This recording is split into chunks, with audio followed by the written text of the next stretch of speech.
Hey, it's Logan Holligan, and I've got another grill stream for you guys. Uh, this weekend we're doing chili. I feel like it's really good, time of year to make things like chili, right? So let me turn on my camera here, and I'll show you what I have going on here.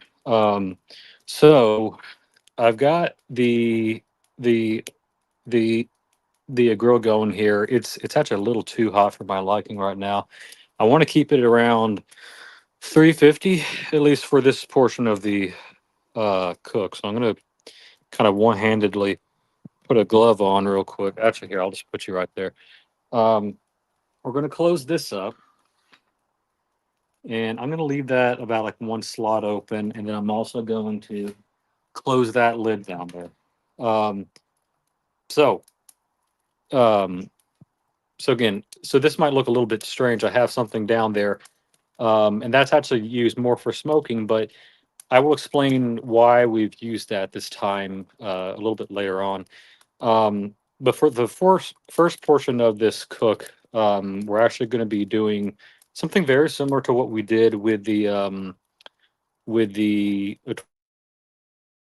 tortilla soup. We're actually going to essentially char some peppers as well as some tomatoes for sort of a way to sort of thicken the overall chili, right?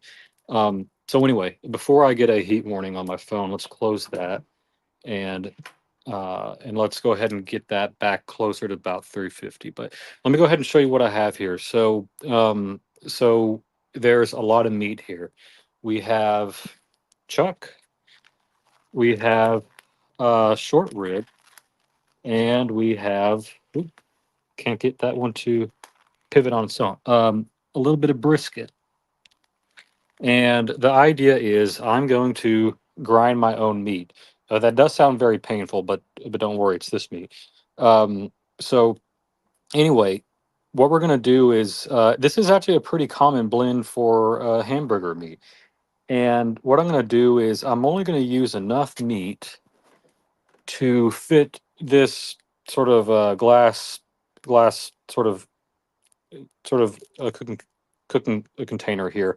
And essentially what we need to do first is I want to get these peppers sort of charred up and whatnot. So what we'll do, I'm going to go ahead and put you guys down here, and I'll adjust the angle here in a minute. But we'll get to the meat second. The first thing I want to do is just char these up, um, because then we'll have to change the layout slightly of the grill setup. Um, but again, hope you guys are having a good day. It's the weekend, right? Um, and it's it's quite beautiful here in Nashville. It's like high 60s, low 70s. It rained for just a second, a little bit earlier here, but it's nice now. I mean, there is a little bit of overcast, but I think we're okay there. Um, so let me assemble what I want, at least in this portion. Don't want to lose our tomatoes. I'm going to use 3 red bell peppers and all but 2 of the Roma tomatoes. Um, and let's see, I can't remember how many I got. Okay, so here's 2 left. I'm going to use this for a later portion. But we're going to use 4 Roma tomatoes and 3 of the red bell pepper. Um, so we're actually not going to cut these tomatoes. We're actually going to char those. But I will start to at least get these sort of sides off of these.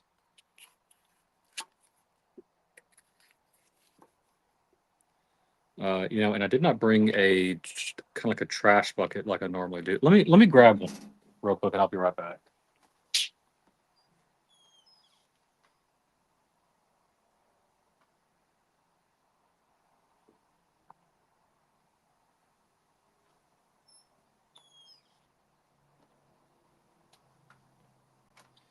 Here's our trash trash receptacle. It's always good to have one of these sort of standing by before you start. Let me actually check. Yeah, that's sitting right at 350. So that's nice. Let me see if we have anybody in the chat just yet. Nope. And that's perfectly fine. I know, hey, it's Saturday. People are out living their lives, having fun. Um, so no worries there. But let me continue to get these sliced up here. Let's put that there.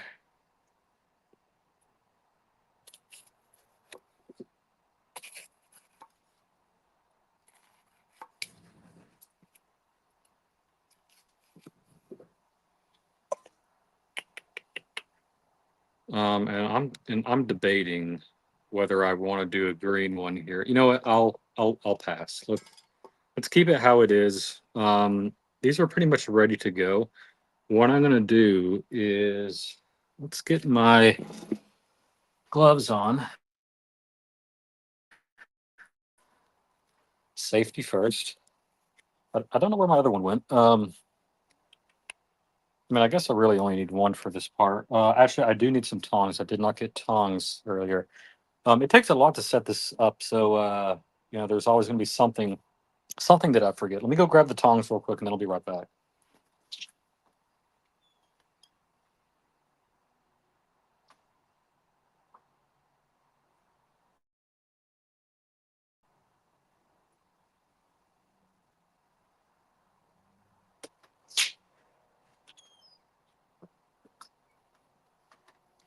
Okay, I did find the tongs, and I also found my other glove. It's sitting underneath all the meat. There's that.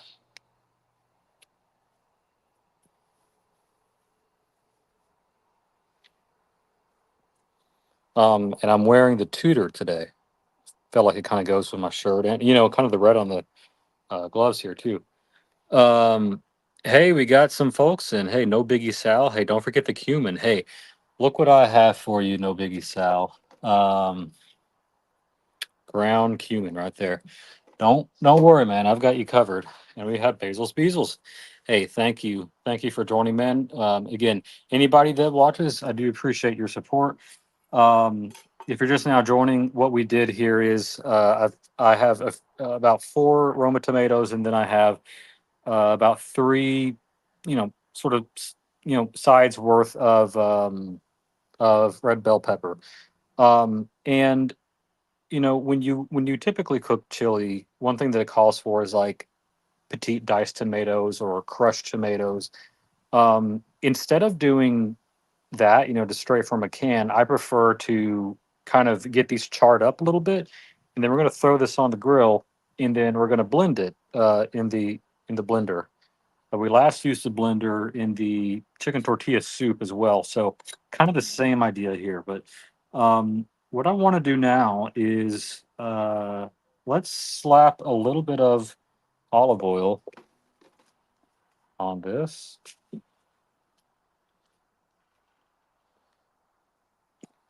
Okay.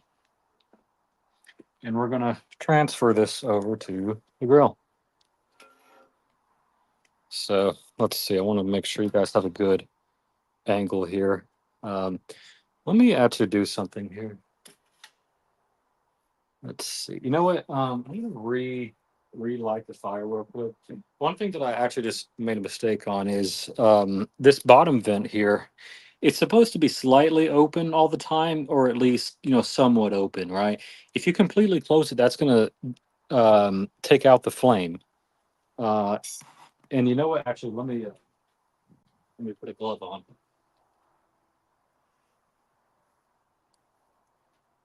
Yeah, there's still a bit of embers going down there, but I do want to get this.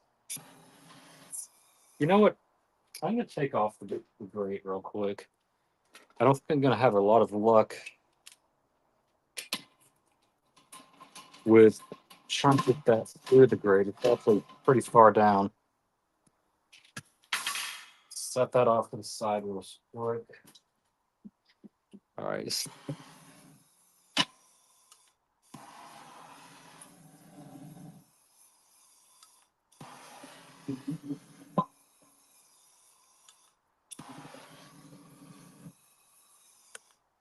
This this yes, I mean this bottle might be getting a little bit low on me. All right. I think as long as I just keep it open, I think we'll get back to kind of where we want to be. Um, so anyway, let me do that real quick. I'm going to open this back up real quick. Oh, something that I can show you guys actually. Last weekend I did or sorry, not last weekend. I was in New York last weekend. The weekend before that, I put a new gasket on, sort of like the top and bottom portions of the grill here. That was something that was much needed. Um, when I first got this grill, I bought it off of Facebook Marketplace for a really nice deal. And that was one thing that was, you know, kind of lacking sort of in like the maintenance from the previous owner. Um, so anyway, so this is getting back up to temperature now. I'm going to put that other grate on, the one that we just took off.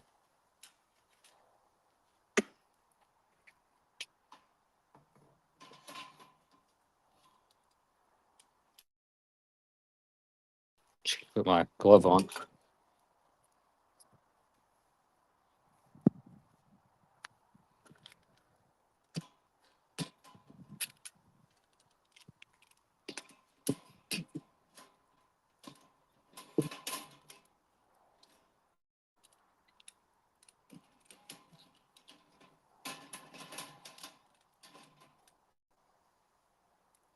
All right.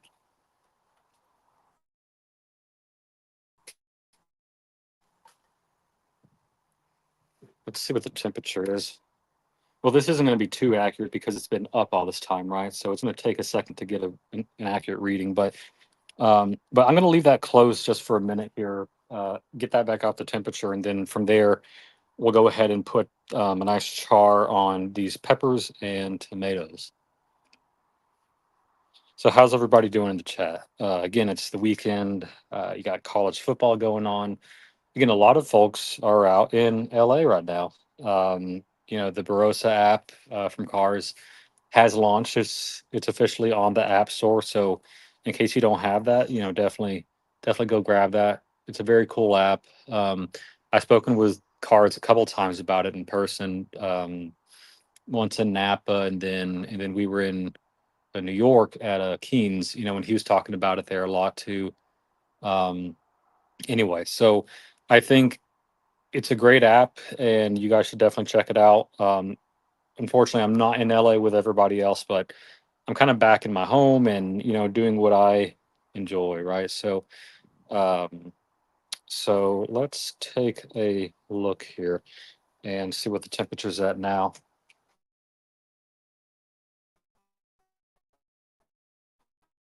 So we're getting typically when you sear, you do want it to be a lot higher, but I I think if we end up cooking these rather than searing them, that's going to be perfectly fine. It's actually going to be easier on the blender. Um, so I'm going to give it just another like 30 seconds to get it closer back up to 350. And then from there we will start searing. Has anybody else joined us? No, it looks like just Biggie, no Biggie Sal and Basil's Beezels.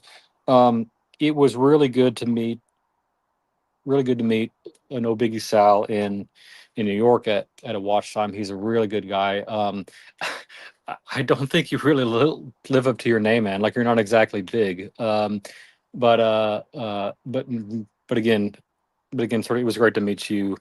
And your wife was there too, I think, right? So yeah, yeah. So really good sort of meeting you guys. I think we're pretty much right where we want to be. I think we're getting a bit closer now to 400. So I think that'll be good for our purposes. So I'm gonna slip the glove on again. Safety first. And let's get to searing.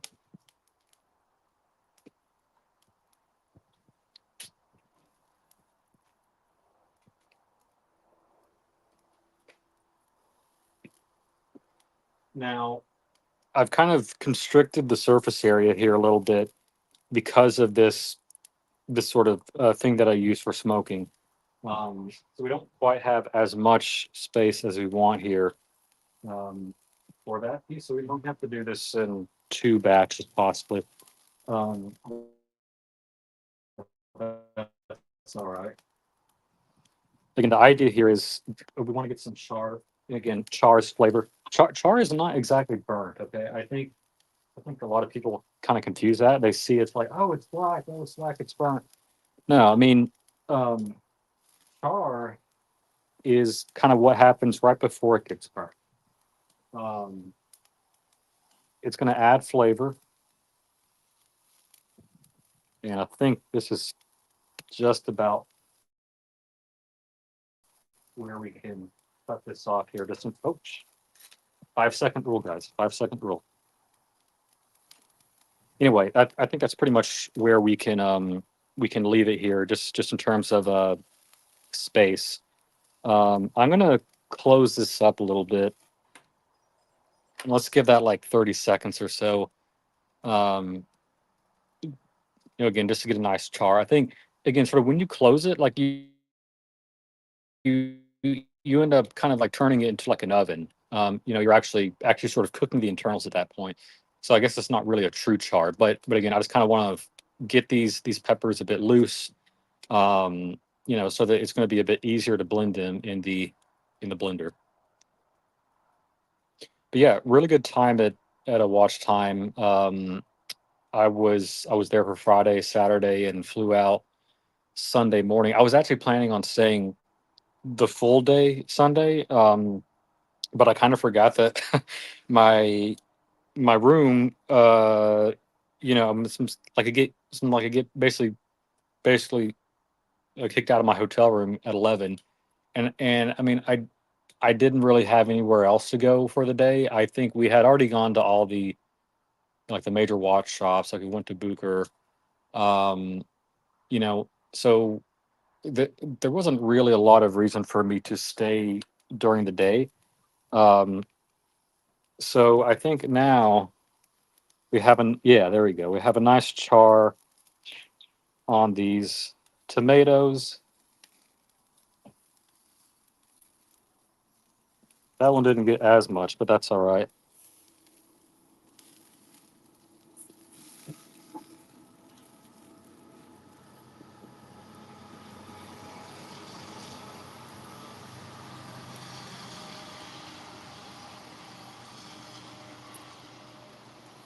So you probably just heard the train. Um, so I mean, I do actually live very, very close to a train track here. I think that's, I guess, sort of just one of the downsides, I guess, of where I live. There is a train that passes through, and I'm only like 100 yards away from it, maybe like 120 yards away from it. Um, so that's fine though. Um, but again, I don't think that's actually happened on a grill stream yet. I mean, I guess I just sort of gotten lucky. But again, if you guys hear a train, coming, that's just a very slight sort of momentary thing. But hey, hey, it was a pleasure meeting you as well, Logan. Hey, thank you, man. Appreciate it. Again, so we're really glad that you guys enjoy these streams. Hope that these are, sort of fun and sort of educational too. I love to teach people about sort of what I do and sort of like my passions and whatnot. Um, so yeah, I think we are at a good point now where we can start to put these in the blender here. So I'm just gonna set the top off to the side real quick.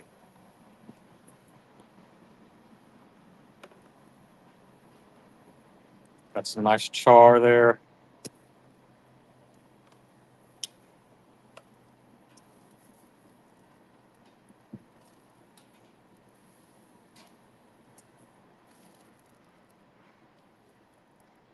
You know what? Instead of like grilling like these last few pieces here, just sort of as like a second batch, I think this is going to be plenty. And I'm going to use those last few pieces that we didn't grill here, sort of diced up sort of in the chili itself. But we are at a point now where we do have this, and we're gonna blend that. But we also need to change the grilling sort of setup here of what we have going on real quick. So let's where did my-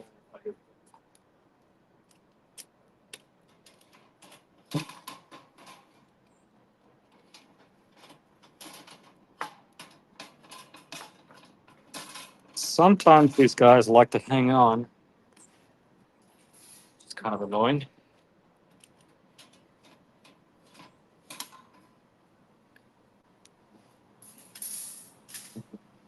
All right. So we have this looking, weird looking thing, right? And we have a new cast iron lodge sort of a 5 quart pot here. What we're gonna do is I'm going to situate this like so, and not exactly like right now, but later on, what's gonna happen is we're gonna put the chili right in here. Oop, my glove got hung. But again, so that's where it's actually going to be cooking later on. Um, but again, we're not going to do that just yet. What I want to do is dice up all the veggies first, and then we'll put it in and start cooking. So I'm going to close this. Again, I wanted this to sort of stay around like the 350 mark. So I will watch this kind of closely here, and we'll see how quickly that gets back up to 350. Once it's at 350, we're going to close this down here, and we're going to close this, or not fully closed, but at least leave it, mostly closed. So that's how you control the temperature in these. Some like it's all through the vents. And for those of you that have not really dealt with one of these cookers, that is how it basically works. Uh, so as we spoke there, it's right back to 350. What I'm going to do now is close this up, and I'm going to leave that partially cracked, and then we're going to leave this partially cracked too, just to keep the fire going, right? We don't want it to go out. Um, but we're at a good point now where this is ready to be blended. So let's go over to the blender here.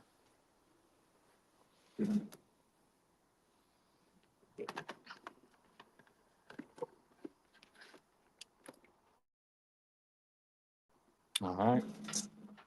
And we're going to close this up. Something that I might actually go ahead and add is a little bit of beef broth, and I just realized I didn't bring that out here. So I'm going to go grab the beef broth real quick.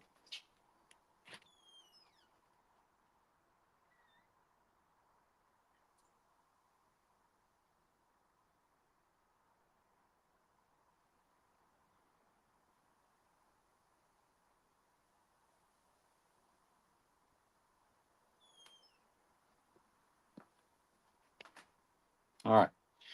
The beef broth is here. I'm going to plug this in. And this cord is just long enough to reach my outlet here. Um, so let's go ahead and get a little bit of beef broth in here just to loosen things up. And just turn that on. And I need something to actually like an actual top to this. But anyway, let's just start out.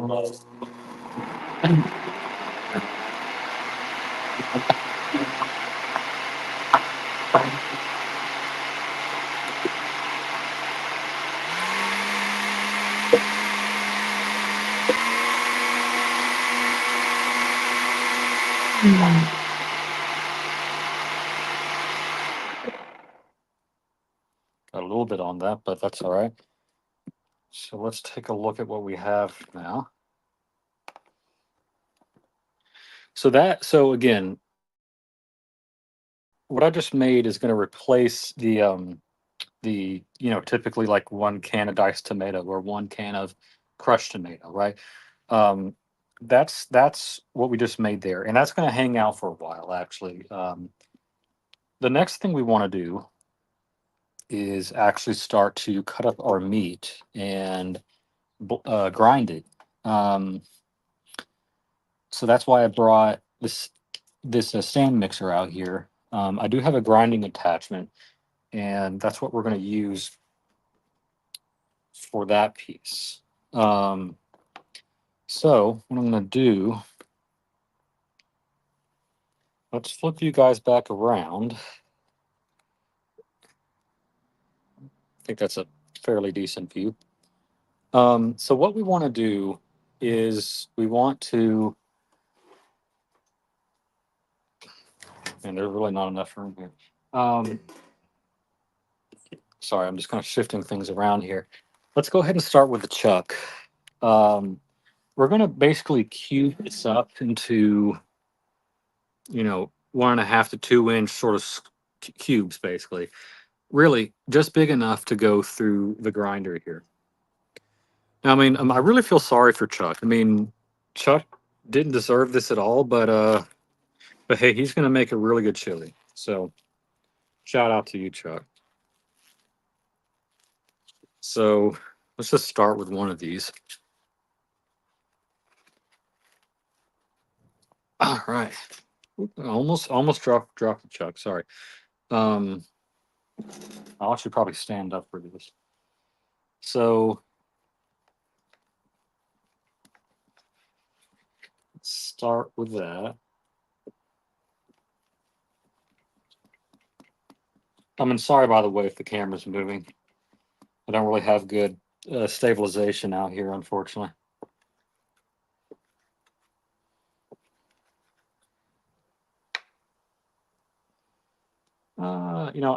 I'll keep that one as is. Let's cut this.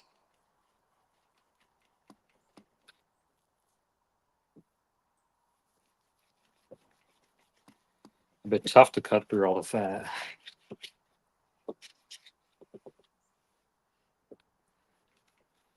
Now again, um, this when I first mentioned this, I mentioned that this is a really good blend for hamburger meat too. So part of what I'm going to do is I'm actually going to. All right, so that's again. So this is sort of roughly the size that you want, about like 1.5 inches maybe, on sort of all sides. Again, just big enough to put through the meat grinder. But again, I was saying earlier, um, and this is going to tip over. But let's do that real quick. Put our trash over here.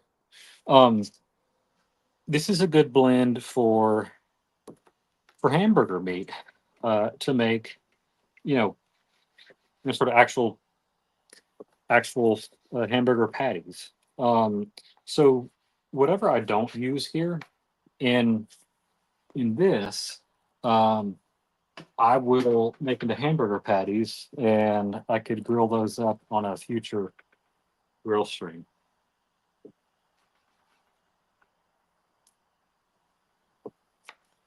So again, just cubes here, really sort of this is what we're looking for. Just cubes, sort of big enough to put through the meat grinder.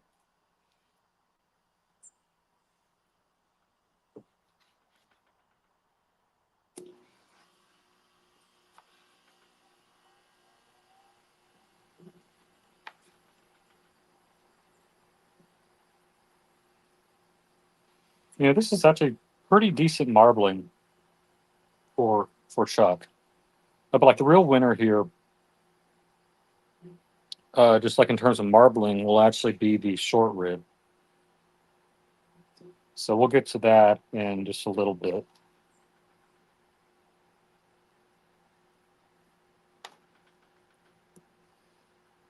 Cut down this.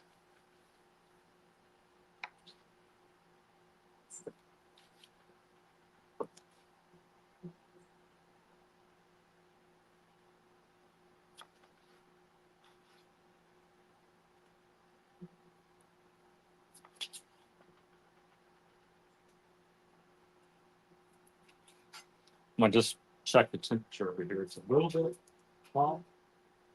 So I'm gonna close that vent up just a little bit more.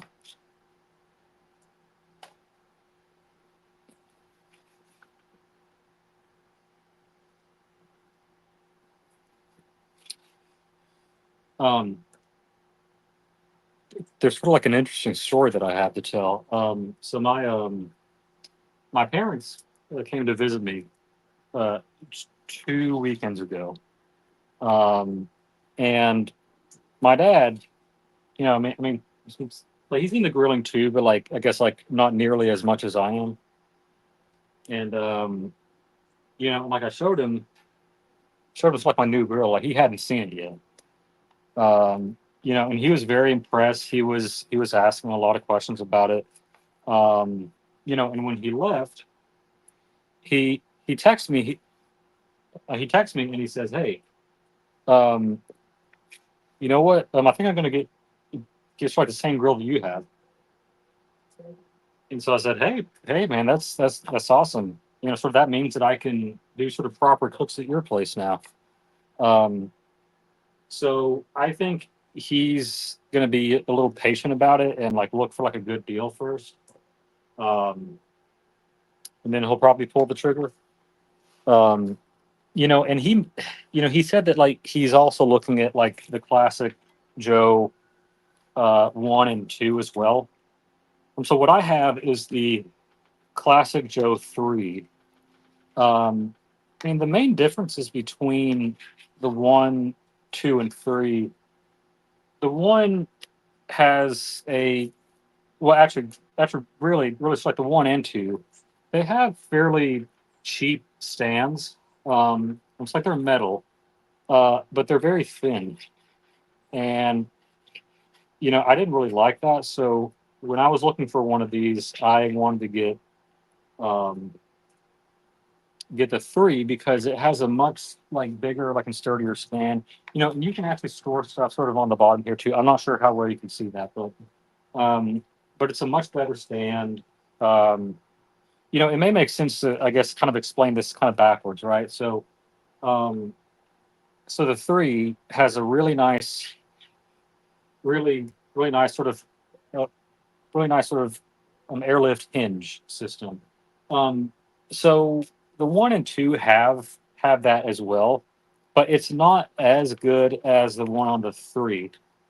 Now the 3 also has slightly nicer gaskets compared to the 1 and 2. Um, Again, I just I just sort of replace the gaskets like on mine. Um, but uh, the 1 and 2, their gaskets are fine, but they go out quicker. I guess they're not as sort of a heavy duty as the ones that you see on the 3.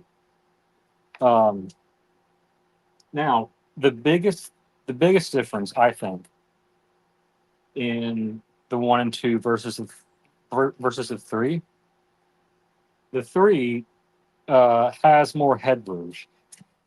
So what do I mm, again? Again, so what do I mean by headroom? Let me actually kind of take you guys over here, and I can explain this a little bit better. So notice how high the actual like these like slots go. Like you have like 1, 2, 3, right? These go up pretty significantly higher than what it would on a like a 1 or a 2, and also the dome is a bit taller as well. So that means you can actually have like a few more levels sort of stacked up top. There's different sort of uh, sort of different sort of grates that you can buy that will allow you to have even more room. I think the biggest limitation of the 1 and 2 is that you don't have as much room. Now, now they're all sort of like I'd be like 18 to 22 inches. Just like in terms of size. I think that is consistent across all the classics like the 1, 2, and 3. Um, so the actual sort of sort of sort of a circumference, like the radius.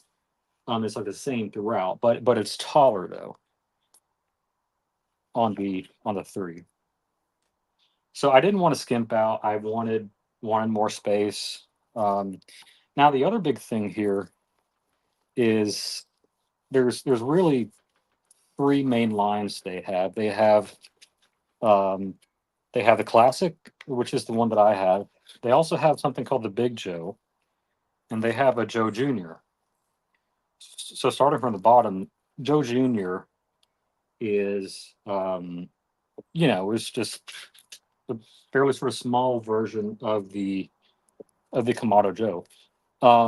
It's kind of similar to my very old Weber kettle grill that I have down there, actually. Um, I don't know if I've actually shown that on the camera or on the streams before, but anyway, uh, so that's sort of like the small version. Then sort of the mid-range size is the classic, which is the one that I have, and I think it's perfectly big enough to serve most families' needs. I would say the only reason to get a a Big Joe is if you have a large family. Maybe you have several kids, maybe three or four kids, or maybe you like to entertain. Um, maybe you just let's say maybe you have neighbors that are over often, and like you want to grill for them. Um, so that's a pretty good, um, I guess, use case to have the Big Joe over the classic. Again, because it's just me here, like I'm single, right? I'm a bachelor. Um, so I don't really have much need to go beyond the classic. So that's what I ended up, you know, getting. So we're done with the chuck. And I'm realizing now I might even need a few more trays here, but we're gonna go ahead and get to the very nicely marbled short rib. Again, so I got all of these at you can sort of at a Costco. Costco is a really good place to get sort of meat like in volume, some like a good quality meat too. I mean, again, this again, so this does say choice, which is technically the lowest, or is it, sorry, choice is like the medium level, right? So in the U.S. you have select, choice, and prime. Prime is the best, um, but choice is in the middle. Um, Anyway, I think I saw a message from No Biggie Cell. Hey, heading to my parents' 50th anniversary. Hey, man, that's awesome. Uh, big, big sort of shout out to them. Hope they have a really nice anniversary. Um, but but again, sort of going back to like the whole sort of meat here. Again, like so this is very nicely marbled. Um, and that's what you want to look for when you're looking for meat in general, right? So I'm going to stack these up here, just kind of give myself a little bit more room. Um, so again, that's roughly the size that we're looking for.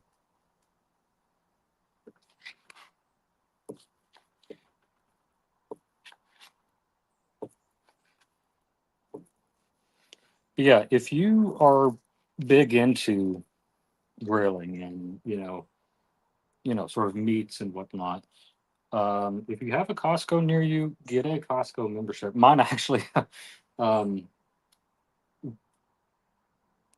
again, sort of when I was buying this yesterday afternoon, uh, the person at the front told me that my membership just expired. I was like, oh shit. Um, but they kindly, kindly let me through. Just said like, hey, I mean, if you could just stop by the membership, section at the end, like and get it renewed, that'd be great. So I said, sure, I'll do that. So I got my membership renewed for another year. The Costco that I use, only opened up like a year ago. Um, so so it was good sort of, I guess, timing for me and sort of like this channel, right? And I definitely think that I will need to get one more tray for the brisket portion of this. Now, if we do have OC watching, this is the second hour of meat chopping. But don't worry though, there's going to be at least 3 hours of cilantro chopping later on, so buckle in. Buckle in for that. Now, there's actually no cilantro involved in chili, or at least the chili that I cook. There's different styles of chili. There's like Texas chili, and there's like vegan chili. But I mean, if I ever do catch you guys eating vegan chili, then I'm gonna force you to unsubscribe from the channel. Okay, just just making it very clear, right? Um, oh, we got Mrs. Dodger. Hey, hey, it's nice to see you, Mrs. Dodger. Thank you for tuning in. Again, in case you're just joining, what we did first was we charred some red bell pepper and tomatoes in here. That's going to serve as our, crushed tomatoes or diced petite tomatoes. That's going to sort of add a lot of body to the chili. Hey, thank you for the. This is actually a very cheap knife. I'm not using my nice one today, um, just because I want to use this one, I guess. But I'm gonna go get one more tray to put the sliced brisket on, and then I'll be right back. So give me 20 to 30 seconds.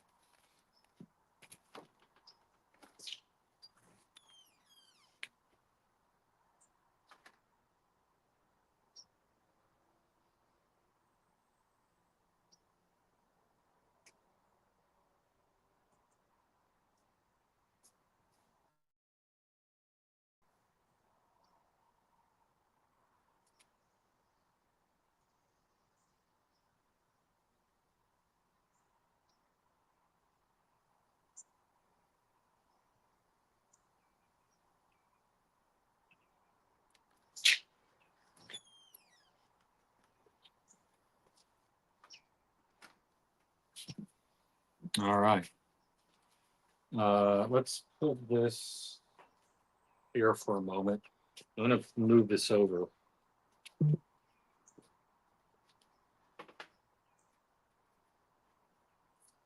Didn't get a very good tear on that, unfortunately, but that's all right.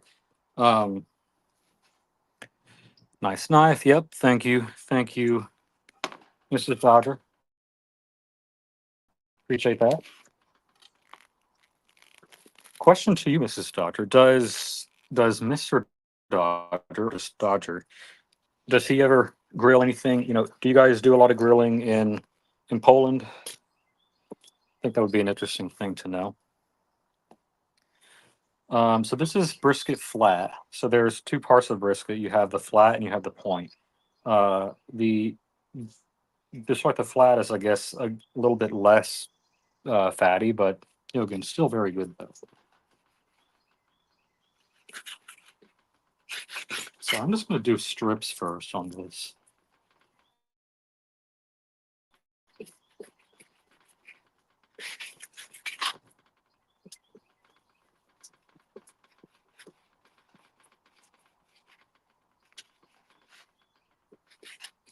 Got a wasp checking out my torch here, but it's all right. I'll just not bother him, and he won't bother me.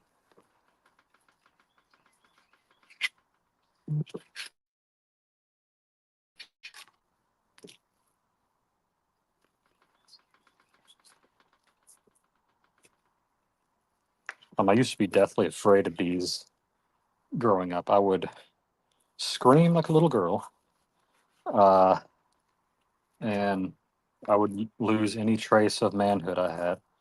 Um, but when you grow up, you're like, they're just bees. If you don't bother them, they won't bother you. And no, it's just a little sting. I mean, like it hurts for a second, but not a big deal, right? And just like that, I think he's gone. So no more bees.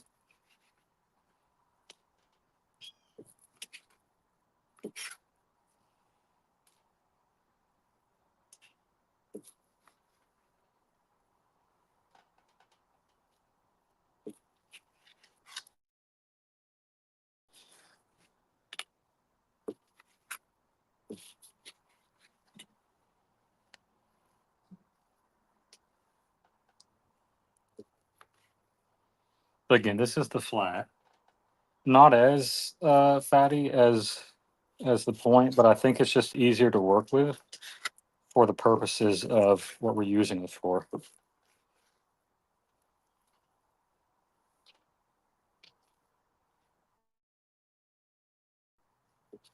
So when I'm done with the brisket here, I will go out and, or sorry, go in and grab my meat grinder attachment.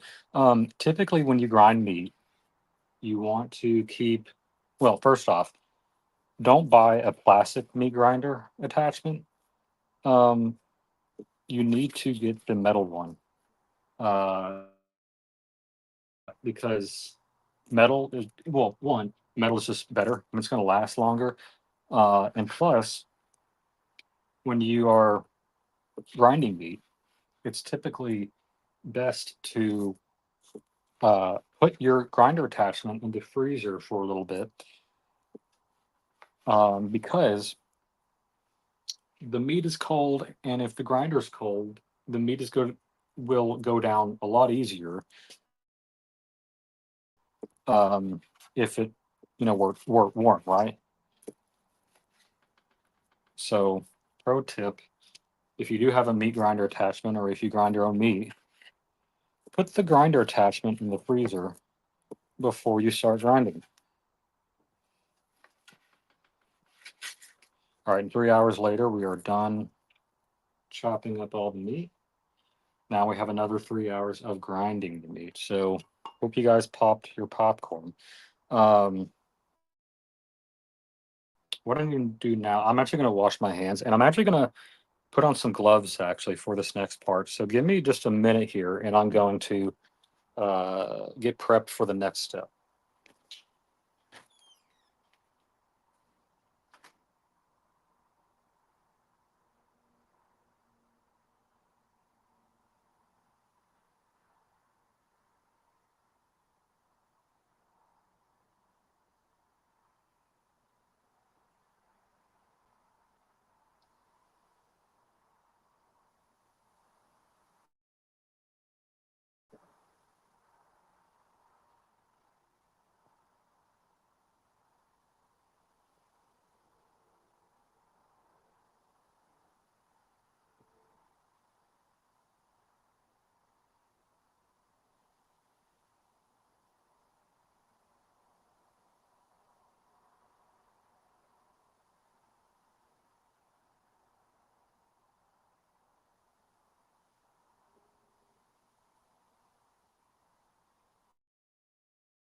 Okay, got the grinder attachment. Ah, Mrs. Dodger. Yep, he does. We can't get the same quality meats you guys get canned. Steak is rubber. Yeah, I mean, when I think of Poland, I don't necessarily think of steaks or, I mean, I think more like German, like you have like bratwurst and you have sausages and stuff like that. But steaks not so much. Um, that is unfortunate, but if you guys ever come to Nashville, Tennessee, you're more than welcome to stay with me, and I'm happy to cook you guys a proper steak. So just keep that in mind. And these gloves, kind of a pain. Man, I flipped it around again.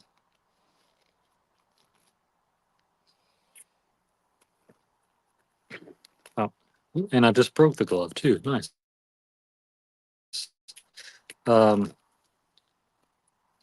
know why these are so hard to deal with, but that'll work for now. Let's get the other glove on. And that one went on like a glove. I wonder why this one was so problemsome. Um, so let's take this cutting board out of the way. And I'm just going to spot that right there for a moment. Let's unplug the blender, and we're going to get here. Let me kind of scoot this around a little bit. It's now, let's put the blender off over here.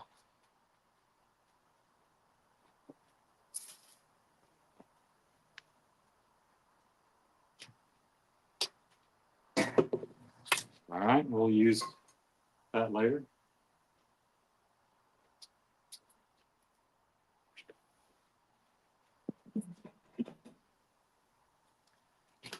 Now we'll plug in. It's my recipe.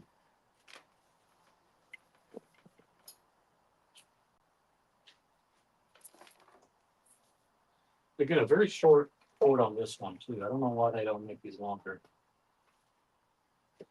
but that'll work for our needs. So, trying to figure out how I want to do this. How tall does this go?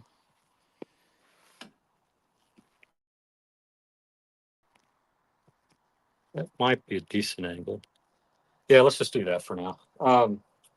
Anyway, so if you have a stand mixer, which I recommend every serious home chef should have one. I think this is the 5 quart one. And I think they like grade it by the size of the bowl, basically. Um, but let's see if I remember how to do this.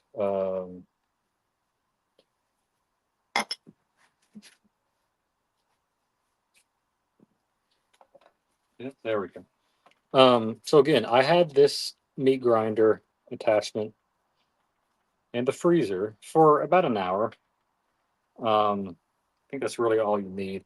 One thing I don't have is the actual like plunger that you kind of put here at the bottom. Oh, and you know what? I'm actually missing the kind of like the screw on attachment that you put here. I'm gonna put you guys right there. I don't know what that looks like. Let me go around and check. Yeah, that'll actually be a yeah, yeah. This okay. This is the view that we want here. So I'm gonna go grab the actual attachment that goes here that I forgot, and then I will uh get the little plunger thing too.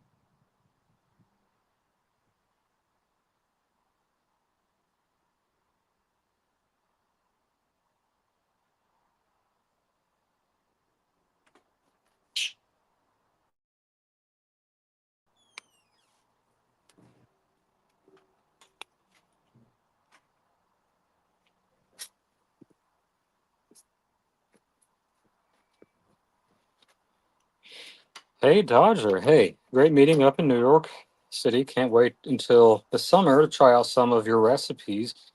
Meantime, made some wicked pulled pork on my 130-year-old AGA today. Dodger, what is an AGA? I'm not familiar with that. Um, but that does sound really nice though. Um, so I'm trying to remember. There's this piece here, and I actually don't remember uh, where that goes. But I do have this attachment, and I do have this. So that goes in like so. Um, I have a feeling that I should have put.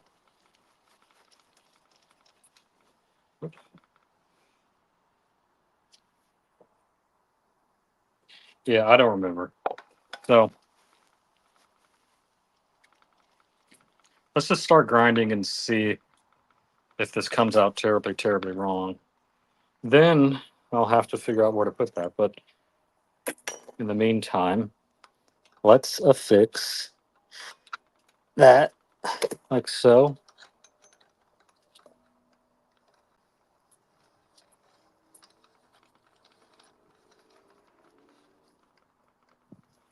All right. Uh, yeah. Hey, Dodger.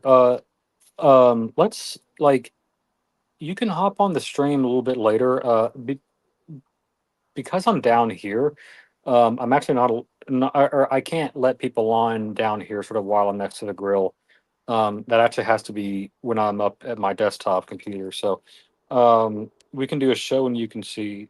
Hey, you know what? Yeah, like maybe just like even like a separate show would be pretty cool actually.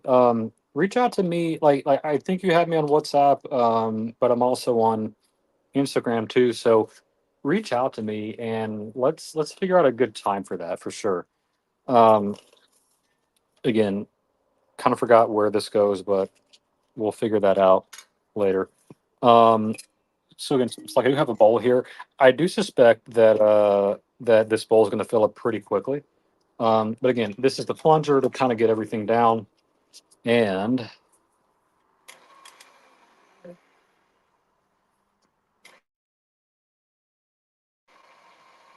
you know what? I actually just remembered. I think let me actually unscrew this real quick. I think this actually powers the.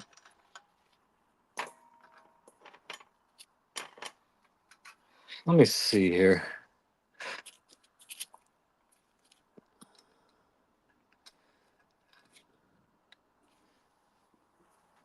Let me try something.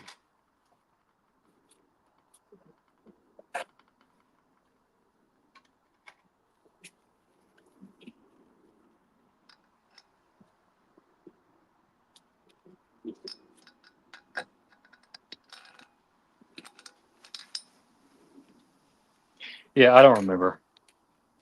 I just don't see a logical way to put that in. Um, but that's all right. Let's just keep pushing here. Keep pushing water. All right, let's get this fixed back there. It's been a while since I've used this, so pardon my ignorance if I'm doing something wrong. But anyway, okay. I don't want to like lose the coldness here, so let's go ahead and get um, let's lock this in place, and we'll go ahead and start to feed some of this down. Um, so again, I'm just taking my meat, pushing it down, and let's go ahead and turn it on. And one thing that I want to do, I'm probably going to alternate the meat as I do this. Um, so I'll do one chuck, I'll do one short rib, and then one brisket. Um,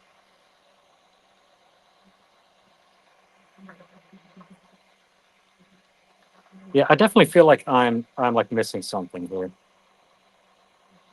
Let me stuff a little bit more down. Yeah, that's. Let me get this out. Let's turn this off a second.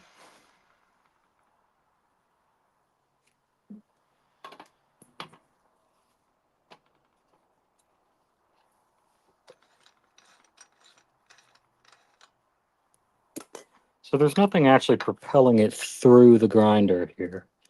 So I think that's kind of what needs to go.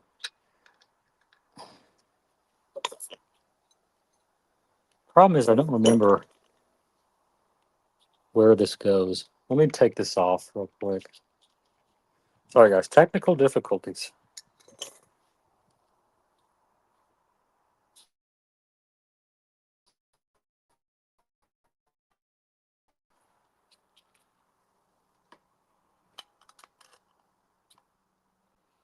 Let's put that back.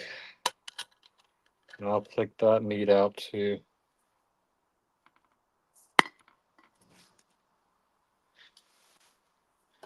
I might actually have to look at a video on how to do this part.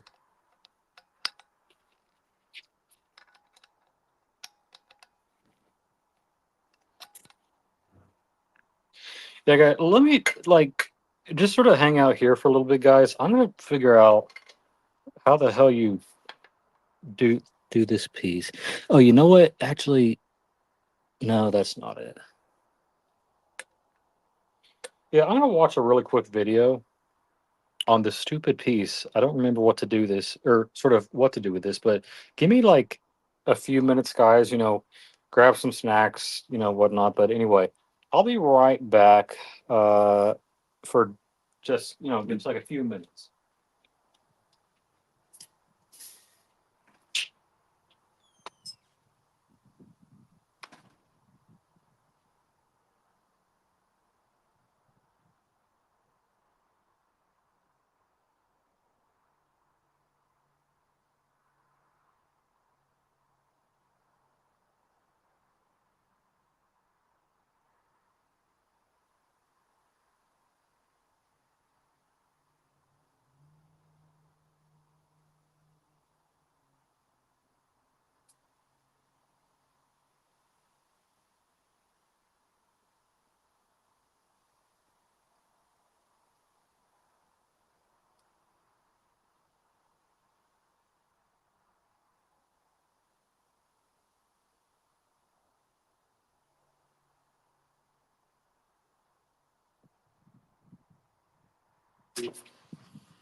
Okay, guys, I'm back. Sorry about that. Hey, Tan. Hey, man. Thank you for joining. Tan, just to catch you up to speed here, we're making chili today, and I've just ground several pounds of chuck, short rib, and brisket over there, and I was dumbfounded because I had forgotten how to use my meat grinder attachment here, but I did figure it out. Um, so I was completely missing one piece here. This is the auger that will essentially push everything through like so, right? Um, and the piece that I was having trouble with, I believe, or maybe I put that backwards actually. Okay, I believe it goes like that. Then let's put that there and like that.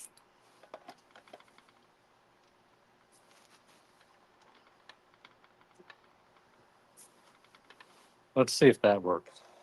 Yeah, okay, that's what it was. Now I don't feel as stupid anymore, but still a pretty stupid move. All right. So I'm going to put my glove back on now that we have that figured out. And this was the problemsome glove. I could not get this on the first time. Still not a great fit, but whatever. Again, Tan, thank you for joining. Thank you for looking after Dodger. You are a star. Hey, tell Philippe we need to set up a new bro house. Yeah. Hey, man. That would be great. Guys, later on in this video, I will actually be doing a review of a watch YouTuber's grilling experience that he recently had. So stay tuned for that. Um, the reason why I'm doing that actually is because there's a portion of this cook that takes like 2 hours, just getting sort of sitting on the grill. So this will be a long stream, guys. Again, I'm not expecting everybody to stay the full time, but this will be a long one. But now that we have this fixed here, let's let's yeah, okay. Let's try this again. So let's lock it.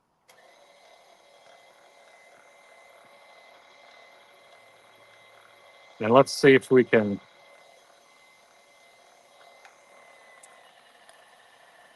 There we go. Hey, we're in business now, baby.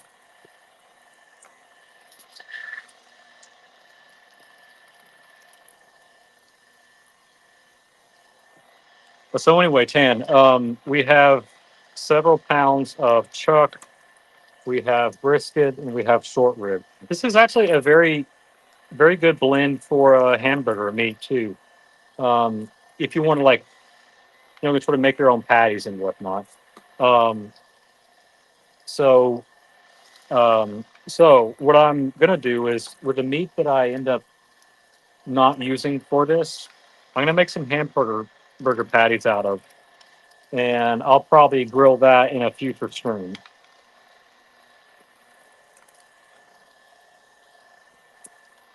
I'm also hoping that this grinder doesn't like crap out on me. Knock on wood, because this is probably the most that I've ever ground through it, like in any one sitting or time.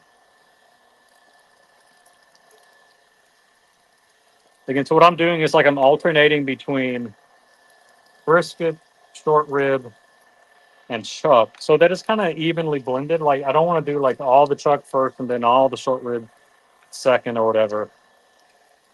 I'm trying to alternate and make it kind of one cohesive thing.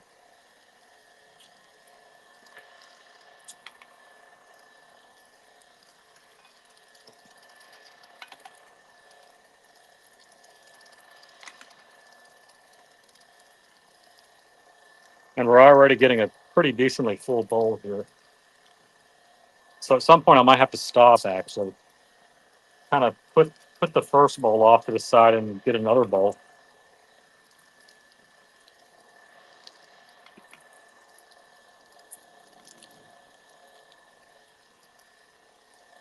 So far it's going good.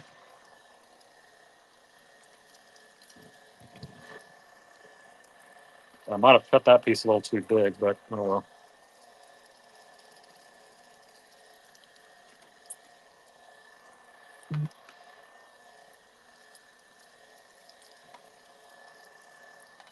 Hey, we have Dodger in the chat. Hey, welcome, Dodger. Sorry, Thomas.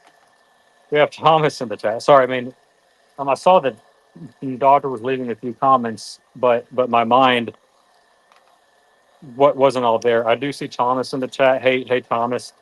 Thomas, just to catch you up to speed here, we're making chili today.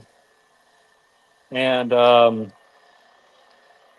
you know me, I mean, I like to kind of go the extra mile here. I'm grinding my own meat for this. Um, and we have a blend of short rib, chuck, and brisket. For brisket, we're using the flat. Um, but anyway, yeah, I'm actually going to make a little bit more room here. All right.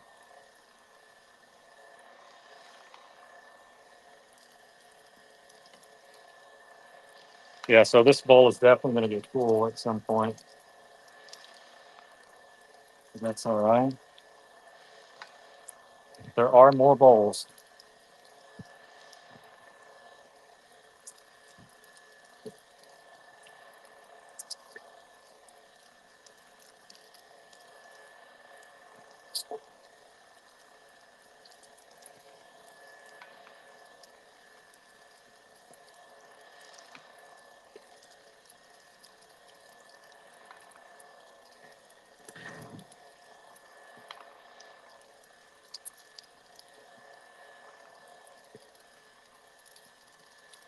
Now, one thing you have to keep in mind, if you're blending multiple meats together, and and you have sort of multiple blends going, if you have more than one of a particular uh, type of meat, like let's say I have more chuck than I do short rib, you might want to feed more chuck into the other sort of earlier on, because you don't want to like accidentally uh, grind too much of one meat and then you run out and then you still have like a pound or two of like the other meat. I mean, it's just not going to really have that balanced blend, right? Now, sort of one way to get around that is what I see people do sometimes is they will actually take a take a first pass at grinding everything, but then they'll grind everything again. And you can certainly do that, but I think that's just maybe a little too much work, honestly. It takes double the amount of time. Um, but anyway, again, let's get all this organized. Make some room. But again, I'm not doing that today. I'm just going to take one pass of this, and again, I'm just sort. Again, I'm just sort of alternating between the meats as I go. I'll do one chuck, and then I'll do one short rib. I'll do one brisket, and the process continues. But kind of to my point a moment ago, I do have still quite a bit of chuck left. Chuck was sort of the most that I had, so I'm gonna do like two chucks for every one short rib, basically, because the short rib is actually the least or the smallest amount of meat that I have here. I probably should have picked up one more short rib now that I think of it, but um, anyway.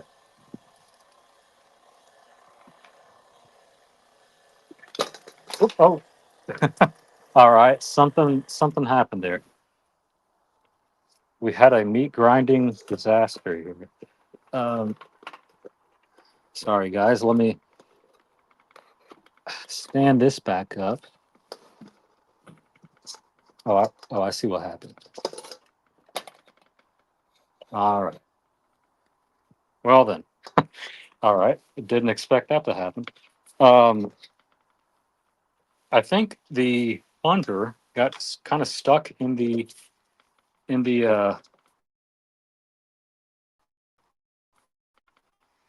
grinder here. I mean, it didn't actually get ground or anything, um, but basically it allowed the grinder itself to kind of flip upside down and get stuck. But you know what? This is actually a good opportunity to switch out bowls real quick. One thing we can do actually is we can go ahead and start to stuff our sort of a casserole sort of dish here. So this is what we're actually going to be using to do the meat that goes into the chili. So what I'll do, just to make a little bit of space here, let me make some room here. So I'm going to start stuffing this here.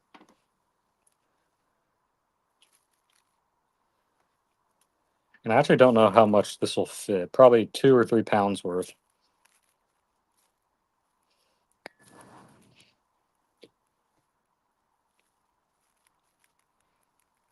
And you know what? One sort of advantage here I get. Well, actually, you know what? No, I do want to throw the meat that I'm kind of pressing down in here. Megan, sorry guys, I guess you can't really see that part. Let me see if I can change that. Yeah, you can kind of see it there.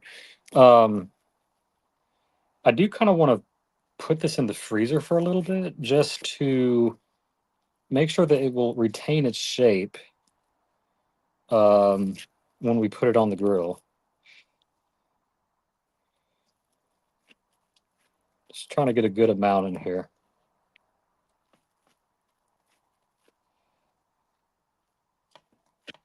That's probably good. Um, yeah, okay. That's what we'll use for the actual beef that goes uh, into the chili. You know, and we actually made a pretty good dent here in this bowl, actually. So I think we may just end up using the rest of the bowl here. But what I'm going to do, I'm going to put this in the freezer for a little bit, and we're we will let that kind of just stiffen up and sort of harden up, so that once we actually put it on the grill, um, you know, it'll sort of maintain its shape basically. So I'll be right back. I'll put this in the freezer and then I'll come join you guys.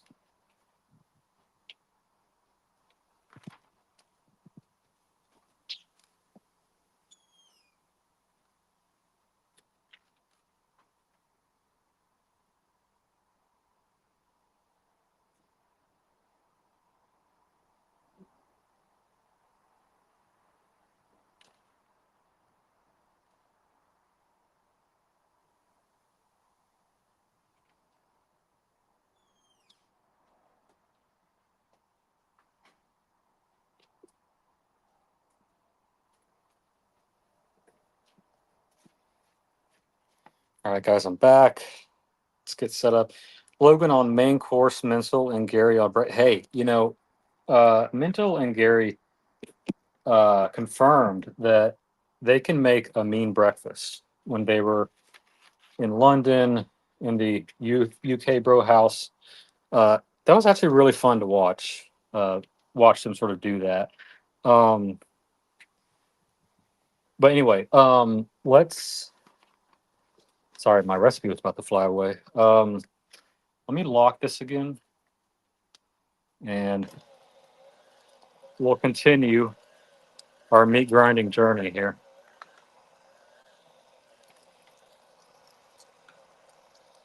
So while that freezes, okay, clearly something. Clearly, I'm doing something wrong here.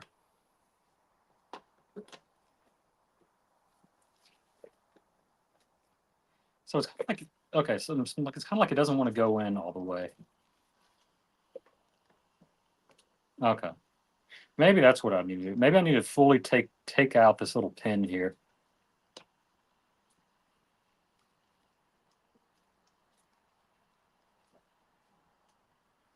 And let me make sure this is pretty tight in here.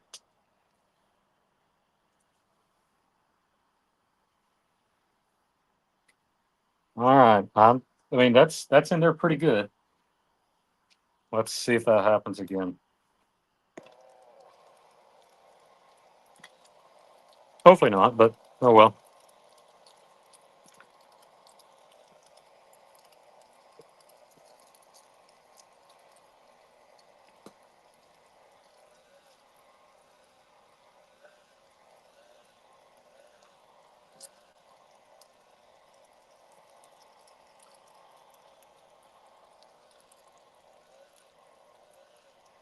This is a pretty big piece. You know what? I might actually have to cut that one up a little bit more. That's why you want to make your slices or your cubes here fairly small. You want it big enough to basically go through this hole up here.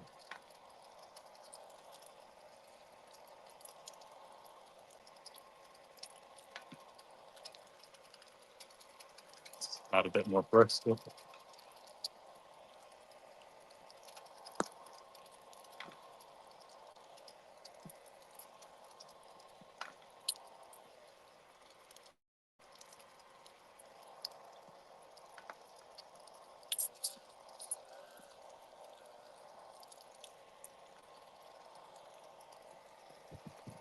How many KitchenAid machines have you got, Logan? Well, okay. So when you get a KitchenAid stand mixer, you only need sort of one sort of mixer, right? Um, Again, so that's sort of like the primary, I guess, purpose of it is to mix stuff. But KitchenAid was pretty genius when they came out with this product because I mean, it's basically got a motor, and you can attach several different things to that motor um, to do all kinds of things with it. They've got a pasta pasta maker. They've got like the meat grinder, of course. Um, there's like a food process, or sorry, it's like a food processor attachment. There's even like an ice cream maker thing. But again, sort of to your question though, I only have the meat grinder attachment and a few pasta rolls. Um, and I mean, really, that's really just the main things that I have found use for it. I mean, again, I don't really need a food processor. Um, I've actually got like three food processors. Um, I've got a small one, kind of a really big one, and then a cheap one that I never really use all that much. Um, but yes, KitchenAid is a really really good brand uh, for several things. But I think that this is really their sort of star product is the stand mixer. Instead of going out like and buying like an actual meat grinder, like you can pick this attachment up for like 80 or like $100 or something. Um, and then suddenly you have several different things in sort of one machine. Um, Now the actual mixer itself, it wasn't cheap. It was like $500 maybe. Um, but again, the sort of the idea here is you you sort of buy the mixer once, you buy the attachments, which might be $50, like $100, but then you have several different things that you can do with it, um, sort of all in one package. So that's why I like it.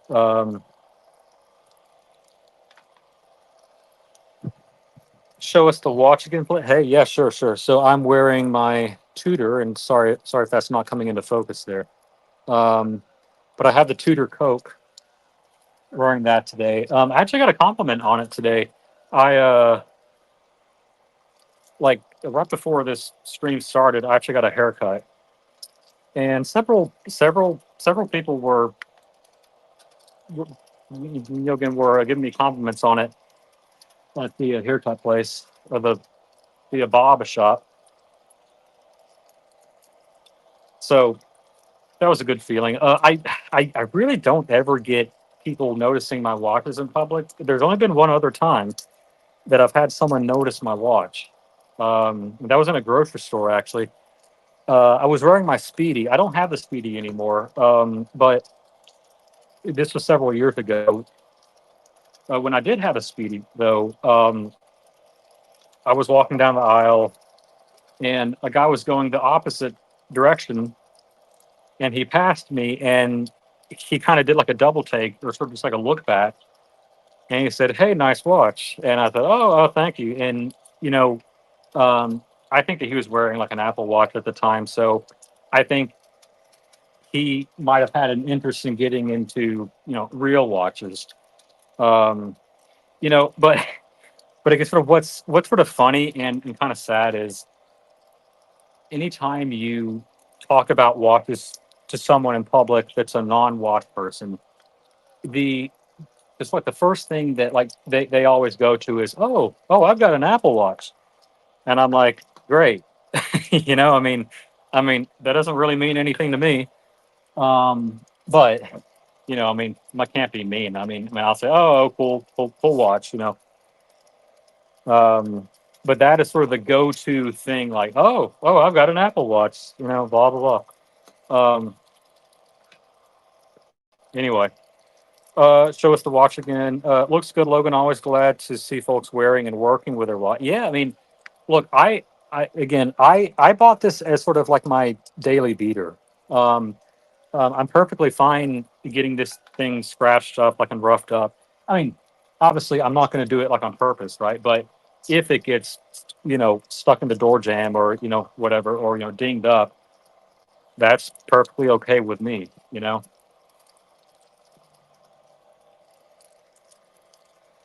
So you might be thinking at this point, like, Jesus, Logan, how much more meat do you have?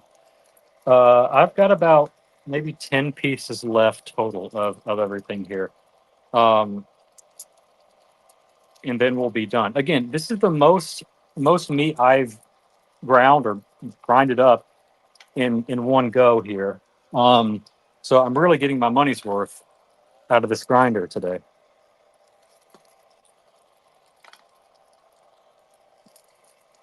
So a question you might have at this point is, how do you clean the grinder? Once you're done grinding everything up, like, doesn't everything just get stuck in there? And you would be correct.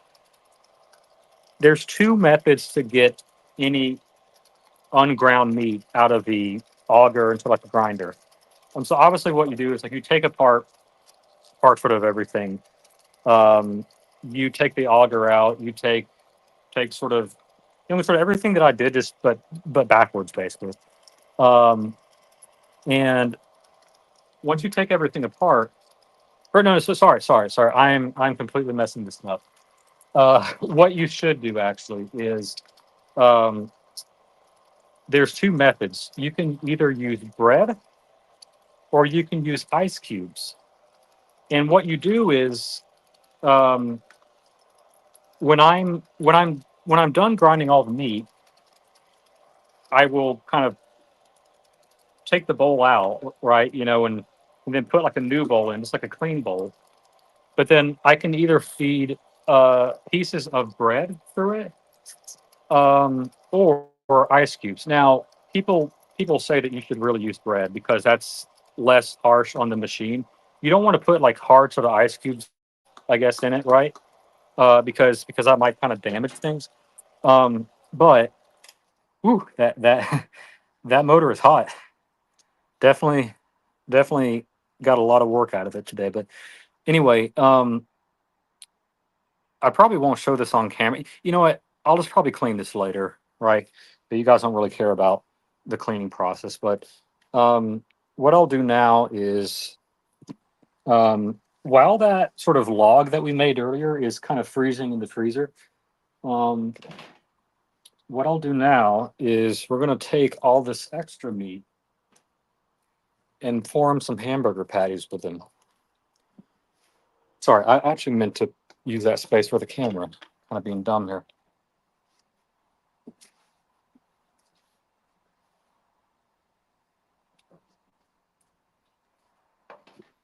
Actually, let's put that over to the side here.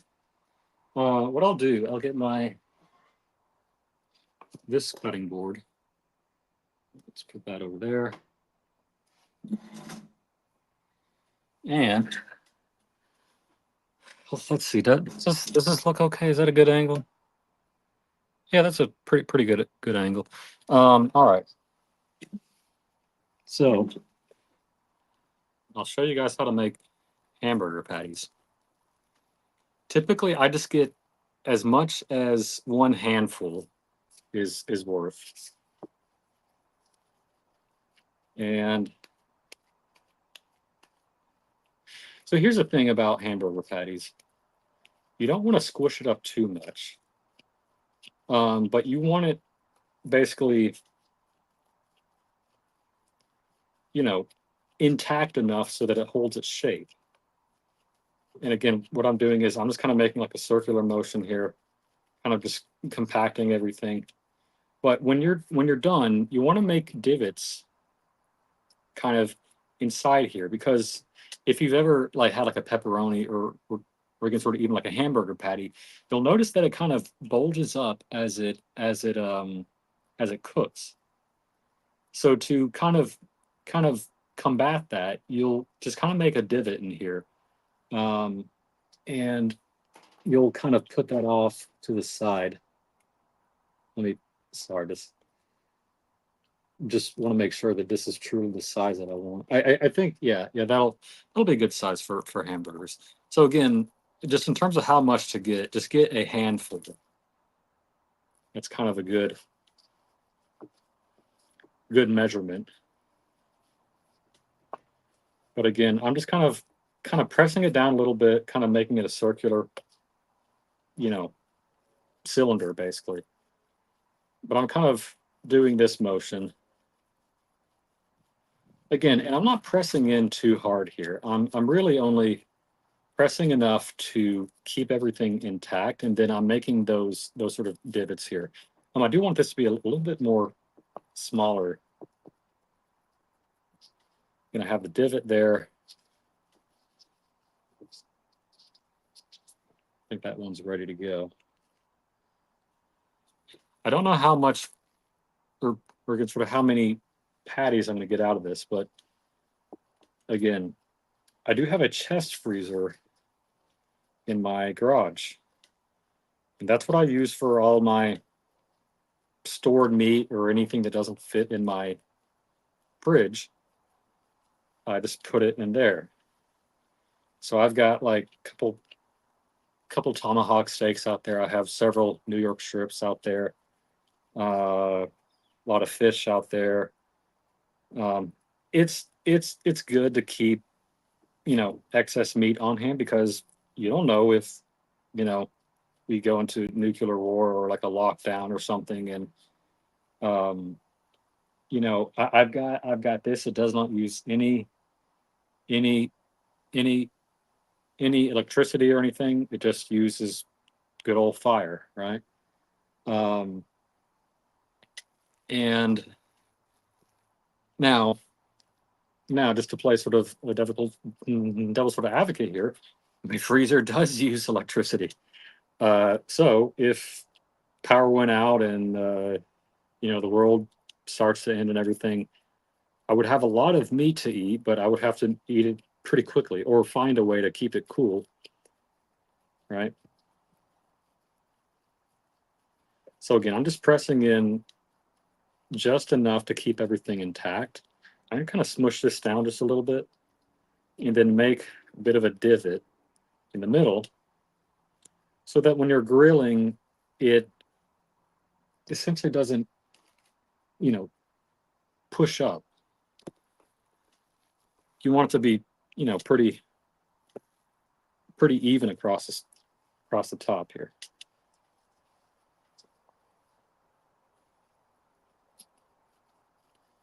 So unfortunately, I can't read the chat right now, but if you guys have any questions, of course, leave some questions for me. And when I'm done doing all this, um,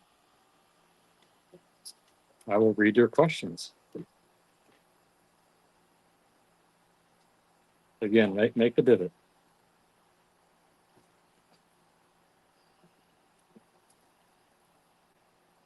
Got a handful. Now, to all my European friends, you might be looking at the size of these patties and you're thinking, Jesus Christ, Logan, these are huge patties. Well, the thing is, these cook down, right? Um, and you would be correct in thinking that Americans love their beef. They love their meat patties. They love their steak, right? Um, so our portions are significantly larger than what you might see in a European eatery or restaurant. Um, and look where that got us, right? We are some fat motherfuckers. Uh, and I am a victim of being American. I've definitely put on some weight. Um, but it's pretty tough to be fit sort of all the time in America. Uh, at the grocery stores, they specifically put the most sugary, the saltiest stuff at eye level of children, so that when you go to the store with your child, their eye immediately goes to the worst things for them, right? Um, and there's all sorts of other tactics like that the so that the government kind of does, right? I mean, in the like I want to say 60s, um, there was a whole campaign uh, where fat was discouraged, right? And sort of all these different oils were heavily discouraged. Um, and yes, that does make sense. I mean, you know, fat and sort of all that doesn't necessarily make your food better, but essentially a lot of narratives were kind of sort of thrown around by the FDA at the time, and it it really didn't put sort of the American people in the right place where they should have been from a dietary perspective. Um, but I think there's been talks sort of like on both sides, not to get sort of super political, but there's been talks on sort of both sides of sort of like a new regime in the FDA and sort of uh, the types of diets that sort of it will push on Americans. Um, but again, I really do hope that sort of changes because when sort of Europeans or Asians or sort of anyone looks at Americans, the first thing they think of is like, oh, geez, these guys are fat. They must be eating burgers all the time, which isn't wrong. Uh, but there's people like Diego that, and sort of Buckley, that are very fit, um, and they take care of themselves. I take care of myself to some degree, but not as much as I should. Um, Again, sort of all the food that you guys see me cook. Um, I don't eat like this like all the time. I eat pretty healthy during the week. I'll usually grill up some fish or some salmon. I do a lot of stir fries during the week, a lot of veggies. Um, you know, but on the weekends, it's sort of my opportunity to kind of pig out. Um, and I think a lot of watch YouTubers, um, or at least content creators, maybe not just specific like to YouTube, but people who make food for content and possibly for like a living. um, they make all this delicious looking stuff, right? um, but if it's unhealthy stuff, you know I don't know if they eat that all the time necessarily, but as someone who is a food content creator, you do eat what you make, right? And that'll last you a while. But if you're putting out like a video like every day, like you're blowing through a lot of food, uh, and there's definitely like um, a portion of sort of what you make, you do eat. But again, maybe you have friends, maybe you have neighbors, um, and essentially, they can eat your food too. A very good example of that is um, whenever I did my brisket, and I don't think that I did that on stream yet. I think that was my first cook on this new grill, um, before I started doing videos. Um, I I mean it was like a 14 or 15 pound brisket, and and I couldn't eat all of it. I mean, if I did, I would have gained 10 pounds at least. Um, but yeah, I mean, I ended up giving like a third of it to my neighbors right here, but they actually don't live there anymore. They are actually renting out their unit. Um, but um, but I gave some to them, and then I gave the other third, um, to my neighbors over here, Stan.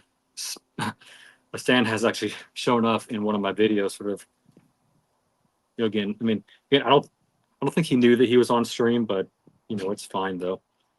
Um, we got a gust of wind coming in. Kind of hide my recipe there so it doesn't blow away.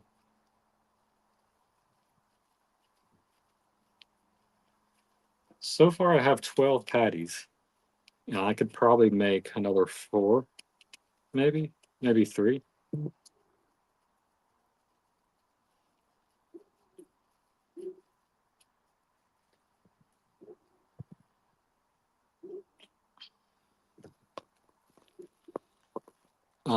But by the time that I'm done making these patties, I think the log that we will use for the meat will probably be pretty sturdy enough to where we can start to cook that. And that is the part that takes the longest part. I think, again, just sort of based on sort of the recipes that I've looked at, people typically do this for around 2 hours. Uh, and don't think like, oh, geez, I'm going to sit through Logan's stream for 2 hours. No, I had planned ahead. We While this is cooking there for sort of 2 hours, I want to do a review of someone that is in the watch YouTube community space that recently grilled steaks. And I'm sure that most of you will kind of figure out who I'm talking about. Um, but and again, it wasn't necessarily him that did the grilling, I don't think. Uh, but it was, um, there was grilling done basically, and I just thought it might be kind of interesting for us to all kind of take a look at that, um, and see how they did. And again, I'm not out to get people. I mean, sort of, yes, I know what I'm doing, um, but I don't like criticize people, for doing like a bad job on their steak or anything. I do this more to educate people. I'll sort of pause the video and be like, okay, here's what they did wrong here. Not so much to call them out, but more just to educate you guys on what you should do.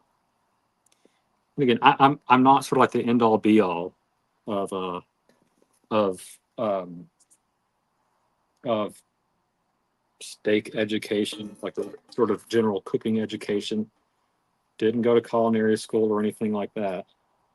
And again, this is just a hobby for me. I mean, um, you know, could I have gone to culinary? Yeah, yeah, sure. I mean, I could have, but I think you have to kind of understand like what's a passion and what's something that will put food on the table. Again, not calling out sort of anybody that is going through culinary school. Actually, I mean, I do have a good friend that went to culinary school. Um, and those people are 100% needed because those people become the sous chefs and sort of, um, just general chefs that eventually sort of end up running the nicest restaurants in the world. Um, but I figured, again, sort of what I do in my daytime. I'm basically a project manager for a large firm, um, and I do a lot of tech and finance consulting, basically. Um, anyway, so there's our patties here. How many did we have? Let's see, 12, 13, 14, 15, 6. So, okay, so yeah, 16 patties. So what I'm gonna do, guys, I'm gonna take this in. Um, and I'm just gonna stick these in the fridge right now. Later on, I will like vacuum seal these and like pack them. Um, but I don't want to bore you guys with that right now. Um, so hang tight for a minute. I'm just gonna put this in the fridge and then I'll be right back.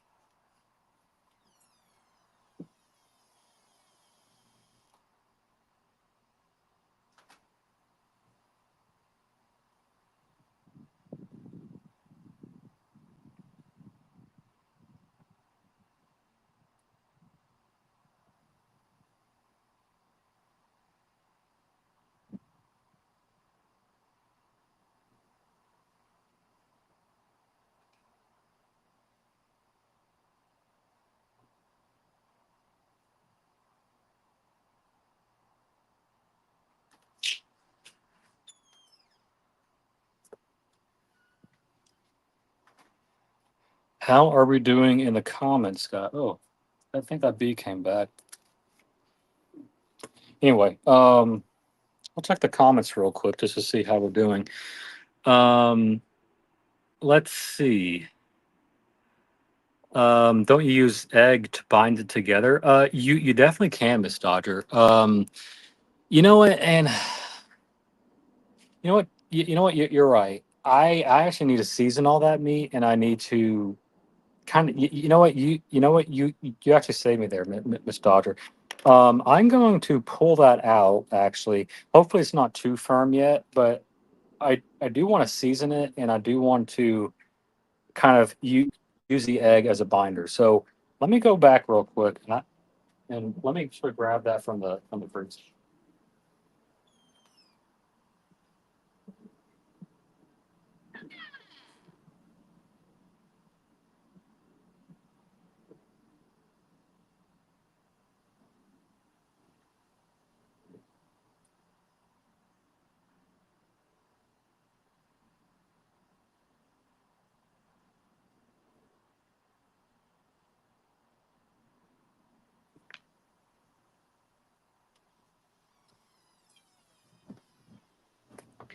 Here's our meat loaf. Like it's not too firm yet, which is good. I think what I'll do, I think I'm just kind of dump this back in here, and then we're going to properly season it. Let me go get the egg real quick.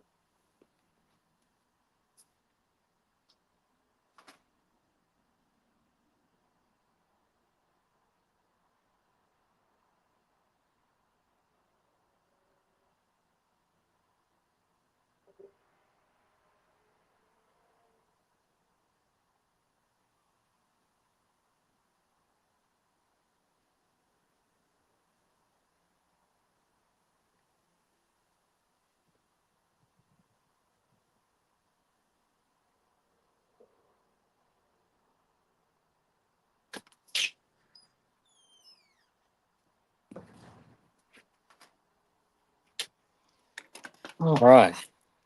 Yeah, I kind of made a mistake there. I would have totally forgotten to season this, and it wouldn't have turned out as good, right?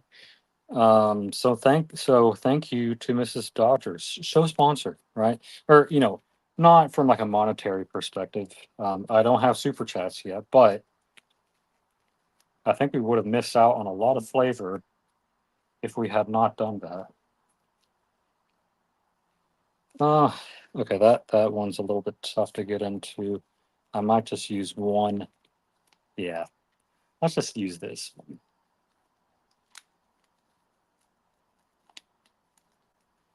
So let's dump this back into the bowl.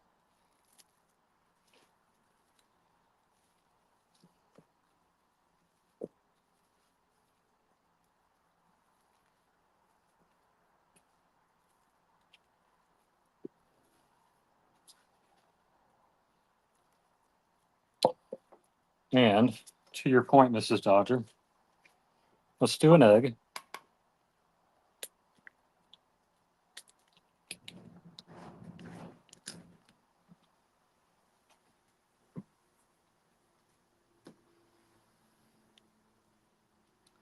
And let's commence to seasoning it.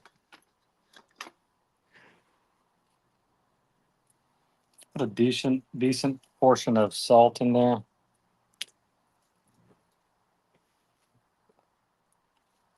Several cranks of black pepper.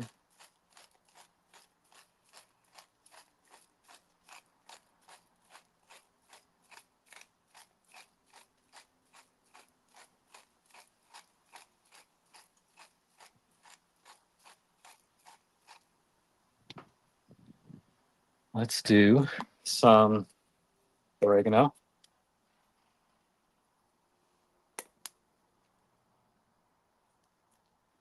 Actually, you know what? Let's do all of that.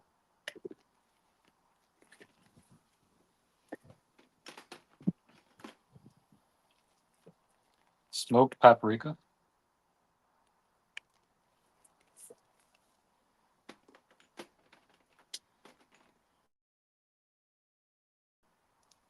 Onion powder.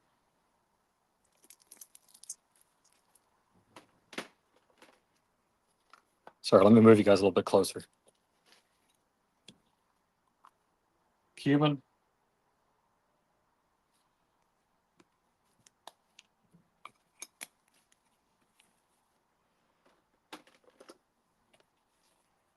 Chili powder.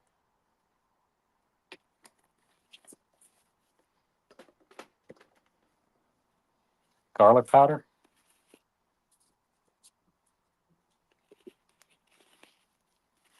Last but not least,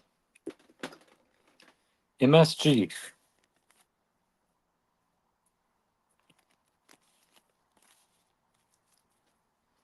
You know what? And I'll actually use a little bit of barbecue sauce in here.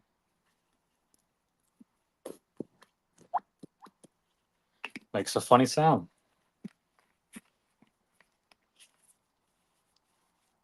Yeah, I can't believe I forgot to do all that. So now we're just going to mix everything together, get everything incorporated.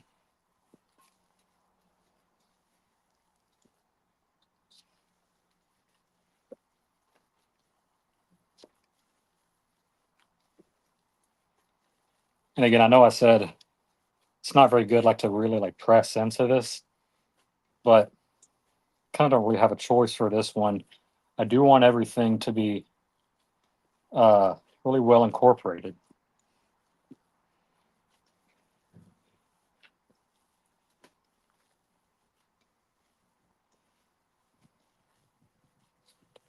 Again, I don't necessarily want like just pockets of spice. I want to get everything really well incorporated.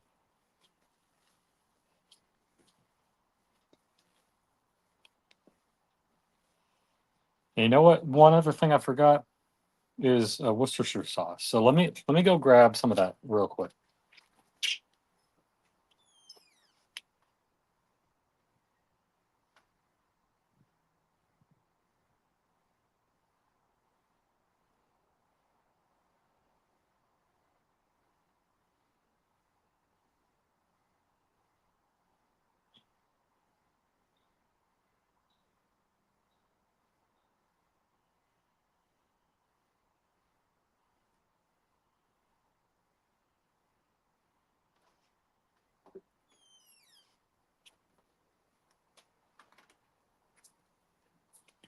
Cannot forget this. You know, I am almost out of that. Need to add that to my grocery list. Well, let's do one final pass at this just to get that really incorporated well. And then that's going right back into the pan. And we'll let that again while we chop all the vegetables and whatnot. We'll let that solidify in the pan a little bit more. Okay, I think we're pretty much good now. Let's kind of form this back into the, just sort of like this, I guess this dish. It's not necessarily a pan, it's a dish.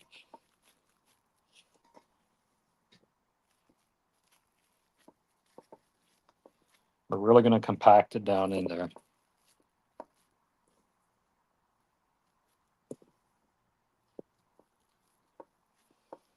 This bee is, or not known, that's a fly.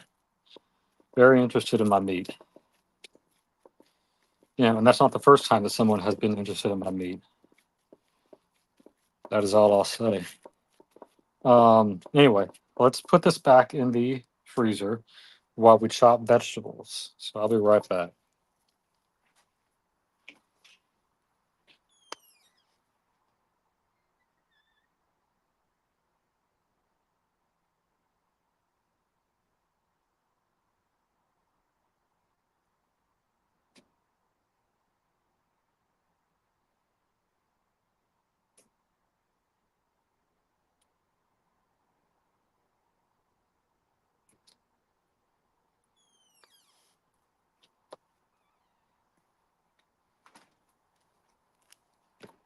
I think we're done with the gloves for now.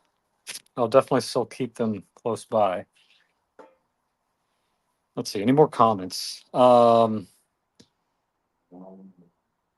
Yes, I did use a salt and pepper in there as well. I'm a prepper too. Yeah, I have an underground cellar to store food if no power for it. Hey, that's, Dodger, you should say that that's where the dungeon came from. It came from your actual dungeon, right? Um, anyway, let's clean this up a bit. Um, we only need some paper towels. Sorry, I'll be right back.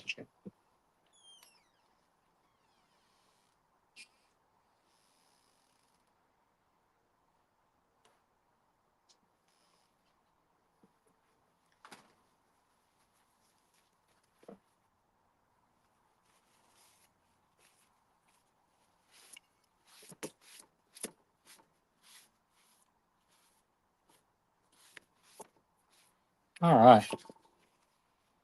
So remember these guys that we didn't chop up earlier. We did not have space for them in there. Um, so let's go ahead and kind of just dice these up. Doesn't have to be super fine.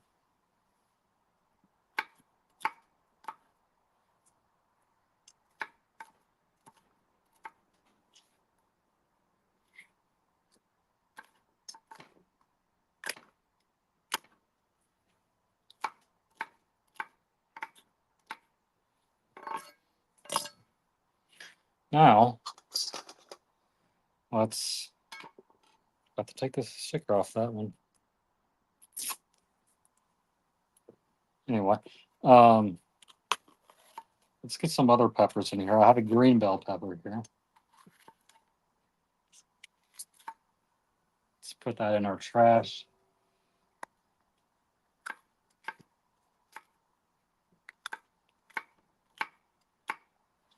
Switch that over.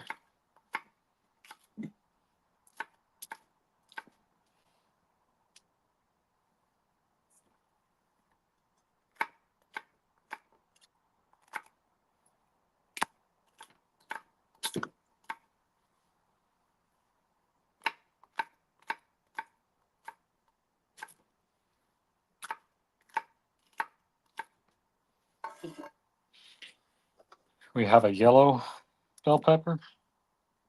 Again, there's really not like much difference in terms of like flavor like across these. I think this is more just to make it look nice. To be honest with you, trash.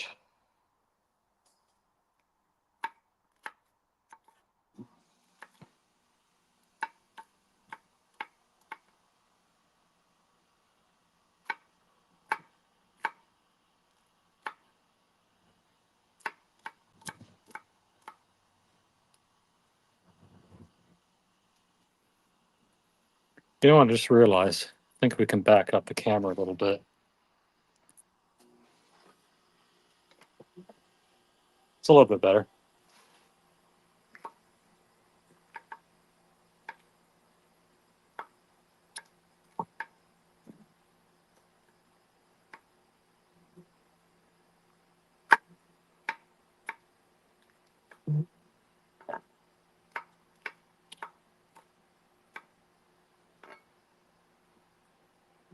Finally, an orange one.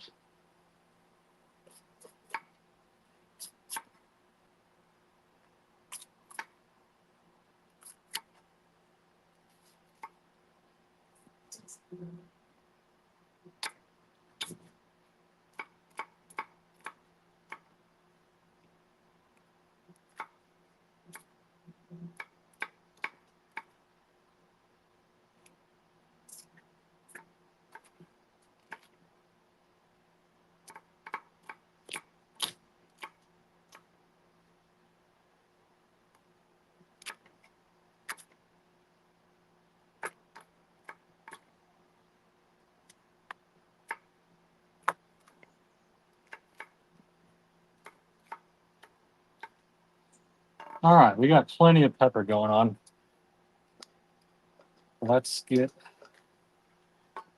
some onion. Now, I do have two onions. I have a sweet onion, and then I have a jumbo white onion. I think each one kind of serves its own purpose. One adds a bit of sweetness. One is just straight up onion.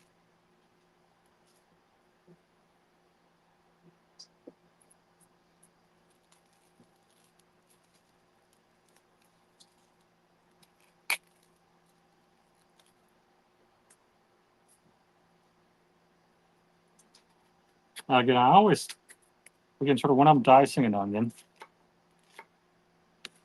I always try to cut the lines kind of, sort of in the direct, like I do this, you know. And I think that results in a better sliced onion.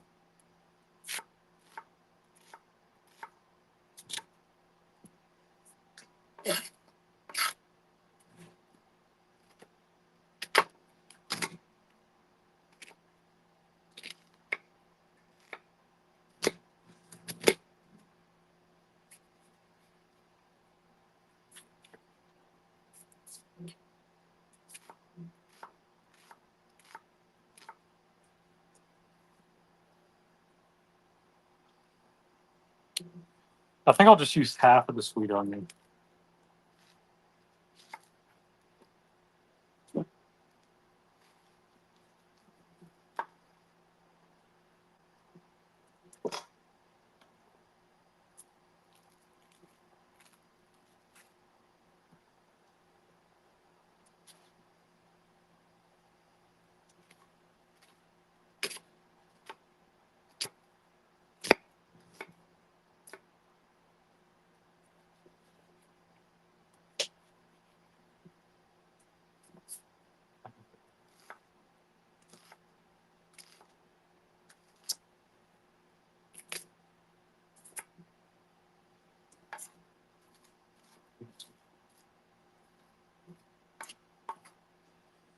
Our veggies have been prepared. It's a pretty nice spread. Yep, but the color of peppers does add a little bit overall to it. Yeah. Yeah. No, I agree. I mean, there might be very slight differences in flavor between each of them, but I think they're all pretty much the same, to be honest. Okay, so I'm gonna take a swig of my water here.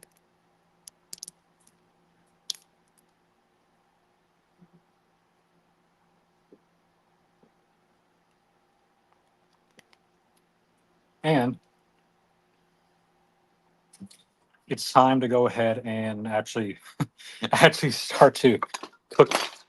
Whoops, I think I just broke my no, that's not broken. Never mind. Um so we're 2 hours in and it's finally ready to cook. So let's go ahead and do this. I'm gonna put some more charcoal in here, just to keep that going. So Let me put on my gloves.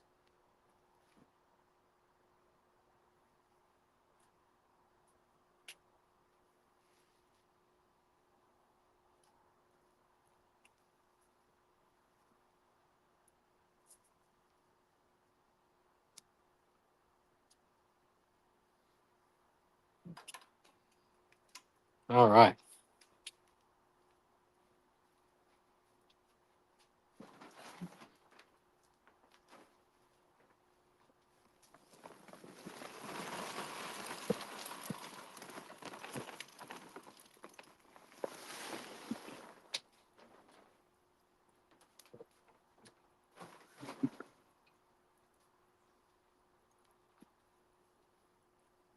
So I'm going to open up the vents here just to get that moving again in terms of heat. We're sitting at about like 200 right now, but I want this to be a little bit warmer than that. One thing I guess we could do while this gets up to temperature, we'll go ahead and put our cast iron sort of 5-quart Dutch oven on there, and that's where we'll do a lot of the cooking. But again, I will close this, and one thing I just realized I forgot to cut up was garlic. So let's while that heats up, let's go ahead and get some garlic cut up here. Where did that go? Go.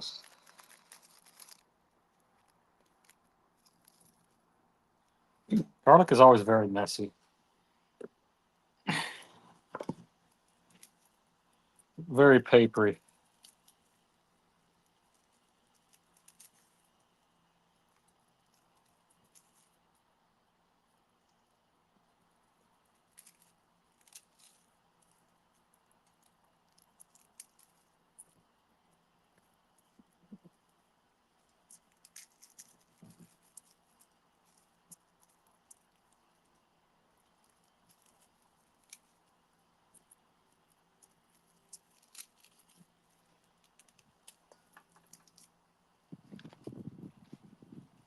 Starting to get a little windy here. All right, we got several garlic cloves there. I think that'll be plenty. Now, this is also one of OC's favorite part is garlic cutting.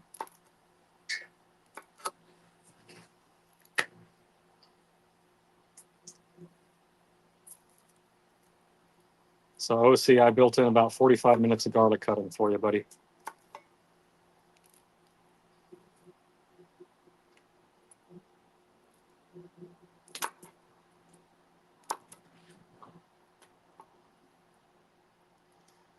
Again, when you're cutting garlic, I I typically like to cut off both sides and just kind of give it a gentle smash right there. But you could give it like a really good smash if you want, but I really don't think that's too necessary. So what I'm doing is I'm kind of doing this in different phases. So I cut it off, I smash it, but then again, you really should smash it for like the larger ones, I think. But I'm cutting off the ends, I'm smashing, and then I'll kind of unpeel them all uh, in my next phase.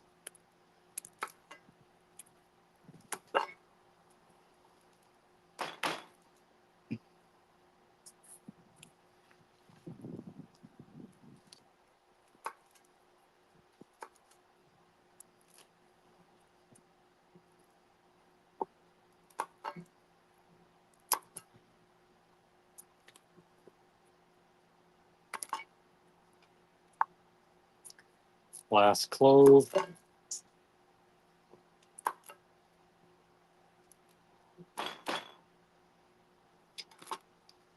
Let's start peeling.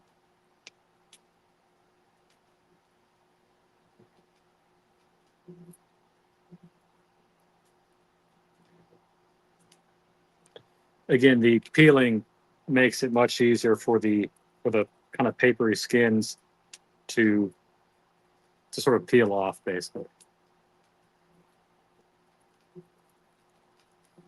Now, one thing I do see people, doing at the store, they buy pre-chopped and pre-peeled garlic.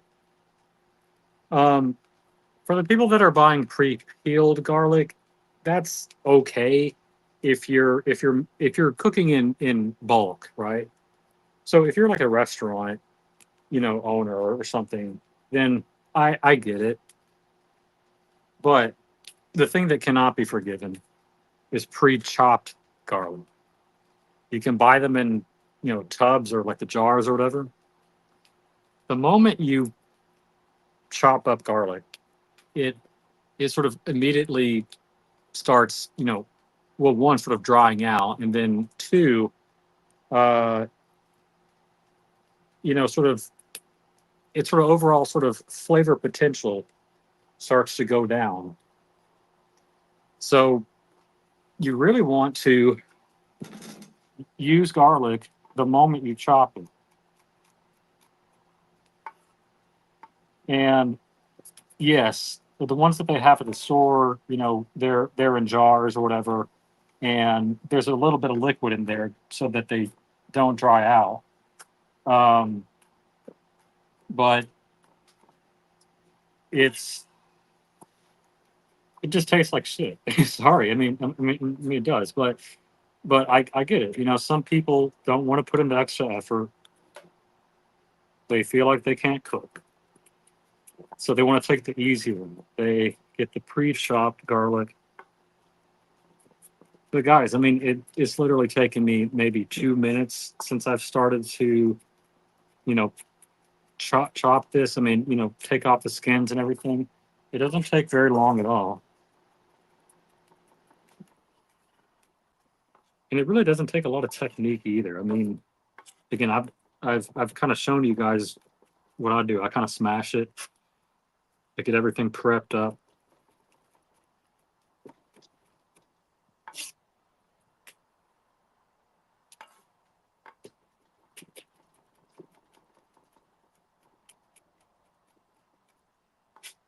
It's pretty finely chopped. So, do we have any other people in the chat? But the color of peppers. Yep. Thank you, Dodger, for that. Um, I do want to look at my recipe just real quick. And that's another thing. Chili, there there is no recipe, guys. Um, chili is actually something that was developed, um, kind of during like wartime. I mean, it was just something that they could throw together that was hearty and that it would feed the troops.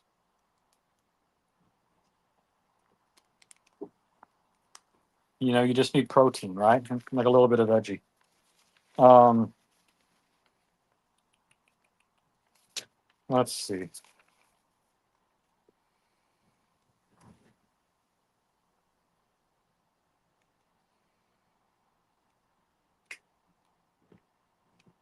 I'm just reading this.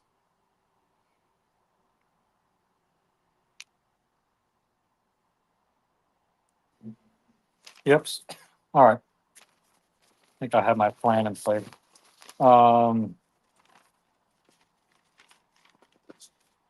so this first part kind of goes quickly, sort of just adding everything in and getting all the spices in and all that. Um, but one thing I do want to do real quick is I want to drain all my beans real quick, and I want to get my beans sort of in a nice bowl. Actually, this trash bowl actually might be pretty good here. So what I'm gonna do, I'm gonna take you guys inside actually, um, and I'll. I mean, if you guys want to watch me drain beans, you can. But give me one second here. I'll get everything nice and pretty for you guys. My kitchen is not all that. Well, I mean, it's fairly clean, but it's not as clean as it could be, I guess. So I'm going to shield you from my uncleanliness. Um, and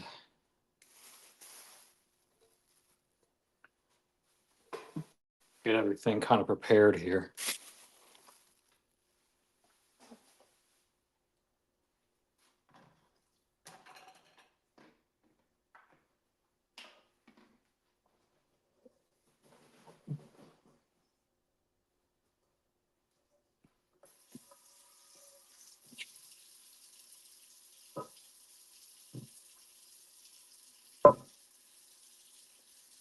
Let's get my strainer.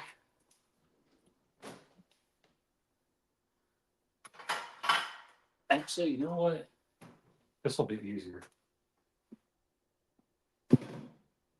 Got a colander.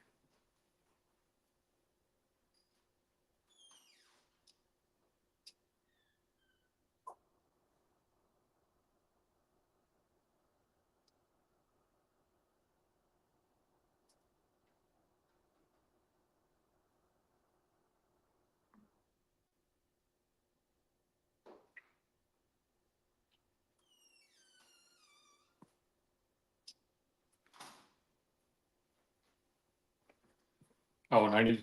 Sorry, I need to get the can opener. Give me 1 second.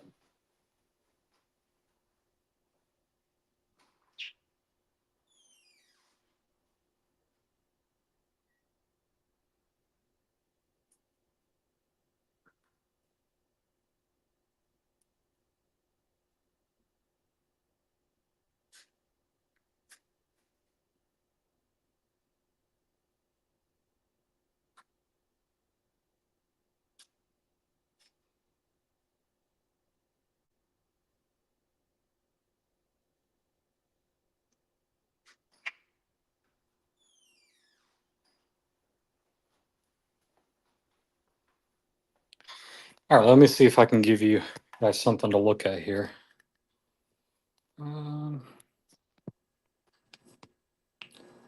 That'll be all right. So let's peel some can lids off. So here, let me kind of tell you what I got here first. I've got 2 cans of black beans. Not sure how well. Yeah, there you go. I have light red candy. Sorry, light red kidney beans, but then I also have dark red too. I don't really think that there's too much of a difference in flavor, but so I did this kind of like almost like the same thing that I did with the bell peppers. Again, you know, they're different colors and all that, but you know, they're not going to have a huge difference in flavor necessarily.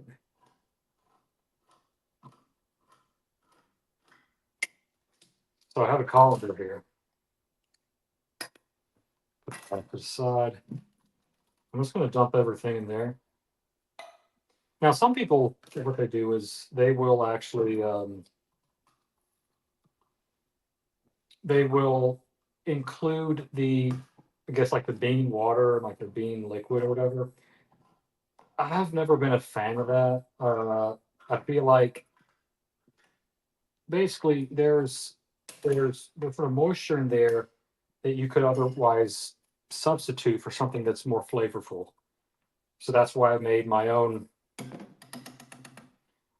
sort of crushed tomatoes and whatnot, right? And sometimes that just doesn't get out. But anyway, time for the kidney beans.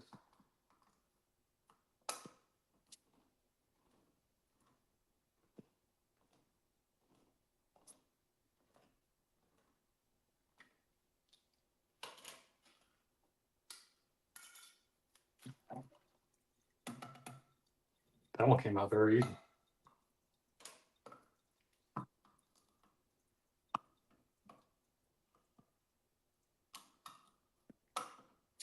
Now you might be shocked, like Logan, like surely you have some super advanced, you know, can opener, like you know, some super expensive, crazy can. No, this is old school, man. I mean, look, there's things that you can definitely invest your money into, but when it comes to grilling accessories and like appliances and everything like that, uh, having some fancy can opener is not one of those things. I mean, we really don't use a lot of canned goods, so there's no really no point in me getting something like that. I also have some tomato sauce. We're not putting that into the beans necessarily, but I just wanted to have this opened up later on. So this will add a little bit of thickness to the sauce as well. Got some on my shirt here. But anyway, let's clean these up a bit.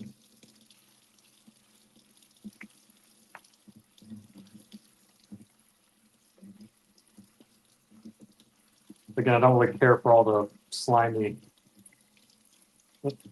the slimy sort of bean water. So we're gonna rinse those and get all the water out, or at least most of it. There we go. There's our beans. Let's pour. Let's get water out.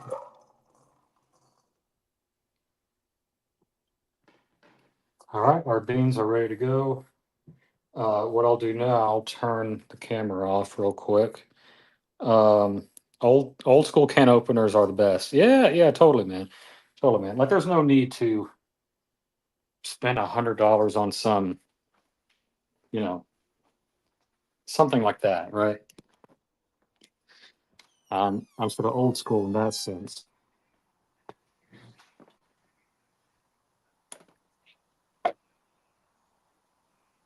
So I'll turn on the camera again real quick.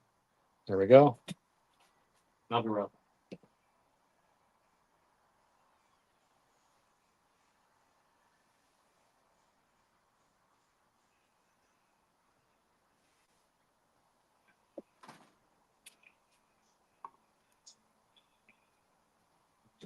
So 2.5 hours in here. What? Yeah. Um. So anyway, so now we finally are gonna cook. So let me bring you guys over here real quick.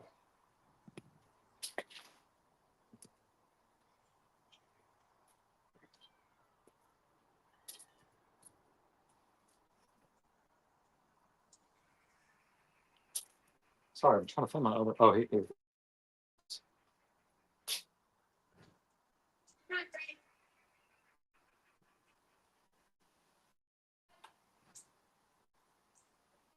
All right. So this is actually a little bit harder than I want right now. So um, I'm just going to leave this open for a second, just to get everything kind of back down to like a normal temperature. But again, one thing that I mentioned earlier on is the reason why I'm using this sort of like circular sort of dome attachment is it's going to concentrate a lot of the heat sort of straight to like the pan here. Um, so that's why I'm using that. Let's see. Washing the beans is a must top job. I don't like the canned liquid. Yeah, yeah, exactly, Dodger. I mean, it's just not all that flavorful or tasty, I guess. Um, so let's see what temperature we're at now. Yeah, okay, so we're closer back down like 300. So what I'll do now, we're going to slowly add in all of our veggies. And what I really need is a bench scraper. Give me 1 second, guys. I'll be right back.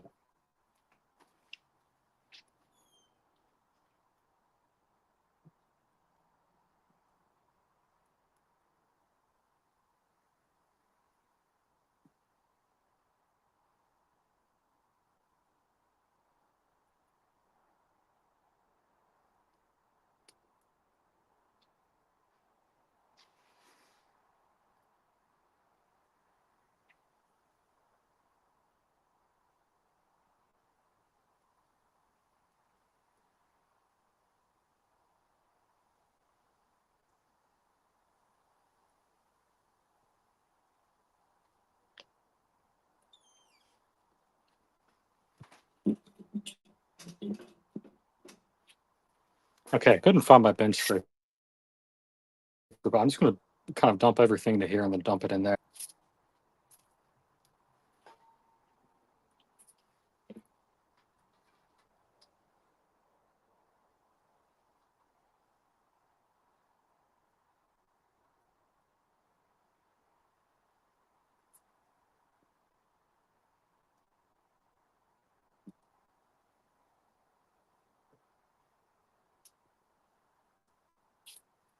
All right, here's all of our veggies. And I may not use all of this. Let me just see how much we have first.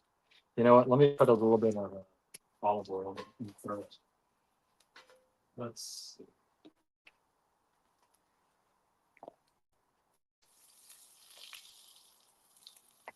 You know what I want to do? I'm also going to get a bit of butter too. So I'll be right back.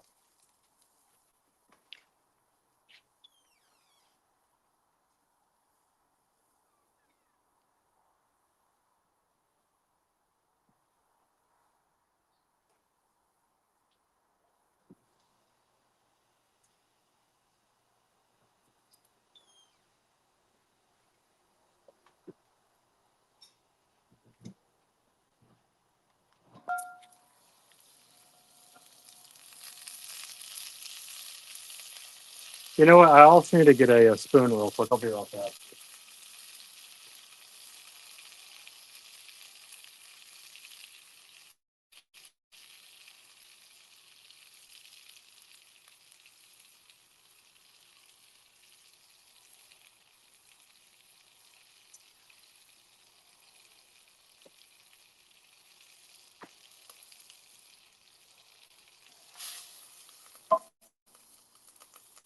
All right, let's get some of these veggies in.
So those veggies are getting a nice char on them.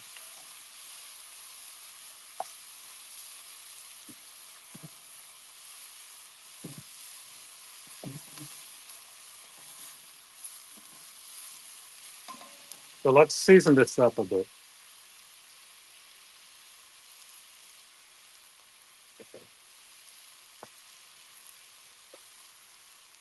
The chili powder,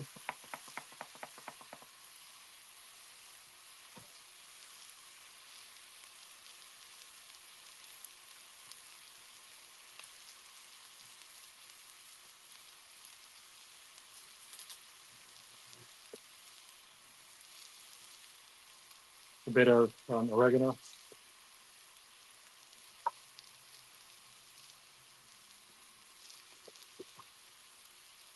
garlic powder,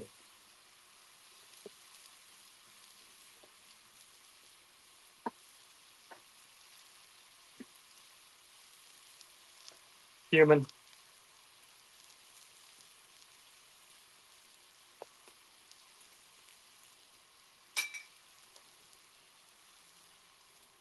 onion powder,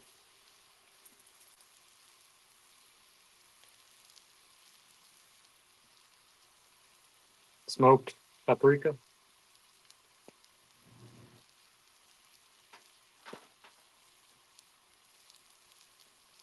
MSG,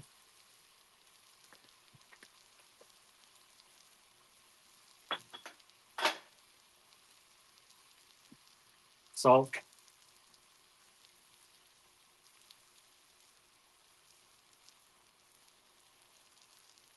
pepper.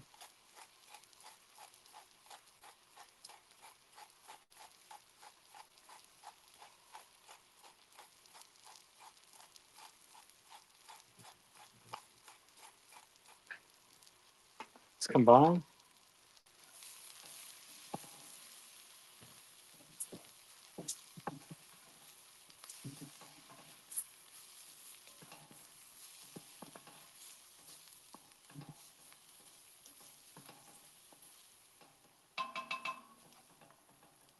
I'll make a spot for the garlic. Bit of oil.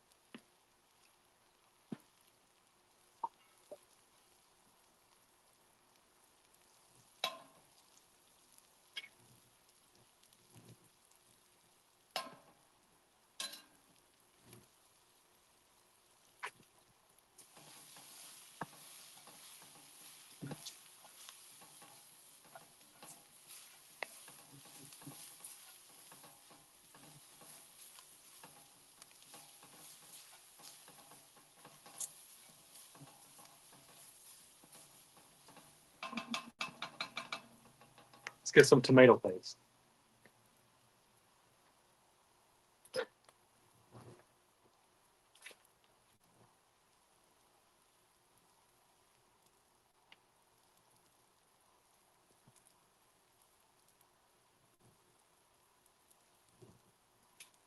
Okay.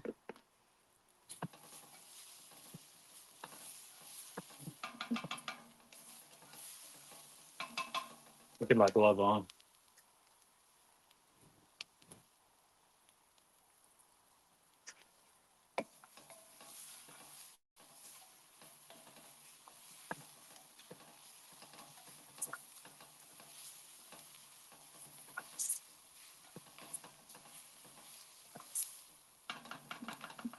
Now let's get the beans in.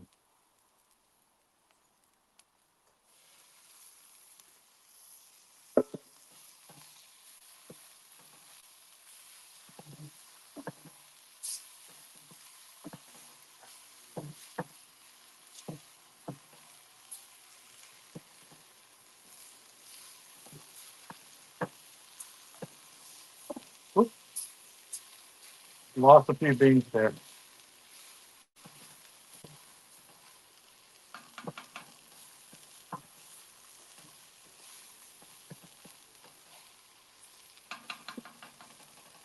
Okay, so before I forget, there's one secret ingredient, so I'll be right back.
Okay, so this might look weird, but chocolate. Again, you don't want a lot, but a little bit of chocolate will actually make this quite nice. It's going to give it a pretty cool texture to it. And something else I forgot to, by the way. A little bit of light brown sugar and dark brown sugar.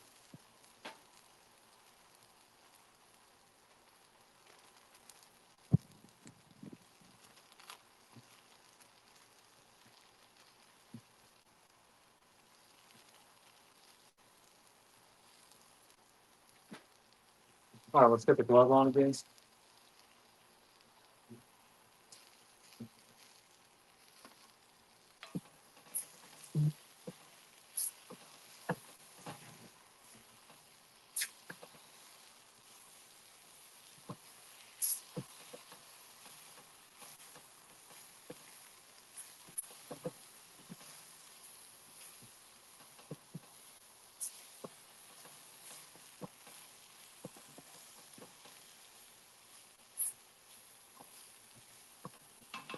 Pretty well mixed and incorporated. I'll do the tomato sauce now.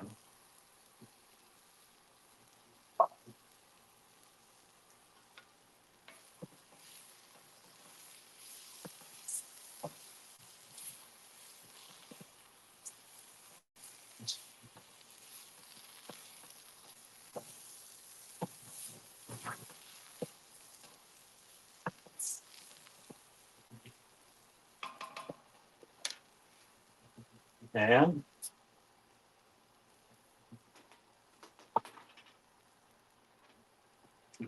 all right, so do you remember our tomato and pepper mixture? That will go in now.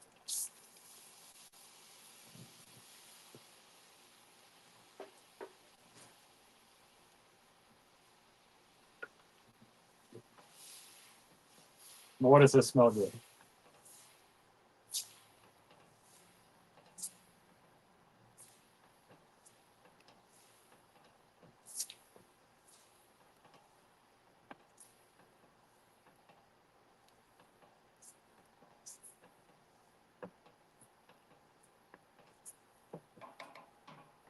Okay. Final thing is beef broth.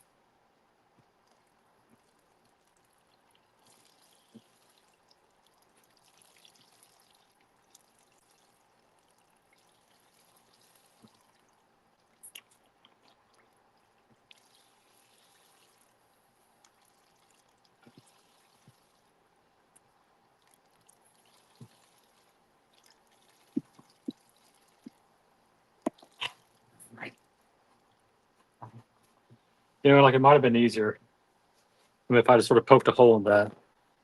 Oh well.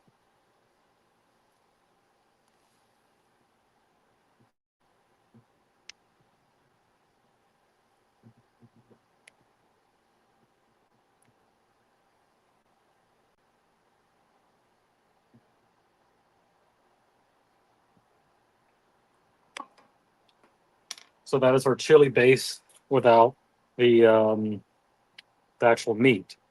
But what we'll do now is we'll put some grapes on top of this. Now, when you first saw the video title, you thought, what does over the top chili mean?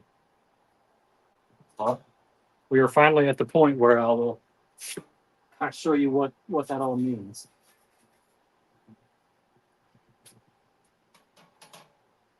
So we have our grapes in place. Now the meat is going to go on top of the chili. And it's like the idea is, you know, so like the drippings of the meat will go inside the chili. And that will make it really, really flavorful. So let me go grab the sort of meat log real quick and then we'll be right back.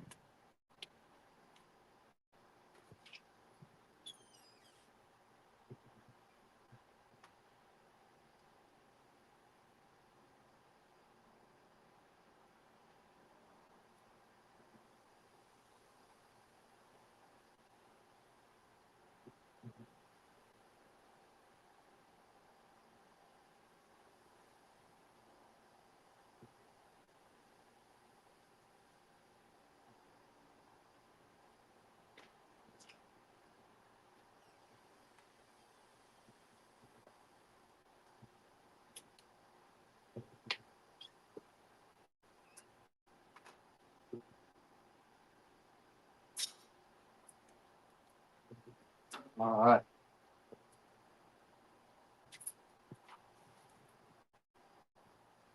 So the reason why I put this in plastic wrap here is so that it'll be easy to actually get out. So we'll test how easy it actually is. Let me make a bit of room here.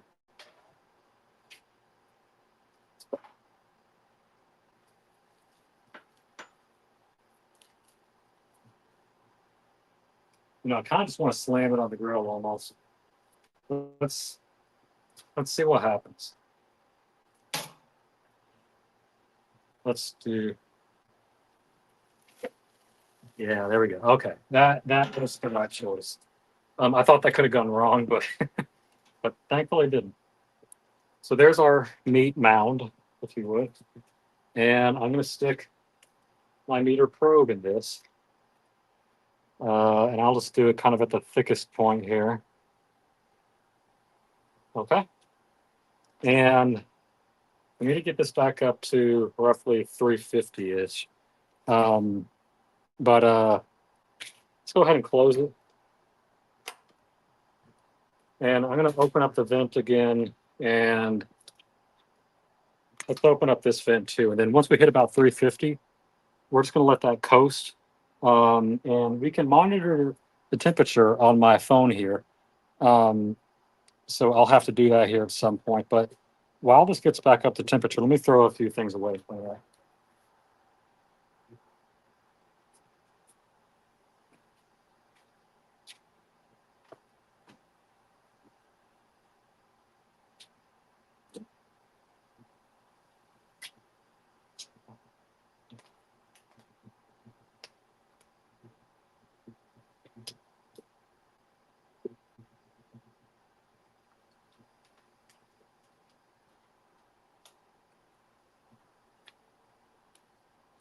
So, guys, for those of you that are still watching, we're about to transition over to the next phase of the stream where while we let this cook for about 2 hours, um, essentially, I want to do a little bit of a fun thing, do a review of another watch YouTuber that recently grilled some steaks, and I figured it might be kind of fun to take a look. We got Kevin in the chat um, dropping a link. Is this a safe link, Kevin? Let's. Oh, okay, so this stream may go black for a moment, but let me just check out what Kevin has here.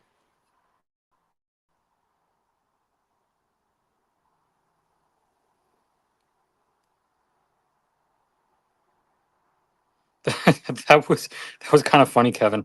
Um, the thing is, like Kevin, like I don't know if you realize, but what you posted was a link, but what? Okay, so so again, it sort of appeared as a link for me, but yeah. So it's a emoji, but but when I clicked on your link, it went to a just a just a picture of the emoji. Like if you like right click like an image and like you just sort of open like the image source, it just gave me the source of your emoji, which was kind of weird. Um, but anyway, let's see what the temperature is. We're getting close to 300 here. I want this to be hot enough to where there's kind of a low simmer on the meat itself.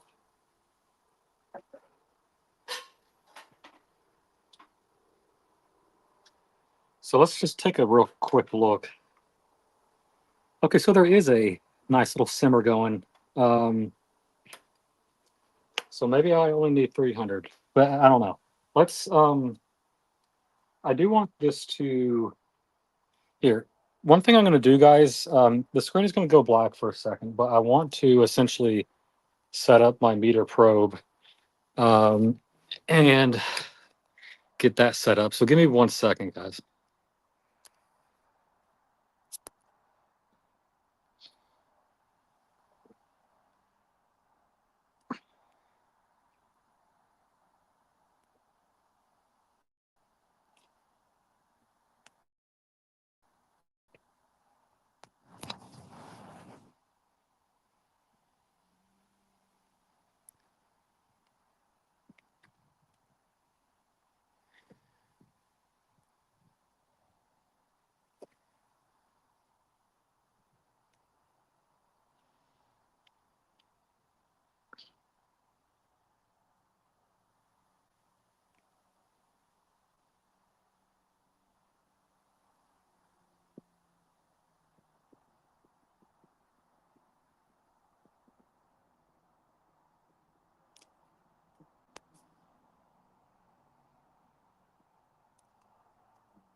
Oh, that's actually pretty cool.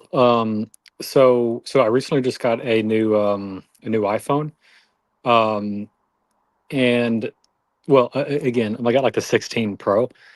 And what's cool about the 16 Pro is there's a little black bar sort of at the top, like right there, sort of in the center where like your front facing camera is.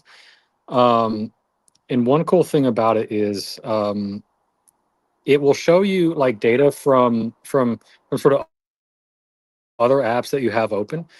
Um, and what's cool is it's showing me the temperature of sort of the ambient temperature of my grill without me having to go back to the app and like go to like a black screen.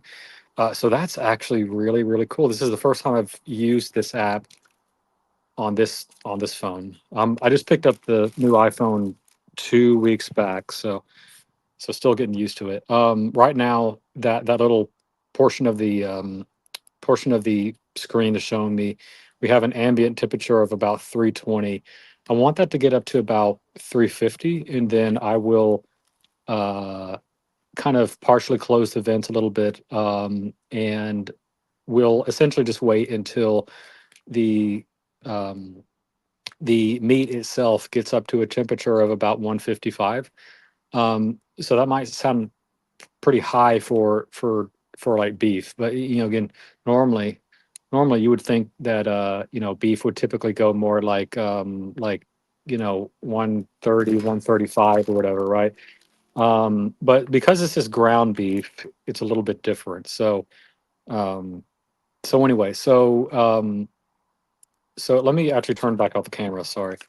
There's really not all that much to show, I guess, right now. But again, I'm just gonna wait. Actually, sorry guys, I do have to turn it this way uh, so that I can get that secondary camera view. Um, Again, it's like the reason why I want to stay out here until it reaches 350 is I don't want to have to keep fiddling with the vents like while I'm doing this like this next portion, right? Um, so um, so anyway, so we'll just kind of chat here, maybe another few minutes or so, um, until that is at a good sort of rolling sort of temperature. Um, so looks like you know it. It's like it's actually good that we're going to be going inside here in a minute, because my phone is at 22%. So this will be a good opportunity to actually get the battery going up again. Um, Again, if you guys are still hanging in there, thank you so much. Really do appreciate your support. One thing that was mentioned to me, sort of in, well, I mean, I can't remember when this was said. Like it might have been like in New York, but someone told me like you should do like stream summaries. Like you should take sort of like your entire 4 hour stream or whatever it is, and you should condense it down to like 10 minutes or 7 minutes or whatever, right?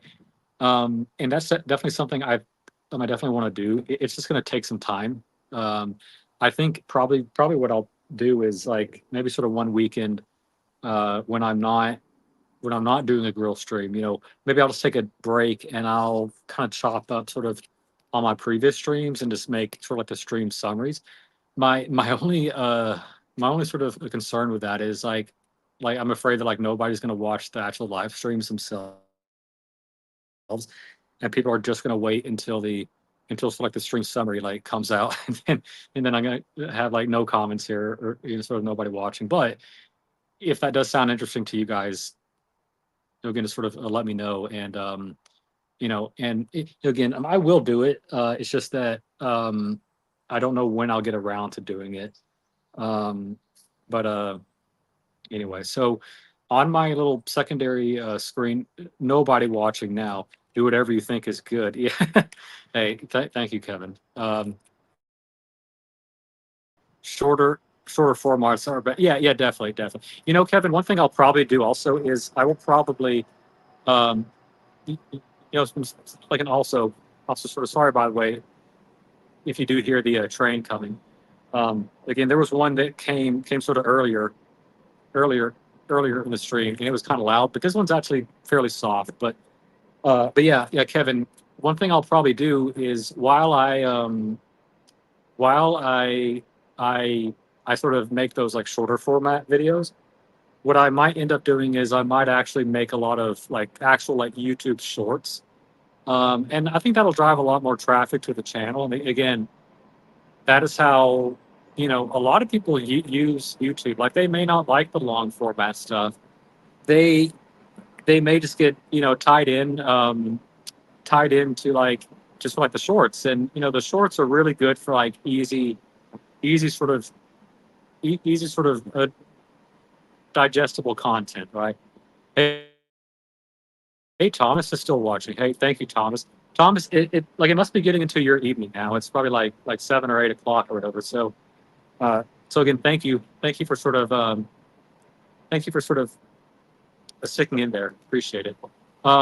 So my temperature, a temperature for like the ambient temperature right now is 348. So I think that's pretty sort of close enough to where the temperature has risen to where I want it to be. Now what I'll do is I'm going to close, or not close the vents, but just keep them at a slightly open rate here. Um, there we go. And let's just take a look at this before we go. Yeah, yeah. So this is, yeah, okay. So that's actually kind of boiling now. That might be a little bit too much. But again, our meat is getting cooked here. All the drippings are going down. Um, so I think that'll be good. There might be one. There might be like at some point I might want to add a bit more broth so that it doesn't dry out. But again, I think we're at a good point now. Um, I'm going to go ahead and go inside, and we're going to do the next portion of our stream here, which is we will do a bit of a review of fellow watch YouTubers grill sort of grilling experience. Um, so let's go inside, and I'll walk back up to my office. I've got a two-story townhome, and so my office, my bedroom is upstairs. Um, Let me do this. I'll probably wash my hands real quick, but then I will actually go to my my computer here, and we're gonna take a look at uh, again, just like a fellow YouTuber and I guess his steak experience. So let me plug in the phone here. My let me get let's plug this in. Now, you might be able to hear my cat too. So feel free to say hi to Sophie. I'm gonna wash my hands real quick, and then we're gonna switch over.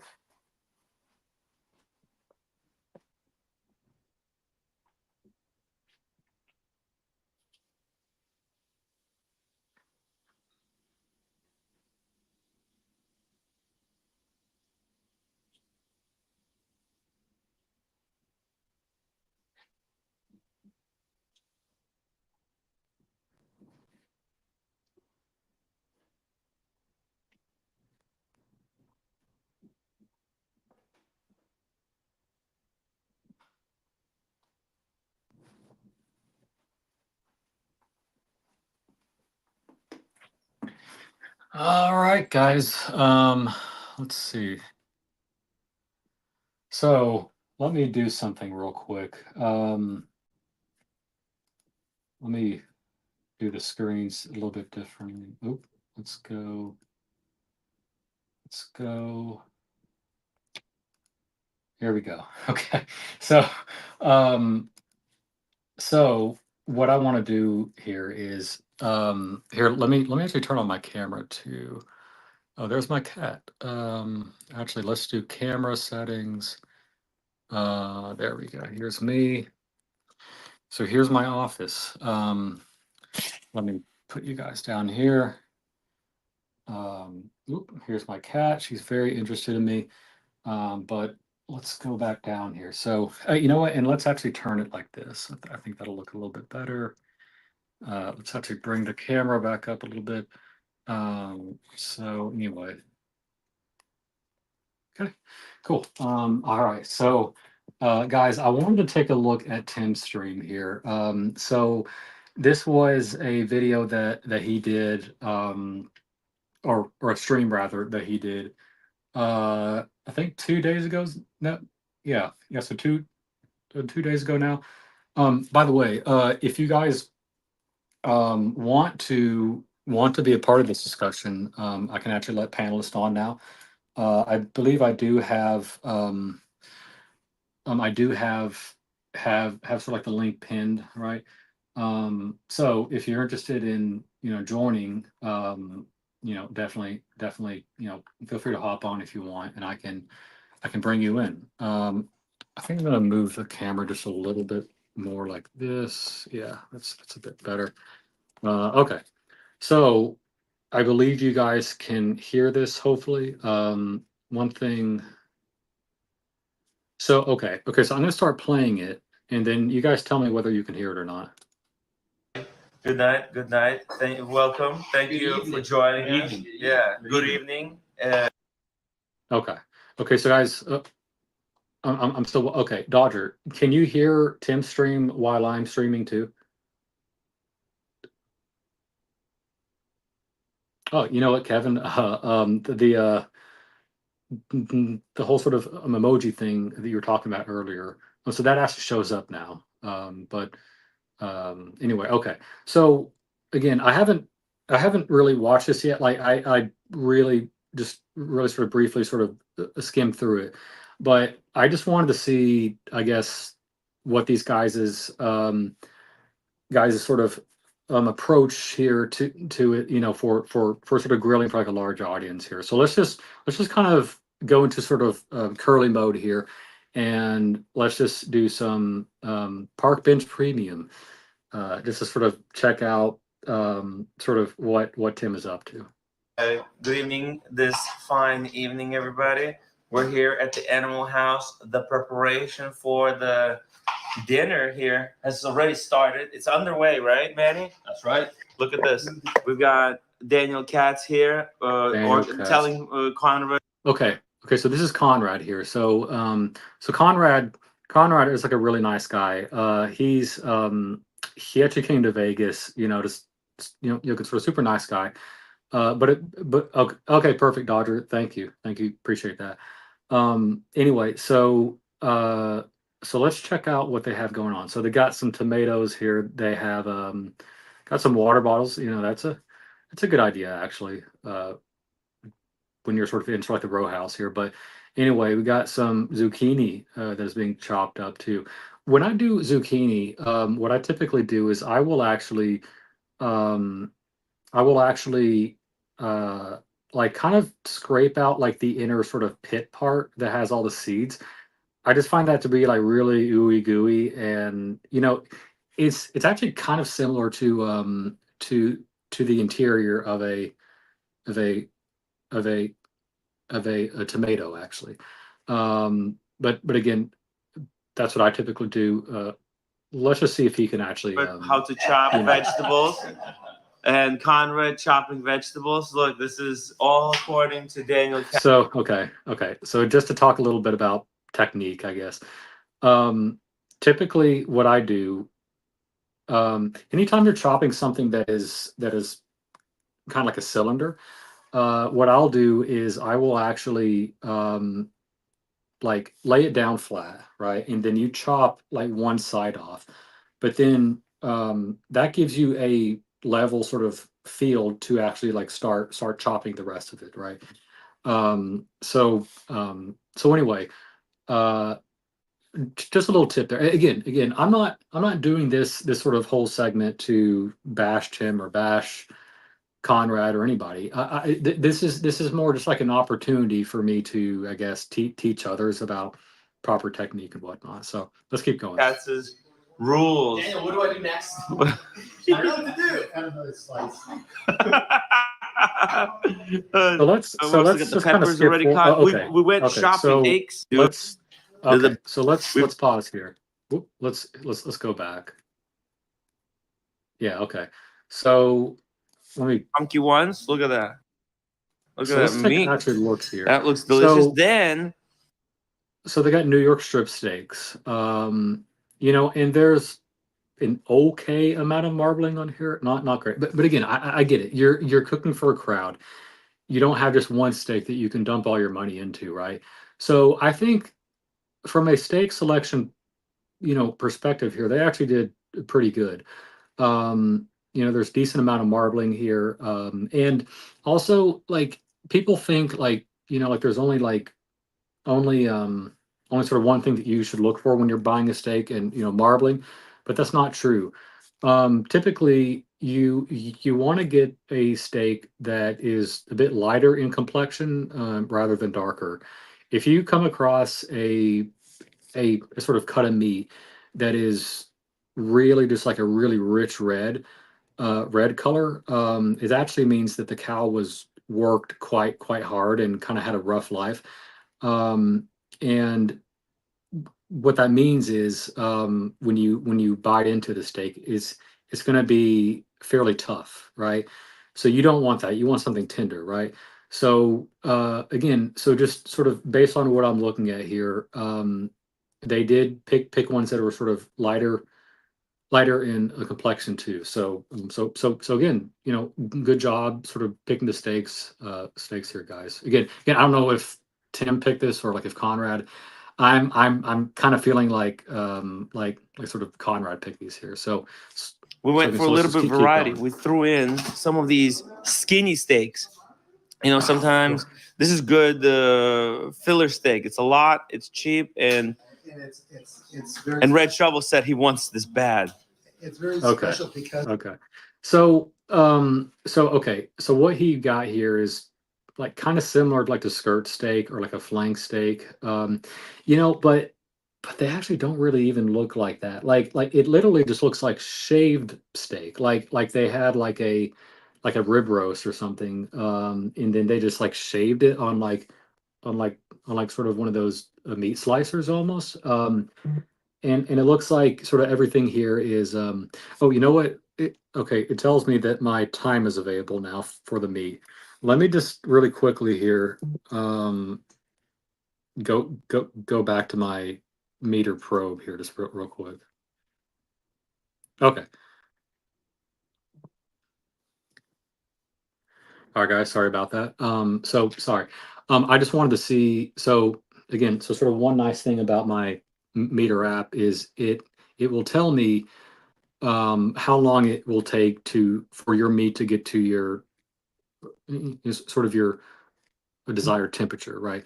So anyway, so it tells me that we'll be ready in about like a hour and a half or so.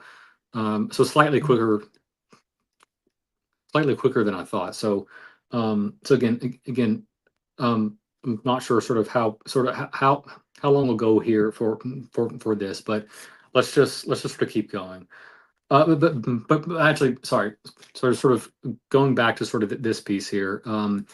Yeah, I actually really don't know what type of steak they got here. I mean, it might be flank, it might be like a skirt steak. But again, that's an interesting choice. It's what actually it's fine for like big sort of group settings, I guess. Because like maybe maybe you don't want like a whole steak. Maybe you just only want just like a little bit. It looks like they do also have some sausages here, so that'll be nice. it says save. What is it there? Save $1 if you spend how much? Oh no, it's a savings one. There we go. Wafer thin, just like Daniel. Wafer thin. Okay. And So we got an idea.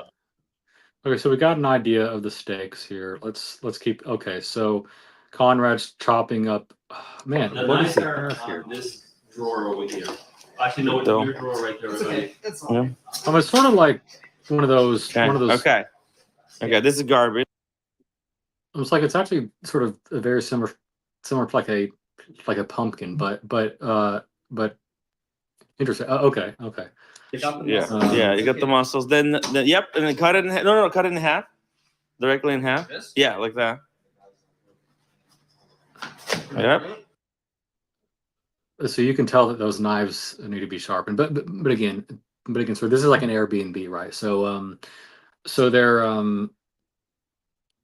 they're probably not going to be like the best quality knives. Ooh, see. Yeah. Now we need a spoon to spoon that out, or just do it with your hand. All right. All Deal is going on. Look So at that. let's just sort of skip ahead here to the actual preparation. So again, they are salting before they put it on, which is good. you know, sort of again, sort of what I personally do, and this is really only more if you have time or if you sort of think ahead. But I like to do a dry brine, meaning I like to season the steak with salt, um, like usually like 8 hours ahead, or again, for like the day before, basically. And I let that sit in a fridge, but I keep it sort of uncovered, and I also put it on a rack that has grates on it, meaning there's sort of air flowing through underneath. That means that you'll get nice sort of air sort of circulation, and you won't have like a portion of it that is not getting air. And sorry guys, my phone keeps buzzing. One of the really annoying things about the meter app is um, it will essentially keep buzzing you to try to acknowledge that you saw like a notification. So give me 1 second. Let me just make sure that like it knows that I've seen the notification.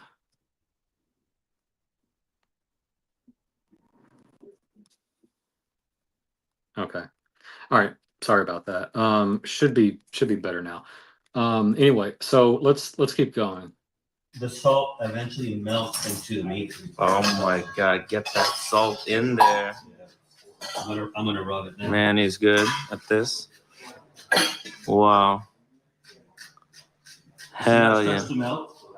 Oh, So again,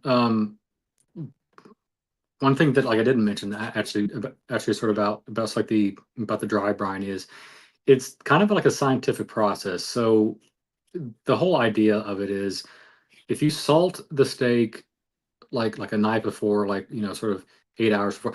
Again, get some like it doesn't even have to be like 8 hours. It can be like 1 hour, like or 2 hours or whatever. But the effect is more pronounced when you do it for a bit longer. I wouldn't do it sort of any more than 12 hours because kind of what happens there is it'll draw out too much liquid, and you end up with a not as juicy steak. But again, it's like the idea of like a dry brine is essentially you put salt on early.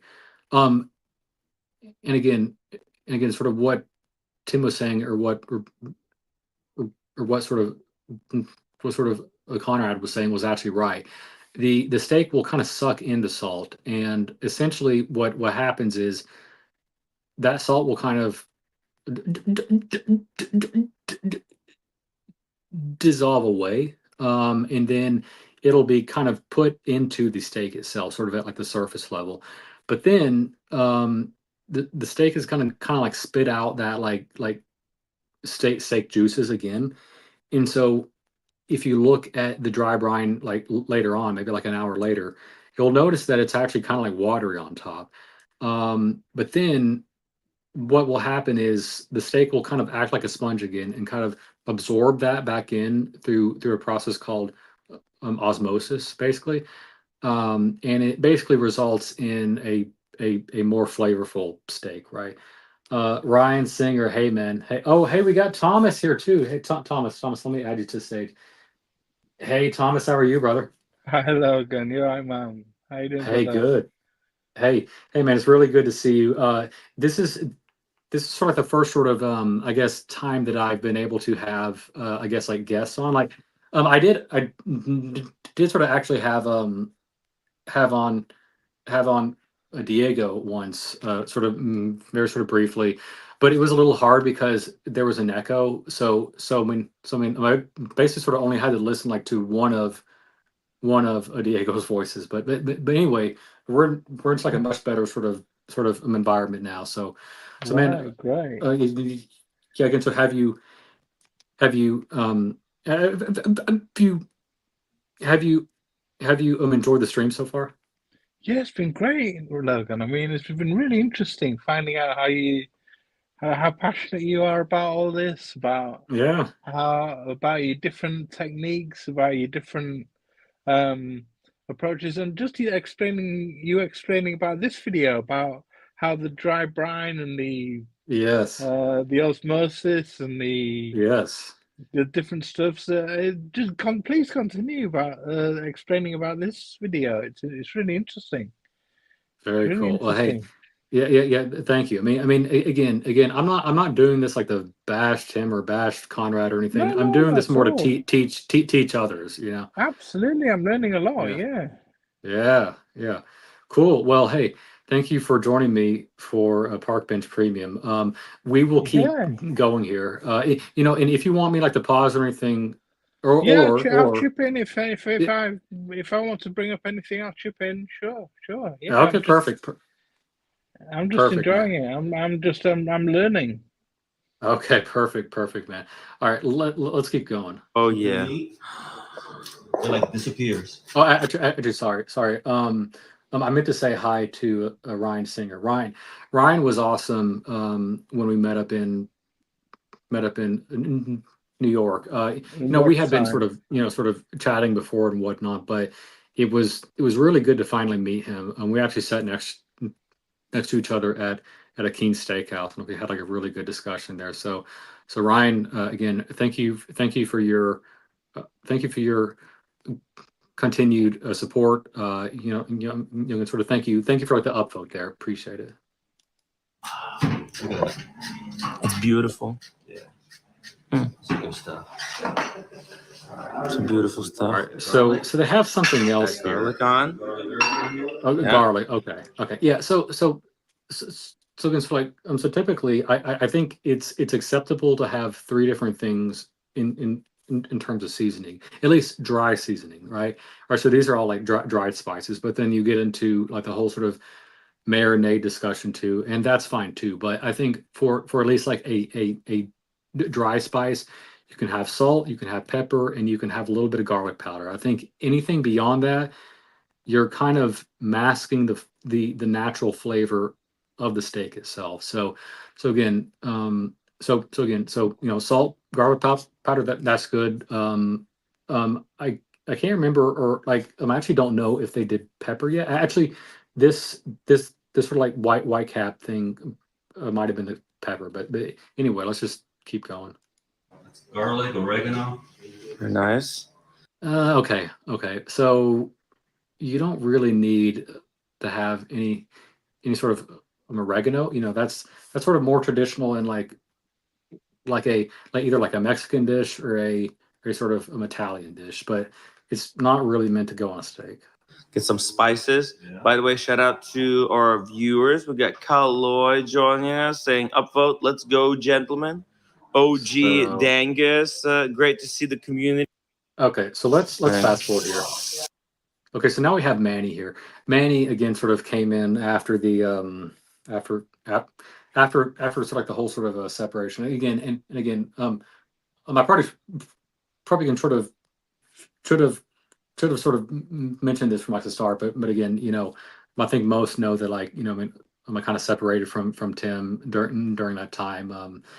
Again, I'm not really going to speak sort of ill about him, but I mean, the one thing like I will say is the Tim that you see on the streams and sort of in person is not the same Tim behind the scenes. He's a very different guy behind the scenes and sort of, sort of like on personal calls and sort of like private chats. He's a very different guy. So just again, if you are a Tim fan sort of watching this, just sort of be aware, right?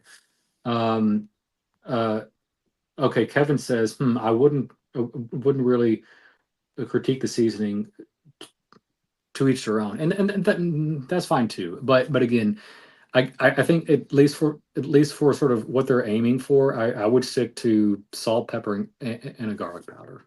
Again, You wouldn't go anything advanced like cumin or sort of. no, I think there's definitely a time and place for that. I think now sort of going back to like the skirt steak thing a little bit. Sort of like in Mexican culture, like it's actually sort of pretty pretty pretty traditional to use like like sort of like taco seasoning or like cumin, like, or sort of that type of stuff on like a skirt steak. So if they're going for sort of like a Mexican style steak, then that's okay. But again, I guess what I'm trying to get at here is, for your more traditional New York strip, just keep it very simple. Just salt, pepper, and a garlic powder.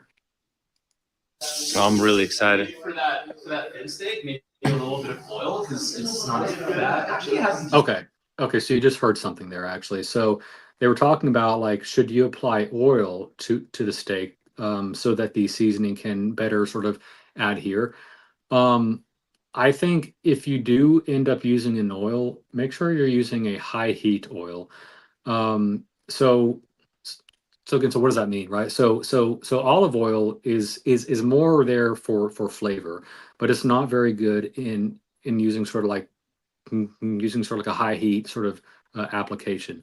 A good example of a high heat oil is a grapeseed oil. It can definitely sort of take very high temperatures, like 500 or 600 Fahrenheit. Again, sorry, Thomas, I don't know what that is in Yeah, India yeah, Celsius. sure. No, carry on. Yeah, Yeah, but we use Celsius and Fahrenheit on our cookers. oh, So okay, cool, cool. Oh, okay, nice, okay, cool. But again, Yoga, sort of just to sort of wrap up this piece, it's fine to use oil as a sort of binder when you're doing this. You can do it sort of with or without, like it's fine either way. But if you do use an oil, use a high heat oil, like like a grapeseed oil. It has good, yeah, it has good marbleization. See that? Mm-hmm. So it really does. So I'm just gonna skim forward here. Let's just Wow. Kind of looks like the New York strip. okay. So let's check out the wine here. Thing about this bottle, but we're gonna open it when the steak. Very good choice. Okay, so this is French, um, and that's a very good region of France. Here, let me see if I can make the bottle a Steaks little are bit ready more with clear.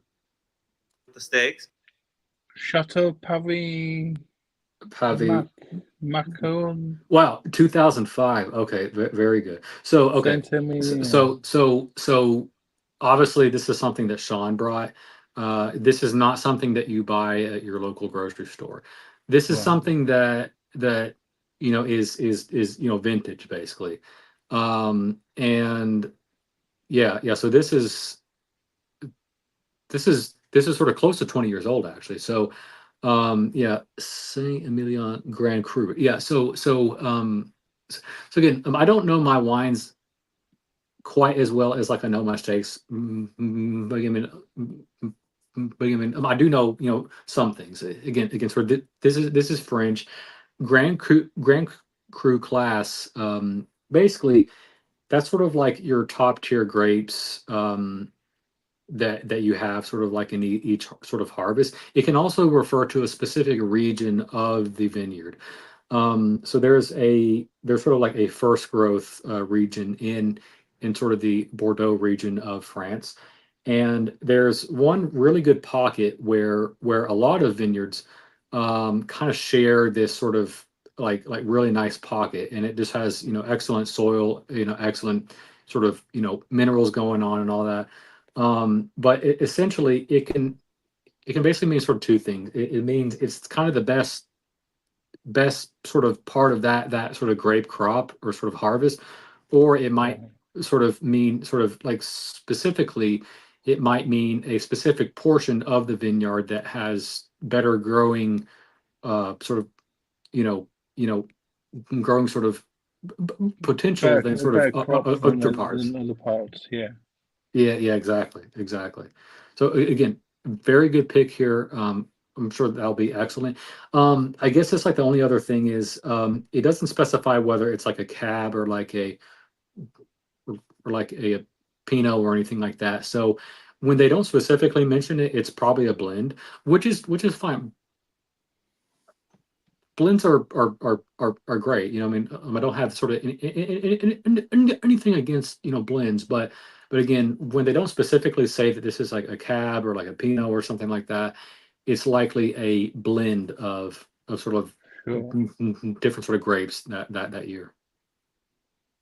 So let's keep going. Cars, you down? Oh, sorry. Maybe Cars brought it. Yeah, again, sort of Cars and Sean are Yeah. sort of like the two main guys in terms of wine. Yeah. So I mean, yes, it might be that a Cars brought that. Oh yeah. Shane's coming tomorrow. Yeah, let's save it. Oh yeah, I'm sure he'll freaking love. This So is a holy grail of wine, guys. Yeah. Okay. Yeah. So sorry. I mean, I keep pausing it when it gets blurry, but oh well. So let's kind of skip forward here. Okay. So what are they doing here? I think they're cutting up some cheese. Yeah. So this looks like brie. Camping, right? Imagine we were in the woods Great. right now. Okay. So they got some cheese. Probably do like the cheese board. So that's here we go. We got red. Daniel there. There's Cars. Hey, Cars. Yeah. But actually, sorry. Let me text somebody real quick. Sorry, this is a little bit of an urgent text. Let me just make sure. Whoops. Let me get out of this real quick. So, how to cook the perfect steak? All right. So I'm back. Sorry about that. So the steaks they're cooking obviously sirloins, aren't they? Yes. So they're New York strip sirloin, basically. What defines a New York strip then? So essentially, you know what? Let's actually do a bit of steak sort of education here. I want to. Sorry, my mouse is not working. Let's just type in porterhouse. Porterhouse steak. So let's just take a look here. Oh, you know what? Sorry. Sorry. I need to share this tab now. So anyway, so this. So again, I'm still trying to like make myself sort of more sort of educate. Actually, you know what? Let's just pull that up too. Actually, let's do this. Let's do cow cuts of meat diagram. So let's go back here real quick. Yeah, here we go. So let's open that new tab. Oh, sorry. Actually, let's just open this up real quick. Okay, so yeah. So essentially, interesting. Yeah, I guess it'll show you different parts or whatever. But anyway, so let's go from the bottom up, right? So like shank steak, these are sort of in like the legs, and that meat is going to be worked really really hard. So that's going to be a tough cut of steak. Another sort of tough cut is going to be sort of like the round, sort of a close like the tail, I guess. But again, chuck, rib, brisket. No, I don't want your thing. Again, sort of these sort of cuts up top are going to be nice and tender, right? But again, like the closer you get to like the working muscles, that's actually going to be like tougher and sort of cheaper cuts So your sirloin is orange next to the green, is it? Is that near the top of the back? Yeah. So sirloin is sort of like this light green sort of up here, and it's sort of close to like the tenderloin, and then sort of like the top sirloin. I actually don't know why they call it top sirloin when it's closer to like the middle, but Right, top beef, yeah. Yeah. They're called top beef. but yeah. but yes, sort of most of against against like a New York strip is going to come from sort of like this sort of sirloin or or towards sort of like the bottom here, so like the top sirloin, and then right next to it you have the tenderloin. The tenderloin is where you get sort of like the fillet from. Now, if we go back, I'm sorry. Was I? Sorry. I was actually looking at like a different tab here that sort of had that more sort of blown out here. But anyway, let's go back here, and then and then I want to show you like that porterhouse. So again, so do you remember how the tenderloin was right next to the sirloin? Right. Okay. So essentially, with a porterhouse, you have two parts of that of that sort of cow, kind of sort of stuck together almost, right? So you have Whoops. Logan's just disappeared. Don't know whether his phone battery's gone.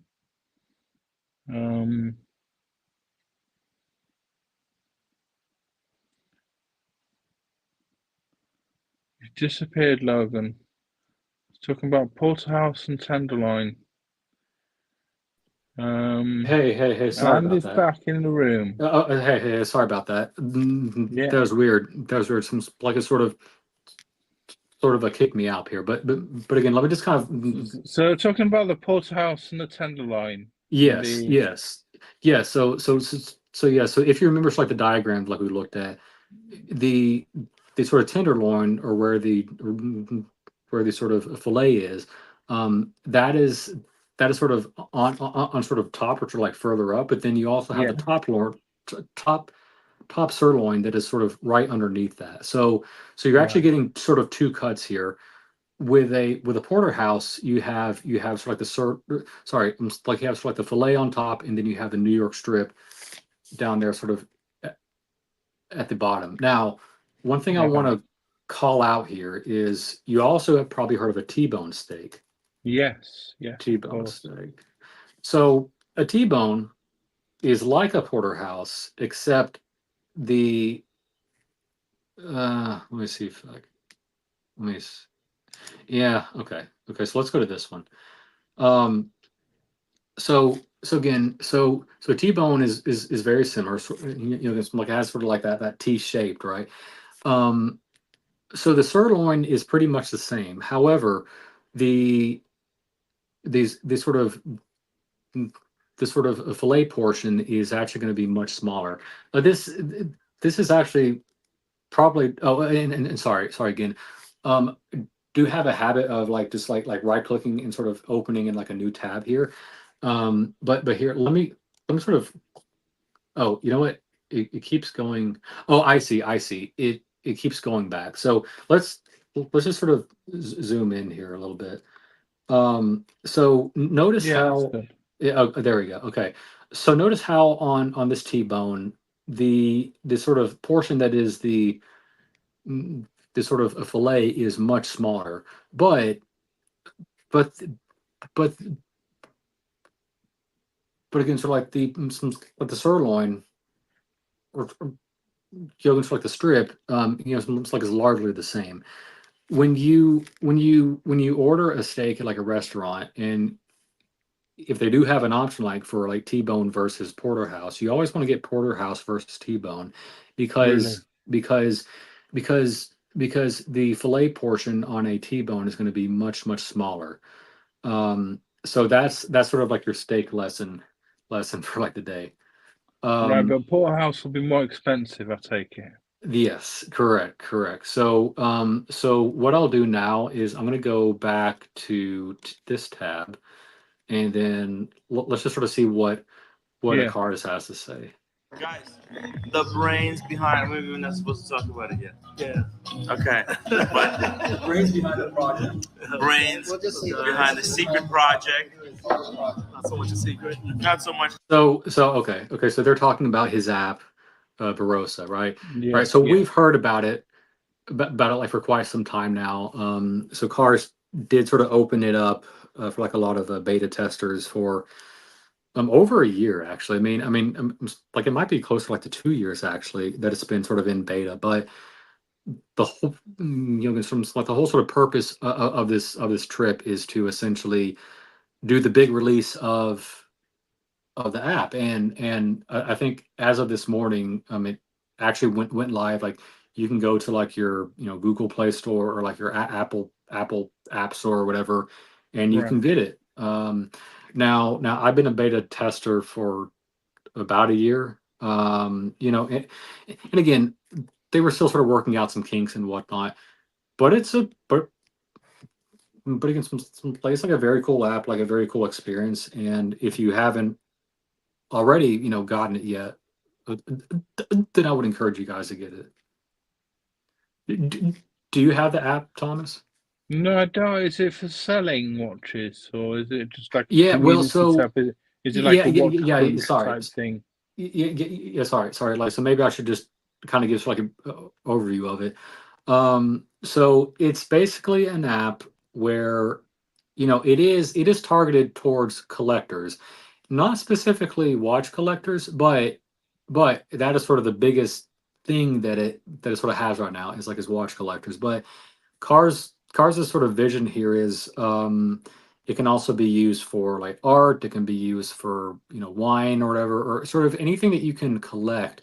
He wants to create a kind of social media platform where you can, like, in your profile you say like, hey, I have these watches and I have these pieces of art or whatever. um you use it to like post pictures, sort of very similar to sort of like Instagram, I guess. But the idea is you can list things that you have for sale, and it then becomes sort of like a marketplace. So let's say that like I Right. wanted to buy OC's like platinum day date or whatever, right? Yeah. um Not that I'm in the position like to buy one, but Sure.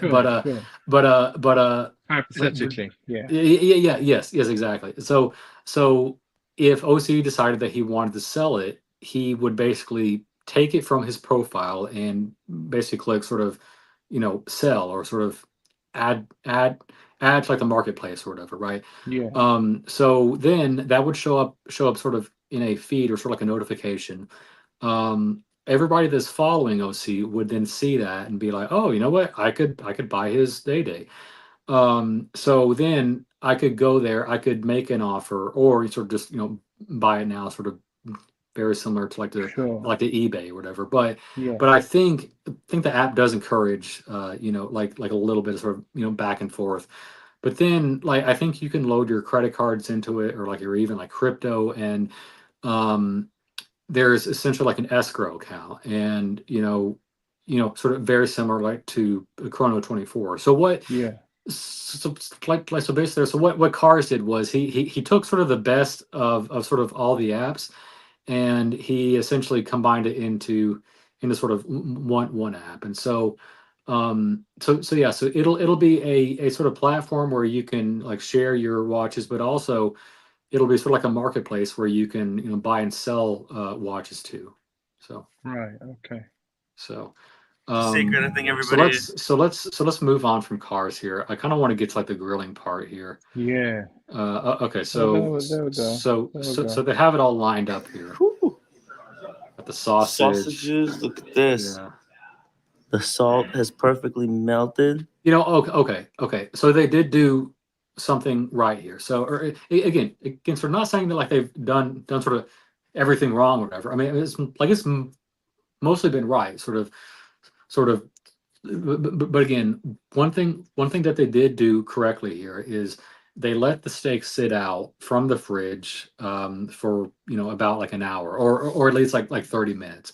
The reason Sure. why you want to do this is um, if you introduced a cold steak that was straight out from the fridge to a ripping hot grill, it's not going to cook evenly. Um, you will have a cold center, but like a really like sort of flame broiled outside, right? And that's not going to make for like a very good steak. What you want to do is you kind of want the steaks to come up to like close to like the room temperature, basically, so that when you grill, um, the sort of like the atmosphere sort of like around it like is much sort of closer, rather than it being like a very stark difference, like cold hot, right? You want it to be kind of warm and hot, right? um so again, it's good that they let these sort of lay out like and sit out for like a bit. Yeah. Can I just ask? Was stuff like the oregano that he's added? Yeah. Uh. What is it? I mean, I saw them adding powders. Like the garlic powder and stuff. Mhm. Is it better to add the powders beforehand, because the powders are easy for the steak to absorb in juices? Um, is it better to add the things like oregano when you're cooking? Yes. So okay. Okay, so this is When you're actually like a really actually good good when you're actually frying or grilling the steak, is it better yes. to add things like the leaf parts of the leaf ingredients, like the oregano, like your sage, like Hmm. your mint or things like that, or whatever leaf spices you're going to add to it while it's actually cooking? Yeah. So this is actually like a really good sort of question, and like I'm glad you asked. If you do decide to go beyond salt, pepper, like and garlic powder, if you get into more like this leafy stuff, like the sage or sort of what they have here, um, I typically so backing up a little bit, they did do a little bit of a brine here. They essentially seasoned it and then they just let it sit, right? And that is sort of serving two purposes. It's kind of doing like a dry brine for the salt, but then it's also letting the steaks come up to temperature, sort of close like a room temperature. Um, Sure. now the reason why you would want to do this with salt first is salt is kind of sort of unique in that it has sort of that osmosis effect. Yeah. The same cannot be said for like garlic powder, pepper, and sort of any other dry seasonings. Oh, really? So I would say what they probably should have done here is they should just seasoned it just with salt first, and then right before they're about to grill, they can add in sort of like the other sort of spices here too. Um, the only benefit really here is letting the salt penetrate first, and then before they grill or whatever, they can add their pepper, they can add their garlic powder or whatever. But again, if you were to do sort of like a dry brine of this, sort of keeping all those other spices on it, like it's really not going to add much much of a an effect. I mean, it's really sort of like the salt that's doing the work. Right. Interesting. Yeah. All right. It's looking good. Let's It's see. looking. Okay, so we got a layout there. They're drinking some wine. We got red here. Okay. So let's see. Oh, okay. Good. Very good. Very good. So the brand of grill they have is called this Mister Mister is called is called is called sorry. Their sort of grill brand is called Napoleon. So very much like the French, ruler, Right. right? Yeah. Yeah. Sure. Now this brand is a little bit under the radar, and it's not sort of as well known, but this is a step up from your typical Weber, or like a, Sure. sort of whatnot. I actually have a Napoleon gas grill too. But again, I actually don't like show it sort of too much because I often sort of cook with sort of like with the sort of like the charcoal cooker, right? Um, Sure. but but But because what you're saying is this is a good high end gas grill. exactly exactly Yeah. if you I- if you want like good flavor from like a gas grill, then this is a very good brand. Yeah. So yeah, so good grill. Uh, uh, Okay, so let's keep on. Oh, okay, here we go. So let's back up. Here we go. We've got. Oh, are you? So they didn't get the part where they actually put it This. on. Oh, are you seeing this? What's Let me that? see, let me see. Look at the. No, you can let it sit Okay. more. Yeah. Oh, well, you know what? Tim is right here. Tim is actually right. Um, so when you're doing grilling of a steak, the thing that I preach all the time is you need to have a two zone setup, and that means on one side of the grill, it's going to be cranked up all the way, like Okay. ripping hot. And then on the other half of the grill, you can either have it like on super low temperature or just have it off completely. So it looks Right. like Okay. yeah. So this grill like looks like it has like maybe 4 burners, which is actually a little bit more than what mine has. But again, again, I don't know if he's doing like the 2 zone thing right here, but the purpose of it is you want to separate the sear from the internal temperature cooking. The sear must be ripping hot. For you to get a good crust, it must be ripping hot. Right. Now you can do this either.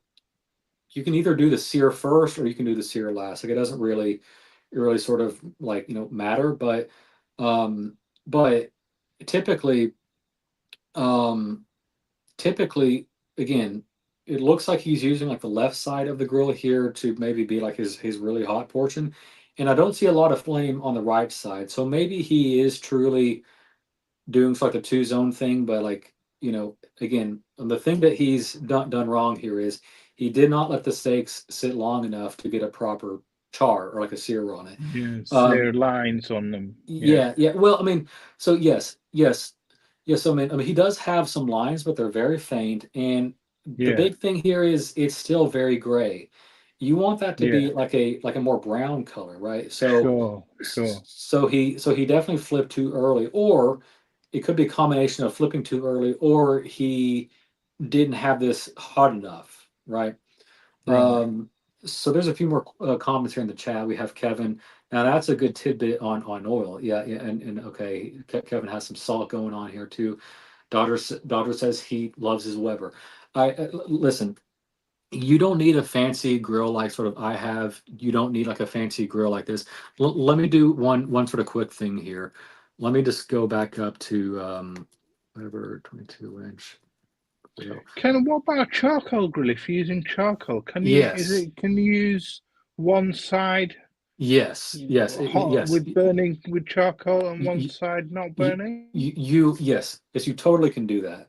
So if you have nothing, let's say that you're starting from scratch and you want to get into grilling, I would recommend one of these. It's like a Weber kettle, original 22 inch. You can pick them up for for cheap, for like 140 bucks.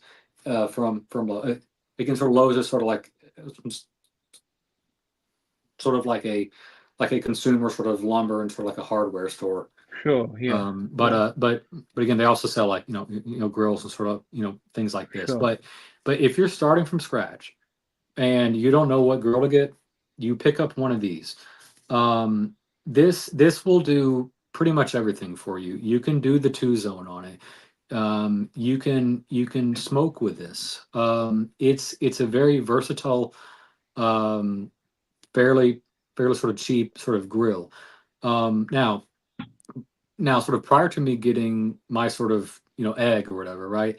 um I actually had something similar to this, but it was much smaller. The reason why I would recommend a larger one like this is you can do a proper 2 zone on it.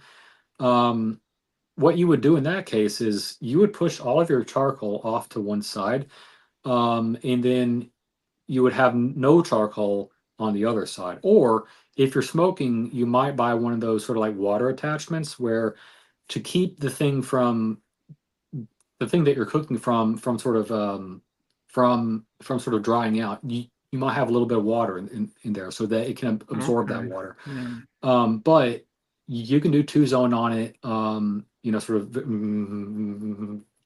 very sort of simply. Yeah. And I mean, I might actually do like a video on that. I might pull out sort of like my old sort of Weber sort of charcoal grill, and like I might do That'd like a be a good video. idea, Logan, to pull out your beginner's barbecue and Yeah, sort of to starting take from it from scratch. scratch. Start from scratch. Yeah. Exactly. Good idea. So let me go back to Tim here. All right.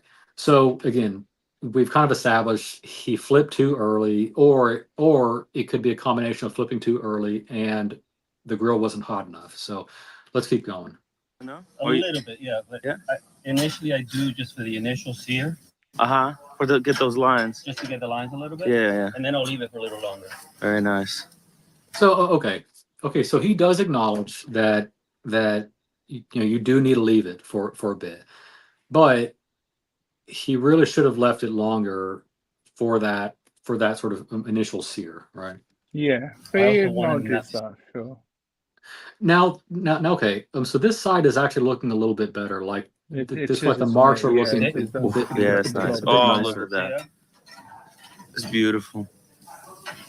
Not very good on that. Oh, Sheehan would No. say these are perfectly cooked.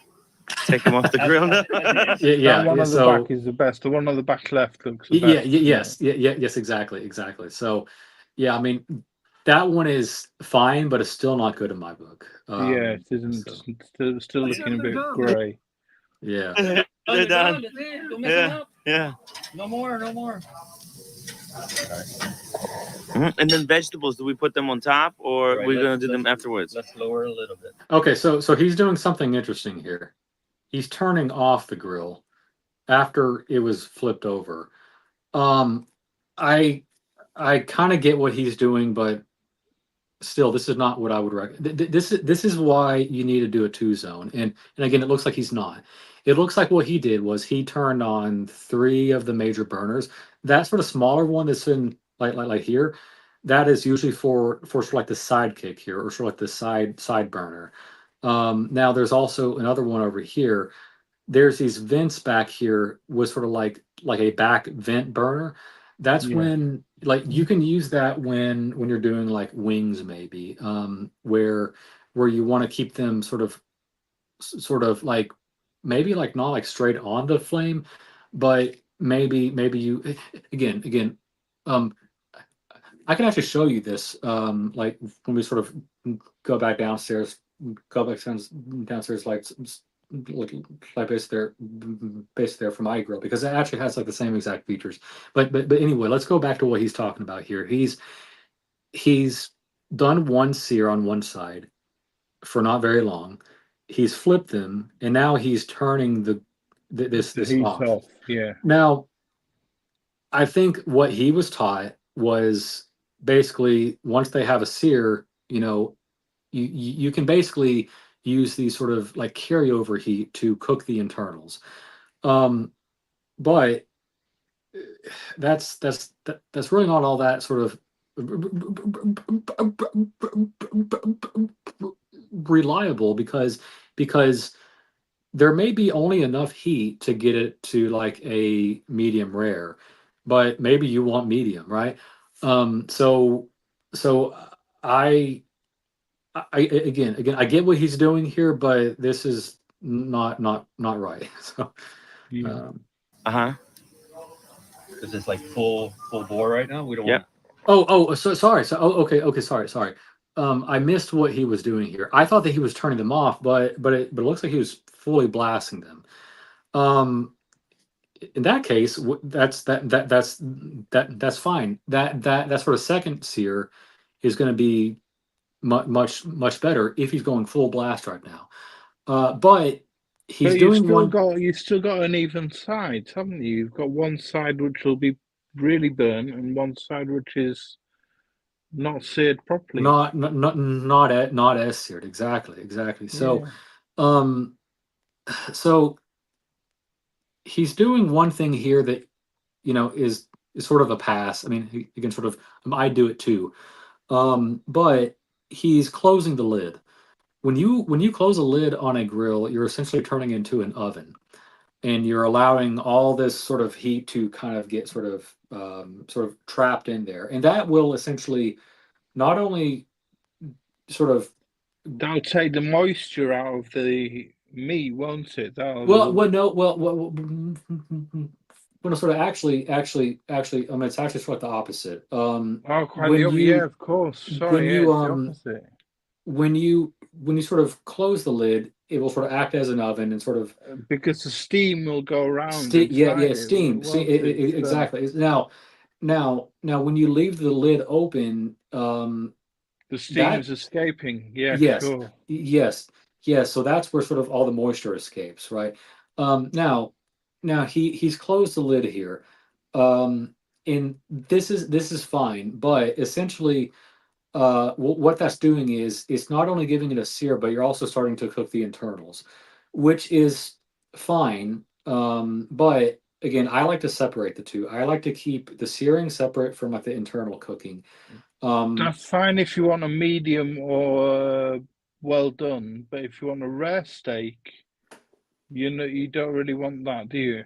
I wouldn't have well, thought. so here's the thing. Going back to like the two zone cooking here, you need to have one side of it ripping hot. That's for your sear, and then when you're happy with the sear, you move the steaks over to the cold side, or the side that like maybe you have like very little, sort of heat on. Sure. But essentially, the essentially the cold side is also referred to as the sort of like the indirect side, meaning your sort of flames are not directly hitting the steak, but there's enough carryover heat that it's going to still cook the steak, right? Okay. But anyway, so let's keep going. That's action. Action is going on. Okay. Let's put the zucchinis over here. Okay, so they're starting to do the vegetables here.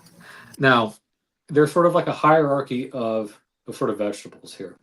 Um, well, just in terms of how much time they should get. For vegetables that are very watery, like like the zucchini, you want less time for that because Okay. because essentially um well actually here let me just make sure like I'm sort sort of again sort of saying this correctly, but again, um there's going to be a lot of water involved, and that you know what that I'm sorry, man, I kind of got it wrong.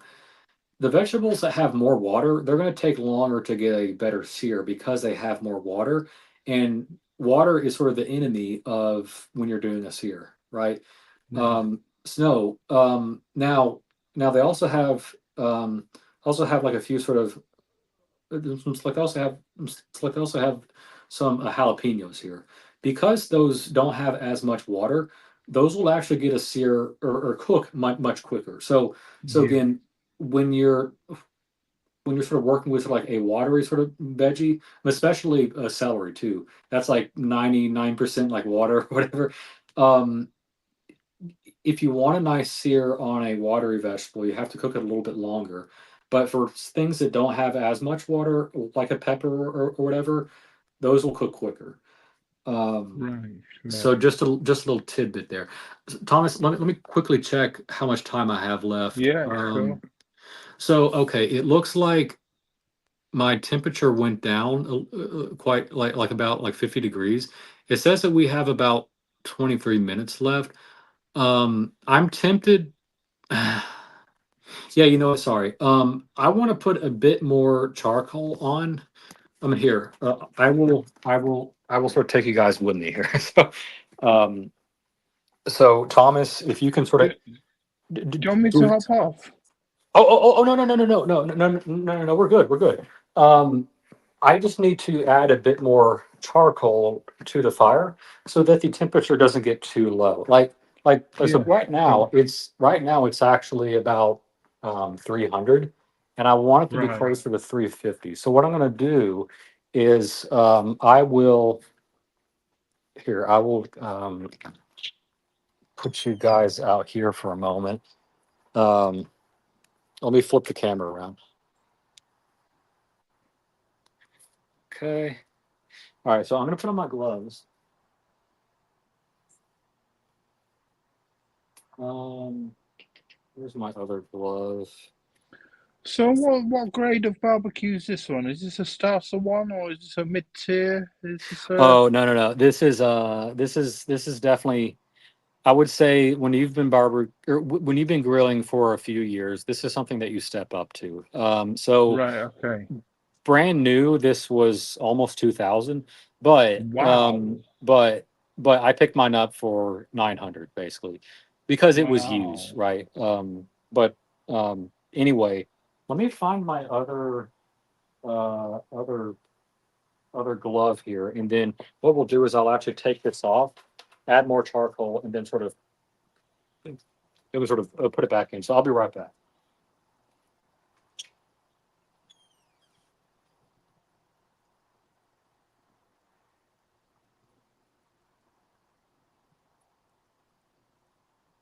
$2,000 for a grill. Wow, it's a lot of money.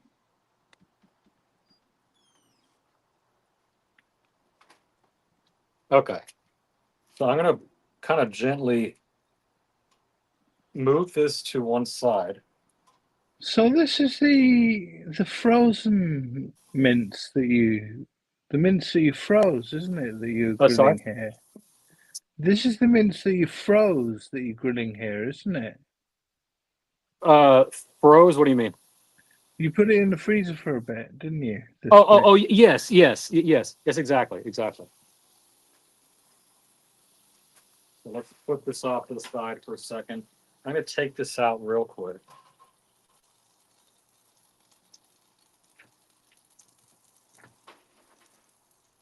All right, and I think I'll give this just a quick stir while I'm here. Hold on.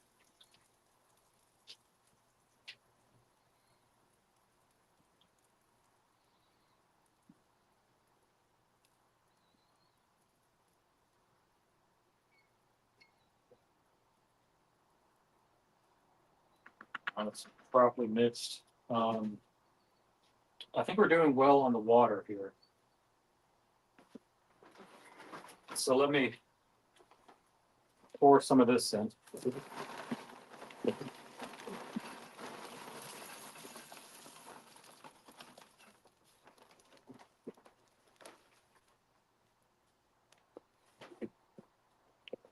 Man, I'm gonna give it just a quick hit of fire. A quick hit of fire. Yeah.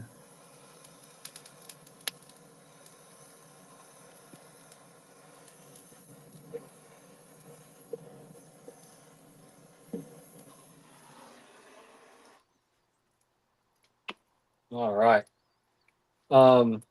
So let me actually close this for a moment and let's let it get back up to temperature and sort of get it moving there. So Logan, Yes. do you find that it gets more expensive grilling than it does cooking on a stove inside your house? Uh it can.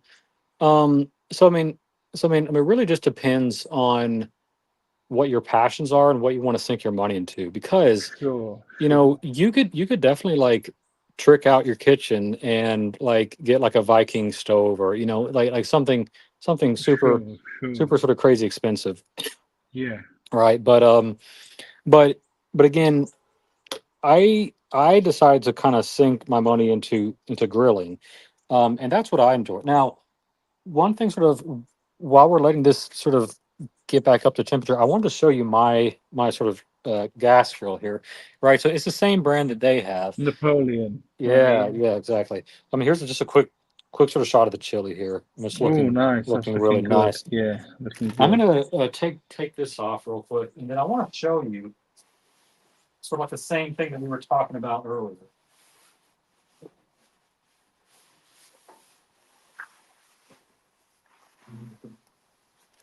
Okay, so mine is, and again, sorry, I should have said, I should have sort of made my screen big, but oh well. Yeah, it Um, doesn't matter. I can see. I yeah, can yeah, see. that's fine. So anyway, so again, so I also have one as well. It has sort of this like side burner here, and Right. this is actually Okay. yeah. So this is powered by propane, but it is actually called a infrared burner. So these get up to really, really hot temperatures, like 800, sort of 900 degrees, right? Um, but anyway, so again, so it's like so mine has three sort of primary burners, like the Okay. leftmost, middle, and then right on Right. on this and again, I don't know if I have it connected. Um, Here, let me kind of turn it on here real quick, just to kind of give you sort of like a demonstration here.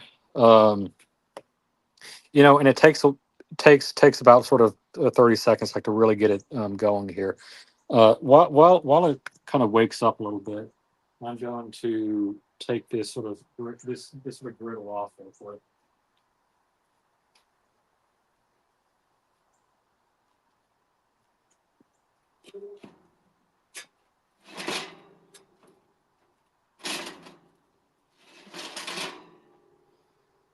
Oh, you know what? I can actually show you my small little Weber too. But again, it's like this isn't like the cleanest grill, but No, it again, looks very good. I mean, that's another thing. I mean, there's a lot of cleaning goes on with these grills, isn't oh there? yes, And then you 100%.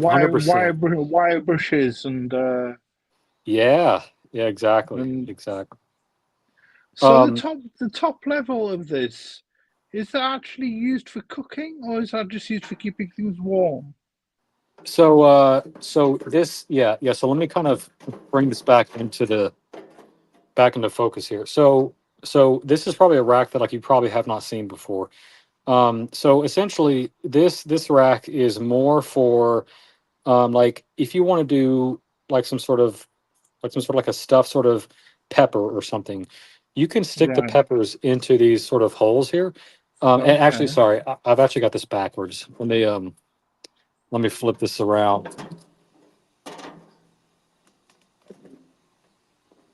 There we go. Okay. Okay. Right. So again, so this sort of like zone here, you can sort of like keep things warm right here. But again, if you have things that are more sort of like a cylinder that like you want to cook, like let's say that you have wings or whatever, you can stick the wings in here, and then this sort of burner sort of back here. Let me see if I can turn that on. Um, so there was one, but It's fine. It didn't matter if yeah, you can't turn it on. yeah. No, I mean, Not a problem. so again, so here you have like a back sort of burner, and Right. Okay. and that is for things that you specifically cook on sort of like the second layer. But then also here you also have like sort of these sort of lips here. This is also good for wings too. So I've actually So done wings like here, and you're going to stick the bone sort of like the meat portion will be sort of yeah, I was uh, gonna say you can hang things in exactly, if you've got exactly, bones. Yeah. exactly. Interesting. So one thing I also wanted to show is sort of like the side burner here. There we go. So that will heat up very, very quickly. Oh, and also look, uh, the burner is in like the very back here. Here, I'll take this off. But, but yeah. So this works Ah, here too. right. Okay. Okay. Exactly.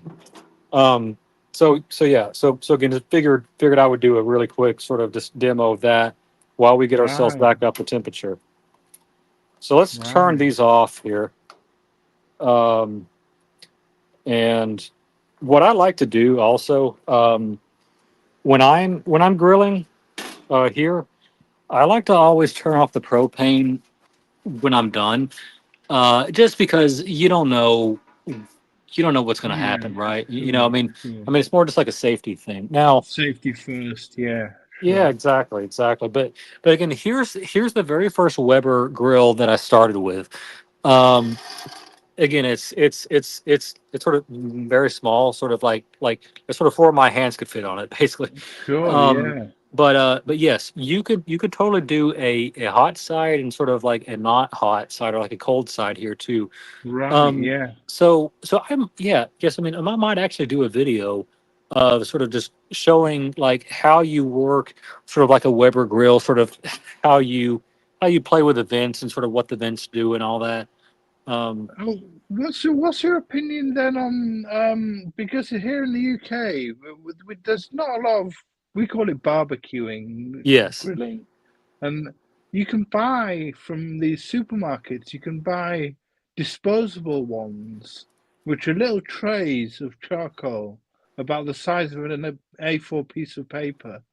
Um, so um, they're probably about a foot square, um, 30 centimeters square. Um, and a lot of people buy those and then just throw them away, and because they're quite cheap to buy from the supermarket. What's your opinion on things like that? Disposable barbecues. Do You you have know, those in America? I mean, I've definitely heard of them. I don't really see them all that much here. I think because again, because grills are fairly cheap, like to start with, like again, for this for this grill that I think it might be like $40, like or $45 or something like that, Right, right? right, So I yeah. think um, what people do is, I mean, grills are cheap enough to where um, you can essentially get a pretty decent grill, um, like for not a lot of money. So I don't know if there's really much of a market to have that sort of type of grill here. It may be something to do with the weather in England because it's so we get such little sunny weather to have grills that Exactly. it's these disposable ones are just often for picnics where you go to a field and you can buy all your ingredients in the supermarket and then just have a little one-off sort of barbecue Yeah, and exactly. dispose of it all and go away. So Yeah, it's not a sort of home thing that you do. It's that's where you'd have a big grill like the one that you've got. But yeah. I've had gas powered ones. Now you found I got so little use out of it that I ended up throwing away. Wow. Um, just because Yeah, I mean, we get so little weather. It's always rainy. It's always right, yeah. right. No, I mean, no, I mean, it's yeah, yeah. I mean, sort of right now here in like the South, it's like it's perfect sort of grilling weather. I mean, it's Yeah, like high 60s, sort of low 70s. beautiful. And again, so I don't know what that is like in Celsius, but again, like it's very very comfortable here. It's like some like the leaves are changing too, and Yeah, yeah, it's just like a really sort of nice time of the year. Um, but yeah, I mean, if you sort of live in a sort of climate like England and sort of like Wales and sort of like the UK, where it's you have a lot of overcast, you have a lot of rain and whatnot, then it may not make sense to have sort of like a proper grill. I mean, it's only going to be nice for certain times of the year, right? sure, yeah. Yeah. So you get a lot of grilling. How much times of the year do you get to grill? How much of the So year? About so really, 60% of the year? I would say it's closer like to like 80 or sort of 85%. I mean, like Really? Wow. yes, because well like really, okay. Well, so where I live, it it's like the weather is nice because we get sort of all four seasons. But our winters are really not that bad. Like it might snow here one or two times out of every year. Wow. And again, it's like it's usually not like a heavy snow either. We might get 1 or 2 inches. Like last year actually, it did snow and we got about 8 or 9 inches, which which was which was sort of quite a lot for us actually. But again, normally when it snows here, we only get like maybe like 1 or 2 inches. So Wow. Brilliant. hey, we got SC in the chat. Hey, welcome SC. Really nice to see you here. I Thomas see. Grill in the rain. And Yeah. and OC. Hey, shout out to Logan from sunny Beverly Hills. Sorry, sunny Beverly Hills. Cheers to everyone. Hey, thank you, OC. OC is I out. see. OC like is out with like the boys. Having like a really nice weekend out in the sort Beautiful. of LA area. Again, he's also there for Cars too, for the launch of the app and Great. whatnot. So again, I couldn't make that one, but like I did go to like the New York sort of show and whatnot. I mean, that was really Yeah, fun. sure. The Watch Time New York show. Yeah, exactly. What was your highlight of Watch Time New York then, Logan? You What was know, your highlight? I mean, for me, probably like I guess like the best part of at least going there was like the people, right? Sure, I got to that's what meet, you go for. yeah, yeah. I mean, I got to meet like Dear Artifact, like and Father Artifact, and I got to meet Brilliant. Ryan Singer. I got to meet Great. Eddie. Just tons and Great. tons of really really great people. I sort of sort of back when we went to Vegas, I had previously met like Diego and like OC like and whatnot. Uh, uh, Yeah. but again, it was sort of nice to see them again. But it was also really nice to see a lot of like new face. Well, again, sort of new faces in the sense that I haven't met them in person yet. But like Sure. I've seen them on streams and everything. People you've chatted with on streams and seen on streams, but you get to. There's nothing like a face-to-face meeting, is there? Yeah. Absolutely, yeah, yeah. Yeah. Dodger says he gets negative 31 Fahrenheit and snow lays on the ground for a solid 3 months. Yeah, so Yeah. so so I so have on Dodger, your daughter. yeah, yeah. So here, the snow might stay on the ground for a day or two. Uh, the Wow. most the most that I've seen snow stay on the ground was maybe like a week.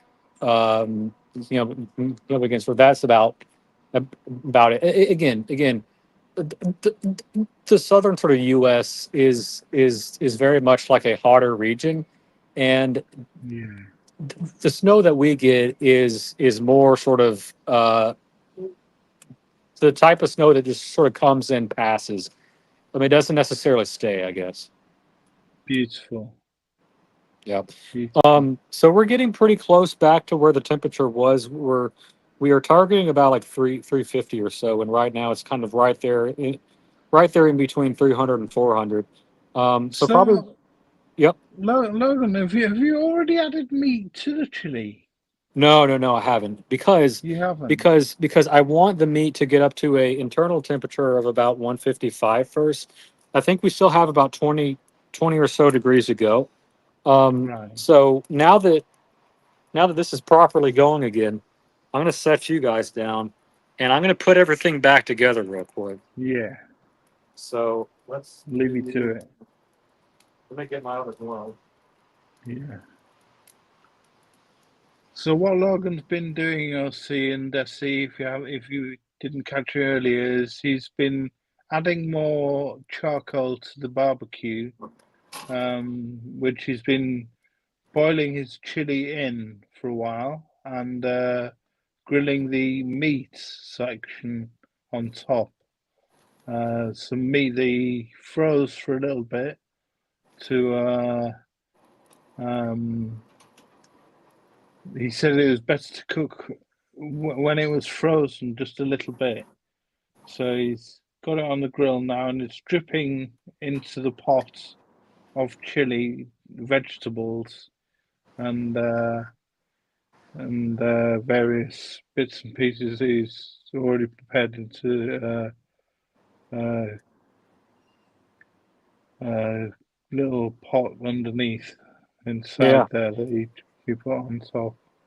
Yeah. So I mean, we're getting close here. I mean, again, um, I will check the internal temp here. I mean, just a minute here. But again, I do want this to get back up to about like 350 prior to me Sure. prior to me sort of going sort of back off or back upstairs. Um, so okay, so Thomas, actually, it looks like my phone is about to die here. Let me go Okay, my ahead friend. and actually go back upstairs real quick because I don't Sure. want the screen to die or anything. No, Um, okay. Plug your phone in. yeah. Okay, so that will be fine as is. Um, and again, if we need to change anything, then I could just sort of run back downstairs quickly here. But Sure. uh, I'm gonna go back upstairs. I'm gonna plug my phone in before it dies, Yeah. and then we will go back to sort of taking a look at what Tim and Analyzing crew. analyzing Yeah, the exactly. steak at the not bro house, but the animal. What are they calling it? The animal house? Yeah. I mean, I think they're just calling it like the Bro House again, basically. Bro Basically. house. Right, okay. Yeah. Yeah. Because I mean, they just kind of stole the idea that you guys had. Um, and it's I mean, it's basically the same concept. There's nothing wrong with that. It's a bro house. I think we stole the idea from Big Brother, the reality Yeah. TV program. So So let me flip my my camera back. Let's see. Oops.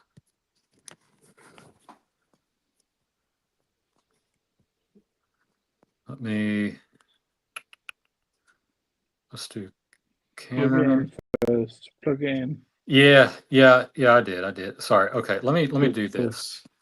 Let me wrong side. Flip. Okay, there we go. All There right. we go. All right, we are back in Good business stuff. now. All right. So let me get out of that. Whoops. Sorry, having a bit of technical difficulty. There we go. Okay.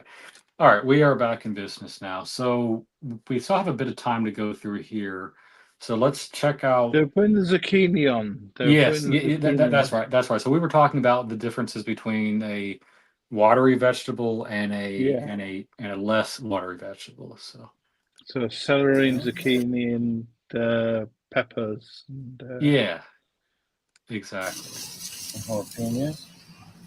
Oh, we got jalapenos? Yeah, Ooh. I actually have more jalapenos. Oh, I yeah. didn't have jalapenos. Jalapenos good.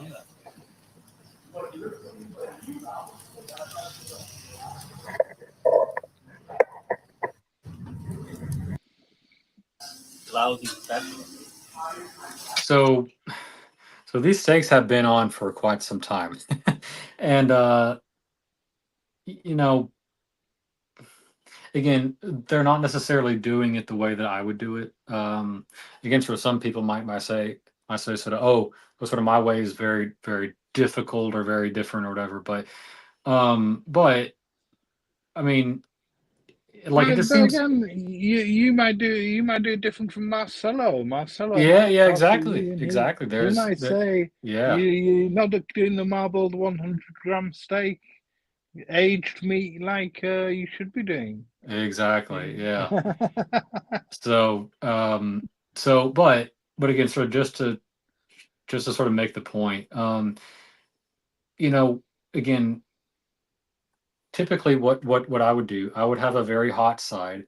You sear it, and then you once you're happy with the sear, um, you would put it on the cold side for the internal temperature to get up where you want it to. But again, it doesn't look like he's doing that here. It looks like he just, he's keeping it on sort of, hot the whole time. So let's see how it, I guess, turns out. Kevin, Logan mm, versus Marcelo, grill off. Yeah, yeah. I mean, we can definitely make it happen. Hey, hey, hey, Kevin, just buy me a ticket. To Japan. Yes, yes, and then I'll do it for sure. So let's That'd be keep going. great. These guys like their steak kind of rare, right? Well, Tim likes is it a medium rare? Yeah. So he okay. So by him keeping the steaks on here, the grill marks are getting a little bit better, but it's still sort of not what I have done basically. Isn't it? These might be done soon. Yeah. So Timmy, how do you like your steak? All right, so So I'm let's gonna let's start. fast forward. Okay, so decent sear. Again, he has some sort of grill marks, but one thing I want to draw your attention to is this right here, sort of the fat cap, or sort of Yeah. like that sort of fat piece. Mhm. When you grill, if you have a particularly fat cap, what I like to do is I instead of just slamming the steaks down on the grill, I like to stand them up actually. Sort of okay, so sort of treat this On the phone. yeah, Yeah, stand so them I vertically on yes. the Yeah, so I like to stand them up like this, and I like to essentially um render some of that fat first. right. Now when you do that, you will get flare-ups. And again, flare-ups is just a term when you have fat sort of drippings going on the Sure. grill, and then it, flares up like with flames.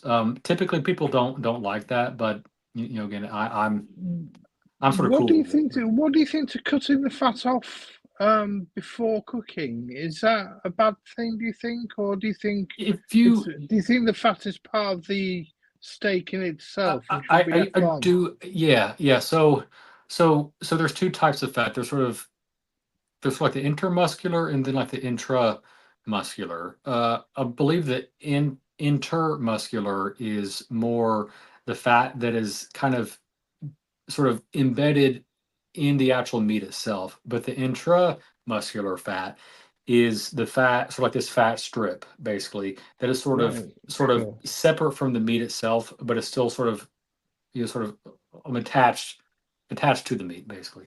Yeah.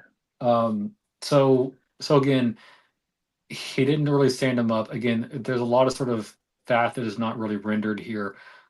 So again, when you don't render the fat is going to be very, very chewy, and I really don't like Sure. that. Um, when the fat has been cooked down and sort of rendered, then it's actually pretty good. But again, I leave like a fourth of an inch of sort of fat sort of there. Um, but again, so you can tell like there's like a clear sort of part here where it was seared, but then there's also some sort of portions of this that like didn't really get like a lot of sort of heat, I guess. Yeah. Removing some of these. I like. Like Doc- that's for you, Red. okay, that's my own. Yeah, I got people do. Yeah. I think Dr. That's Bob a likes very when the well steak's done one, still isn't it? saying moo. Okay. All right, so let's move this one over here. Okay, Your so moment. let's fast forward. Okay, Oh, these. so they're doing sort of like the thin steaks here. So thin steaks, anything less than an inch. Okay. So Kevin said, if you lose, you have to buy me 2 tickets to Japan. Hey, sure, Kevin. That's fine. Um, but again, now they're doing the thin steaks, and the part that I was talking about, like the hot and cold side, that doesn't really matter when it comes to thin steaks. Again, I consider a steak thin when it's essentially less than an inch thick. Like these are pretty thin. When you have a thin steak, what I would recommend is you only have the hot side. And again, because there's not a lot of like fat on these, like you don't have to worry about doing like the fat cap first or anything. It's just purely meat, right? So what I would do, I would have it ripping hot, and then I would give it maybe like a minute and a half to like to 2 minutes per side. Uh, Flip it over and then do like another like minute. So just Typically, sure, go ahead. sorry, I was just going to say, when it comes to thin steaks, I Mhm. take it they are ones that have been tenderized and hammered. Um, You know, I mean, some kind of get into like a whole different sort of I guess like topic, like with tenderizing versus not tenderizing.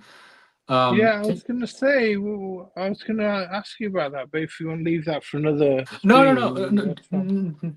no, so okay. So like the whole idea of tenderizing is it's really more for the tougher meat or the tougher The cuts. tougher cuts. The tougher Yes. cuts. So Right. I've got you. so I've got you. Now. so again, Right. so you would never tenderize a Porterhouse or or well, you wouldn't do it to like a sirloin or or yeah, yeah, sort of even like a fillet basically because it's yeah, already very very tender. Like back when we were looking at sort of like that diagram where we had yeah, like shank and we had like the round or whatever, uh shank steak like it's sort of like rounds and sort of things like that, like those are good meats to sort of tenderize because right, the muscle fibers are so like tough and sort of like yeah, wound up because they are active parts of sort of like the cow's body, and like they were getting like a lot of movement, so they're going to be tense and right, and so the whole purpose of tenderizing is to loosen up the fibers and essentially sure, make it more tender, right? sure, So so again sort of to your sort of question about sort of the thinner steaks, um you know typically you wouldn't tenderize it after it's already been cut so thin. yeah. Of course not. It Of would course not. be again, if you're working with a tough piece of meat, um maybe you tenderize it first but then you thinly slice it, right? so Yeah, so anyway, let's keep going yeah. here. Let's move on. Sorry about I that. wish I had tongues for this stuff up here.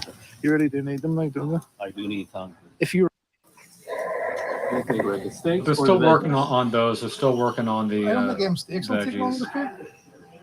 Oh wow. They're ready. Yeah, All right. like Yeah, let's you could probably cut into that and Yeah. be Try the this here. yeah, and Yeah, try that one. red. Red. Yeah, Red. take a cut and see Grab how a it is. plate. So, See how it is. let's see. yeah, Oh, so- that Pretty looks pretty good beautiful. actually. Wow. Pretty good. Honestly, here. Let me go back like that, sort of like that freeze frame here, real quick. See how it is. So honestly, from I sort of thought it was what going to they be a were lot more doing, well done than that. I thought it was going to be a lot more well done than that. To be yes, honest with you. yes, exactly. I thought it was going to be a lot more well done too. So hey, props to Manny here. Maybe he has a technique that I haven't really looked at here.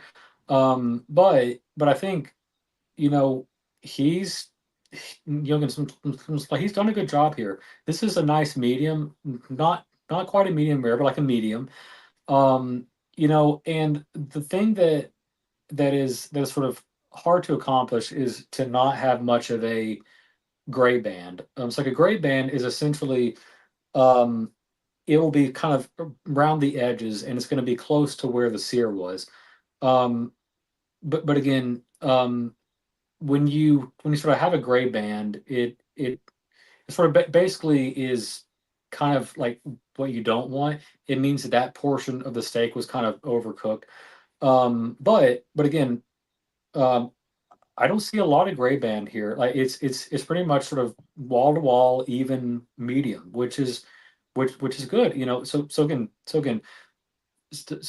mean, if I didn't do this like to sort of make sort of fun of Manny or anything, this is actually very very good. So Yeah, again, yeah, Manny, I would give you a Logan score of 8.5. Uh, yeah. so so Prop. that's pretty strong here. Now let's see if it let's see if they cut into any other steaks because like I'm curious. Do all the other steaks look like this too? So yeah, Oh, see? that looks Nice and pink. beautiful. See? Wow, that looks good. See? Looks good. Fuck yeah, man. Manny. Man. Good? Yeah? Can cut me a small piece. Yeah, as cut me well. a little piece too. Yeah. You gotta feed the cook. Oh, too. yeah, feed the cook. Give it to Manny first. There you go. Yeah. Yeah. How is it? Mm. Cut me a piece. Can't wait. okay. Healthy meal right here. Okay, so this right here looks like when you see like the advertisements for sort of grills and like they have it like full to like the brim and they have everything Yeah, going like if they were sort of in like the daylight then they could have just taken a picture of this, like they send it off to like Weber or whoever and be like, hey, use this as sort of like a promo picture. So Yeah, um, sure. very, very, very full here. Welcome to the Healthy Dojo. Right. The Health Dojo, everybody. Right. We're gonna call the guys. Looks amazing. Yeah, right. Hell We just yeah. had Give a Connor a little piece. yeah. Nice. Yeah, try Oh it. man, it's so good. Sure. Yeah. This is medium. Yeah. So let's fast forward a little bit. Oh yeah. We'll Not cut. all, but a couple. Yeah. We'll cut them after they're cooked. Yeah. Cut after. Okay, so it looks okay. So it looks like Tim just kind of set up the camera over here. I don't think he shows them doing sort of like the thin cuts, but again, thin steaks, you you really only care about the sear because the steaks are so thin that by the time that you get a good sear on both sides, it will be like a nice medium to medium rare anyway. Um, Now, for the thicker steaks, that's when you need to start to pay attention, like because the outside is going to cook at like a much different rate than like the inside. But because he had thin steaks there, again, just just sort of get it super hot, get a nice sort of sear going, like on sort of both sides. And by the time that you have a good sear, pull it off, let it sort of rest for like a little bit. Again, sort of that's something that like we haven't really talked about yet is sort of letting the steaks rest. Yes, of course. I think typically I like to rest my steaks for 5 to 10 minutes. If it's a particularly thick cut, like maybe even like 3 inches, then I may rest it like a little bit longer. Mhm. But again, for like a thinner steak, it's like it's fine, to do typically like a 5 minute rest or whatever. But again, Would I again would when it's resting, would that be a good time to season it? no, you know what, I think there's a conversation that I had with basically there with a Mathis once, and sort of he asked me sort of the same sort of question, like, do you season after or do you season before? Like, I I would say that you pretty much always season before. Right. Yeah. Now when you grill sort of some of that seasoning like is will sort of fall off or whatever. So that's why you see people adding like a lot of salt or like a lot of pepper. It's it's because sort of two reasons. One, they know that some of that is gonna like fall off during like the grilling process, but then um thicker cuts of meat do require a bit more seasoning so that it sort of further sort of penetrates down to sort of like Sure. sort of like the middle of it, right? You don't want Um, to overdo it though, do you? well, yeah. So again, so I will typically season before. Now when you go to like a high end restaurant, they will actually put what's called flaky salt on top of the finished steak. And there's sort of like there's different salts, right? So so again, I can go on to like a whole nother stream about like different types of salts, but that may not be all that sort of interesting. But again, just like there's sort of salt that you actually season with, but then there's also salt that you finish with. That's supposed to give a just like a nice sort of crunch or whatever, but it's to kind of bring out sort of like the final sort of flavors, I guess. Sure. Sure. So, um, but I think we've kind of made it to there. Okay. There's the So, wine. so I think that was Stag's Leap. Beautiful Cabernet Sauvignon. So Stag's Leap is from Napa Valley. It's a very well-known sort of a wine sort of out there. Just in terms of hierarchy, like if we had to rank the this like the wine that like the Tim showed sort of from like the very beginning or like the start, that one was like a 9. And Stag's Leap is gonna be closer to like a 7. I mean it's still good, right? Right. But it's Yeah. not gonna be like the top tier stuff. Sure. Now they also do like like a Merlot and like a Pinot and all that. But some wineries like sort of Opus One, they only do a Cabernet. And that's what sort of sets them apart too. But anyway, I'm not seeing much else here in terms of like action. I think they're. I think Yeah, I, I, yeah, I, I love it. I think that what happened here was Tim pulled pulled a pulled a Marcelo where he just stuck the camera somewhere and then he walked off and then Yeah. he did something else. You know what I mean? So Yeah, yeah, yeah. So exactly. Yeah.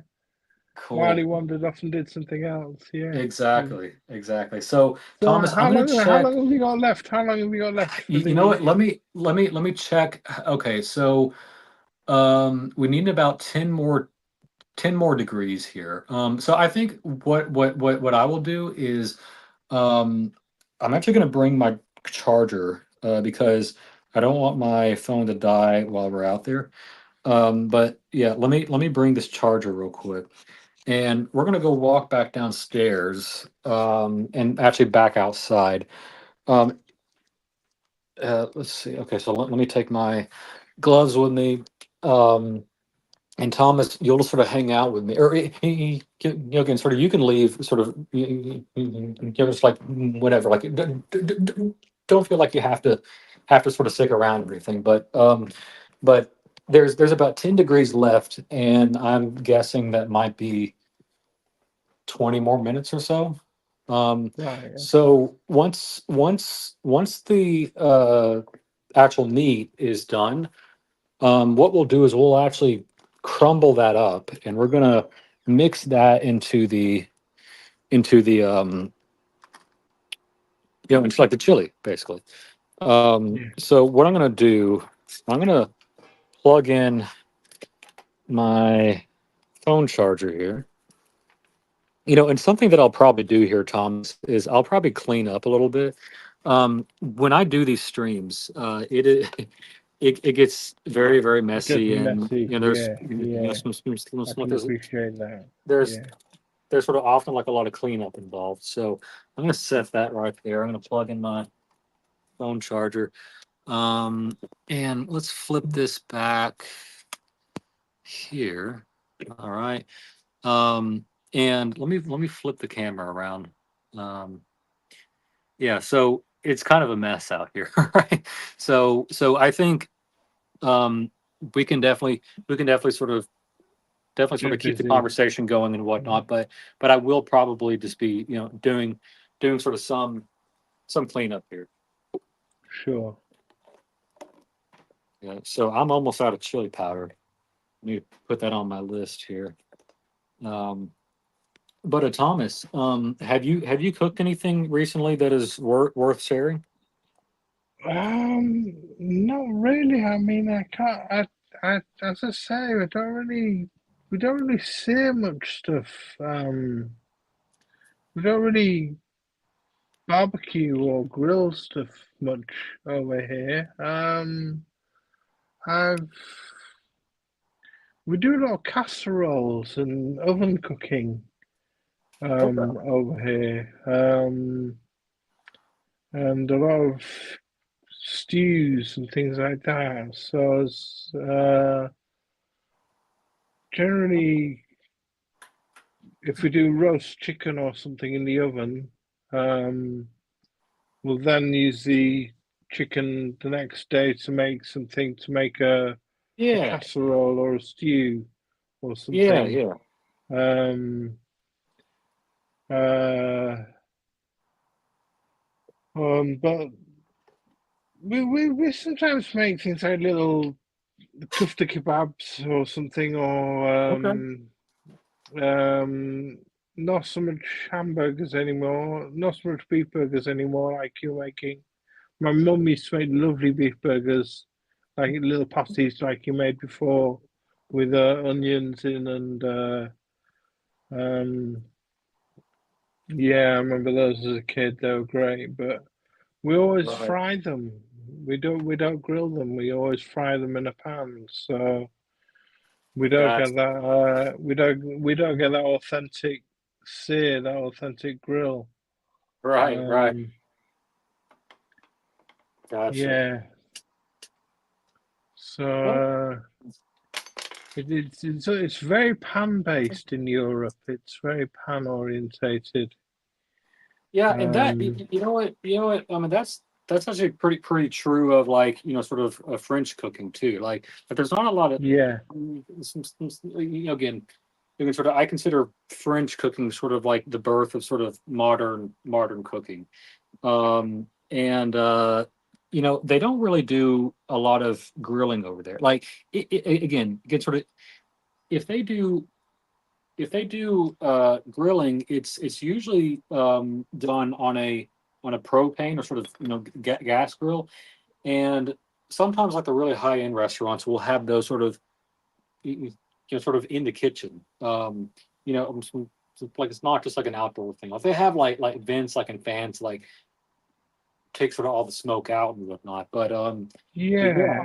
yeah, When yeah. I So when I've been on holiday to when I've been on holiday to places like Spain and Turkey, for example, um, they often do a lot of grilled fish. So yeah, that yes, fish is very big on the grilling scene. Freshly caught fish on the coast is a big thing on the grilling scene in a lot of coastal Mediterranean um, places that I can think of. yeah. Um, You know, they definitely have a much of a healthier diet uh, than we do over here, like America. Uh, I try to do fish at least once a week. It's very healthy for you. Sort of even if you grill it, like it's still, like it's still sort of fairly healthy, right? But yeah, it's often grilled when I eat it abroad. It's often been grilled. It's often been done on a barbecue. And it tastes great. It's very appetizing when done on a grill. Um, 100%. yeah, you get that all pan fried. Either way, but yeah, grilled fish is because you get smaller fish, so they you don't have to take cuts of fish, from a big fish. It's just smaller fish which are Exactly. grilled. So Hey, hey, Thomas, I'm gonna take a few things inside here, so just yeah, sort of hang sure, tight for like a moment. sure, yeah. Whoop. Sorry, that was a little bit noisy. All right, I'll be right back.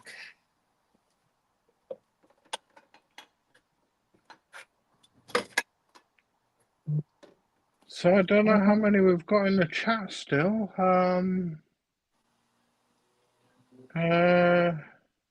Don't know how many we've got. I'll have to turn my computer on. How many have we got? Have we got any people in the chat? What do you think? Should uh should we have a live stream grill off between Marcelo and Logan? I think that'd be great. Absolutely brilliant. That'd be one live stream that I'd really enjoy. Um, of course, Marcelo would want the super chats, but I thought I think that'd be a brilliant idea. Definitely, definitely. Thank you, Yeah, for sort of answering chats and whatnot. Just sort yeah, of, yeah. sort of Thomas. It's actually nice to have you on because when I do these streams, it's usually just me. And Just you, yeah. It gets a bit lonesome. I bet. Yeah, well, and like it kind of becomes sort of double the work almost, because you have to yeah, sure. do the whole cooking, but then you're also providing commentary the whole time. And Yeah, again, sure. I mean, I'm happy to do so. I mean, I I do like teaching people and sort of things like that. Um, but it's kind of nice to have you on because you're sort of a secondary person that I can talk to, and you sort of keep keep sort of like the content going. Sure. Yeah, absolutely. I know from doing live streams myself, it gets a bit hard. Yeah, It's hard. It's yeah. hard to work. It's hard to work by yourself. It's much easier and flows better when you've got people to bounce off. Um, Yeah, definitely. Yeah. bounce off people. Yeah, for sure. Thomas, Yeah. if you want to drop, actually, sorry, I don't know if you can drop links, but here, do this. Put put your channel's link. I can't actually do anything because I'm on my phone and I can't actually Oh, type oh, oh, anything in. So okay, okay. Well, when you get a chance, here, I will definitely sort of advertise your channel here too, for sure. yeah, thank you. But yeah, basically my channel, I did a little live stream earlier on today. It's on a channel called the Escapement Show, and it's about watches. And so if watches isn't your thing, um, but I'm sure a lot of the people that watch this channel are into watches. So yeah, it's called the Escapement Show. Um, check us out on YouTube, and if you like what we do, subscribe, please. It'd be great. And yeah, so it's just another watch channel. Um, like the many that are growing and flourishing, and yeah, but I love the alternative thing, the different aspect that Logan's bringing. I mean, I first met him on watch channels and in the chats and a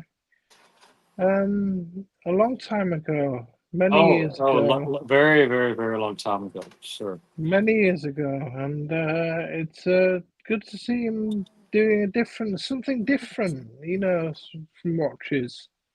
And following a passion that he's into and showcasing it to everyone and educating people into what he's passionate about. It's really good, really good. It's I didn't know what a New York strip was. I thought it was a street, um, but to think it's a cove meet is really, really interesting. For sure.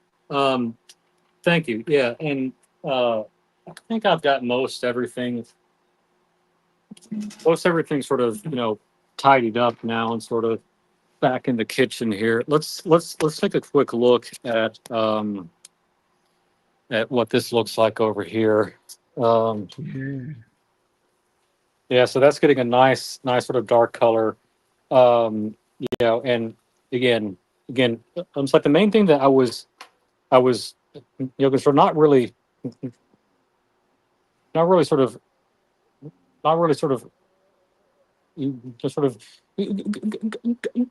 concerned about or anything. But again, when you do a cook for this long, you really want to make sure you have enough liquid in the in the in in the sort of chili because you don't want it all to like to just dry up and then just be sort of one Sure. You don't block want or it whatever. evaporating out of It, the chili exactly. fluid.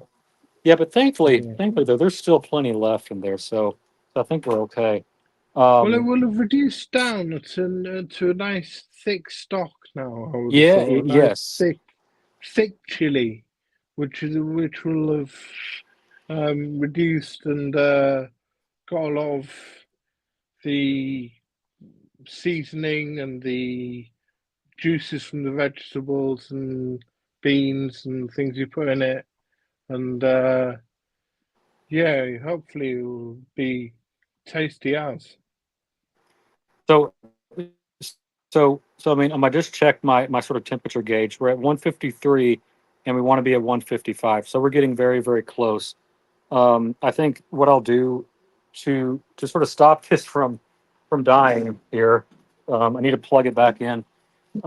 But we're getting to a point where what I'll do next is I'm actually gonna bring the chili over here. Or sorry. I will bring the meat over here, and I'm just gonna sort of chop this up, and then I'm gonna um, put it into the chili, stir it up a little bit, and then we'll finally do just like a quick sort of a taste test. Right. So Interesting. um, let me let me get a spoon real quick. Well, actually, you know what? Yeah, let me get like a ladle, ladle, real quick. And let me go get the knife Sure. that I put away, and then we'll kind of. Oh, you know what? Let me get a bowl too. So I'll be right back. Sure. Yeah, I'm intrigued by this way that Logan's gone about cooking the meats. The way that he's made it into a loaf, like a loaf of bread, and he's going to actually break it down now into lots of little bits. He's made it into one big loaf, and cooked it that way rather than. I mean, in England, we would just stir fry the mince. We'd and the pre stewing it, we'd or pre baking it in the oven. We'd stir fry it for a while, pre cook it in a pan, and then put it into the casserole um, bowl to stew in the oven. All right, But this is Thomas. a fascinating. This is a fascinating way that I've never seen it done before. Yeah, I mean, again, sort of what again, sort of, again, but so sort of here's the thing about chili, and again, this is also sort of common across sort of everything that I make. Uh, uh, eh, eh, sorry, there's another train going by, so That's okay. That's yeah, fine. but anyway, again, the way that I cook things, I like I don't necessarily go by like a recipe. I like to essentially um, look at like several different recipes, and I take what I like from sort of each one, and And then mix it up and add your own twist to it. exactly, yep. So Yeah. I think we're ready to get this meat chopped up. I will bring this over. All right, let's take the Look at probe that. out. It's like a loaf of bread, isn't it? It does look like that, doesn't it? So I'm just gonna roughly chop this up. Okay. Okay, so I mean, effectively, sort of what we made here was like a meatloaf. Um, Yeah, but yeah. but but now what we'll do is we're going to chop this up into much finer pieces here. And also, so like the nice thing here too is because the way that this cooked, there's a lot of nice like dark bits here too that has like a nice crust on it and a Sure, nice sort yeah. of bark. Again, not something that you would really see like in any sort of other chilies. But again, A what bit we sort like of a steak. A bit like a steak. You've got seared parts and you've got um soft parts. exactly like it's actually very similar to a steak. Yeah, that's a very good way to put it. So I'm just going to chop this up into sort of bite-sized pieces. It's mostly there, but um, again, I want to get it kind of fine.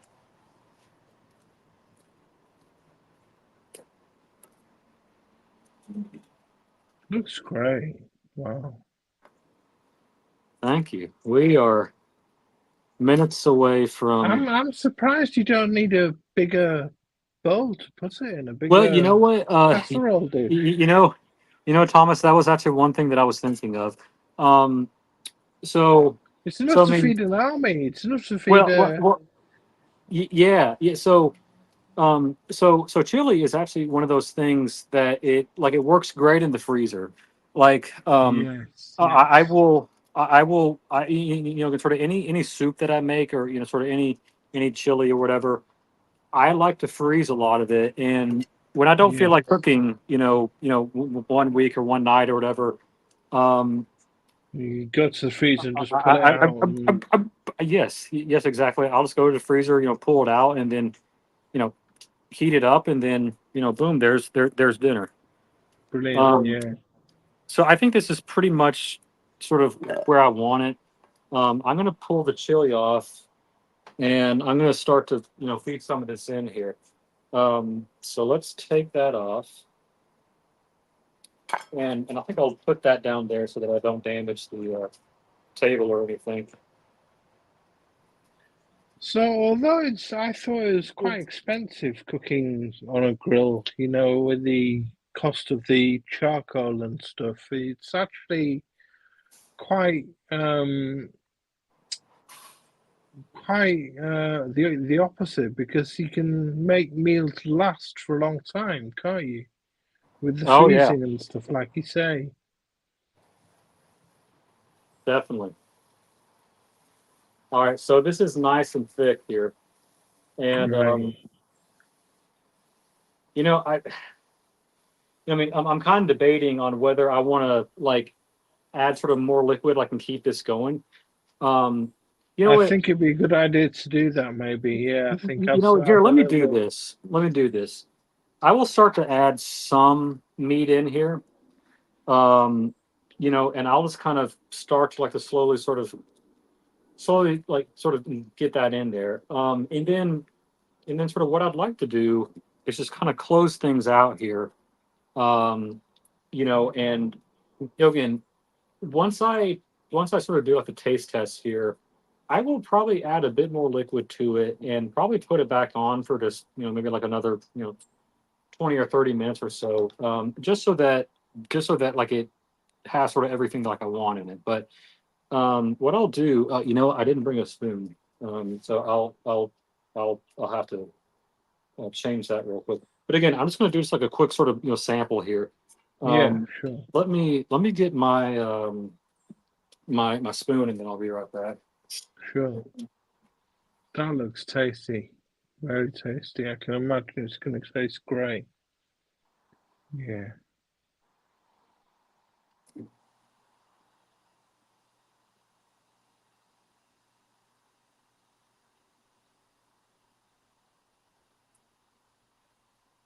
lovely.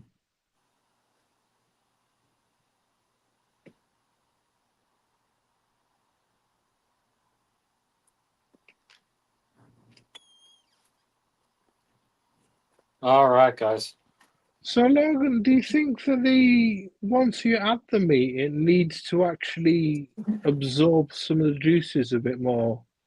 I think you're right. I think yes, yeah, because sort of because again, sort of like this meat right now, you know, it's been cooking in there for quite some time, so it's actually kind of dry right now. So I think Yeah, yeah, what I'll do is, I did bring some more broth out here, so I think sort of uh, let's just do a quick sort of taste test, and then I'll probably pour in that broth. I'm gonna let it go for like another 30 minutes, like even like an hour. But again, I will put the beef in as well, so that sort of it gets sort of nice and sure. juicy as well. Yeah, and Um, absorbs the juices. Sure. Because exactly. I can imagine the meat will be quite dry, and Yeah. So let's try it. Let's do a quick sort of taste test. Oh wow. they're good. Very, it's Yeah, it's it's it's it's sort of very very rich. Like it's definitely yeah, had some time time like to simmer down. yeah, Again, like this is sort of going back to like the point that like you made earlier. Um, it's like it's had some time like to really get sort of boiled down like and rich. So again, I think that's the key, like to really sort of good sort of flavor for for sort of any stew or any soup really. Just Oh, let it sort of simmer down like for quite some time, and that's just going to build like a lot more flavor. it's like a steak resting. Mm-hmm. Exactly. Oh, All right. yeah, that's great. So Thomas, I think I will go ahead and end it here. Again, we've Yeah, been going sure. for 5 hours now. So this is probably like my longest grill stream actually. Now that I think about it, Wow, um, yeah, because the other one here, let's get a quick shot of that and sort of that here's was all the meat. great. But Wow. yeah, Oh, so look at that. yeah, Hey yeah, guys that's watching, if you're watching, give Logan a thumbs up, please. And yeah. Thank you, Tom. it's been a great stream this, and we've learned a lot. We've analysed the steaks that Tim and his crew cooked. We've been educated on how to cook a great chili, and this is this is better than the cooking challenge you get in the UK. This is this is better than French cooking. Gordon Ramsay's Hell's Kitchen. This is Exactly. better, Well, better than any of that. It's better than Jamie Oliver and Gordon Ramsay and Marco Pierre White and all those chefs. and again, some like they're sort of great chefs, right? But again, I like to be sort of very sort of hands on, sort of very sort of interactive, and like I like to teach as I show what I'm doing. So Sure, sure. Home cooking. Yeah. exactly. Well, Thomas, again, thank you so much. Thank you so much, like for sort of being like my partner here during this 5 hour stream. So again, really Yeah. appreciate you sort of dedicating like a good portion of like your day, to me and sort of Oh, to thank this you, Logan. Yeah. to Great this. chat. Yeah, exactly. And again, it's like a big sort of thank you to everybody else that was sort of watching Absolutely. today. Um, I don't know what our peak sort of viewership was, but again, I'm happy like if one person is watching, right? Yeah. So anyway, cool. Well, Absolutely. well, sort of Thomas, hope you have a great sort of rest of your evening, like in weekend, and I'll Yeah. be back You too. next weekend cooking up something else. Brilliant. I'll be in touch with you too, Logan. So Perfect. take care, everyone. Have a great weekend, and we'll see you soon. All right. See you guys. Have a good one. Bye.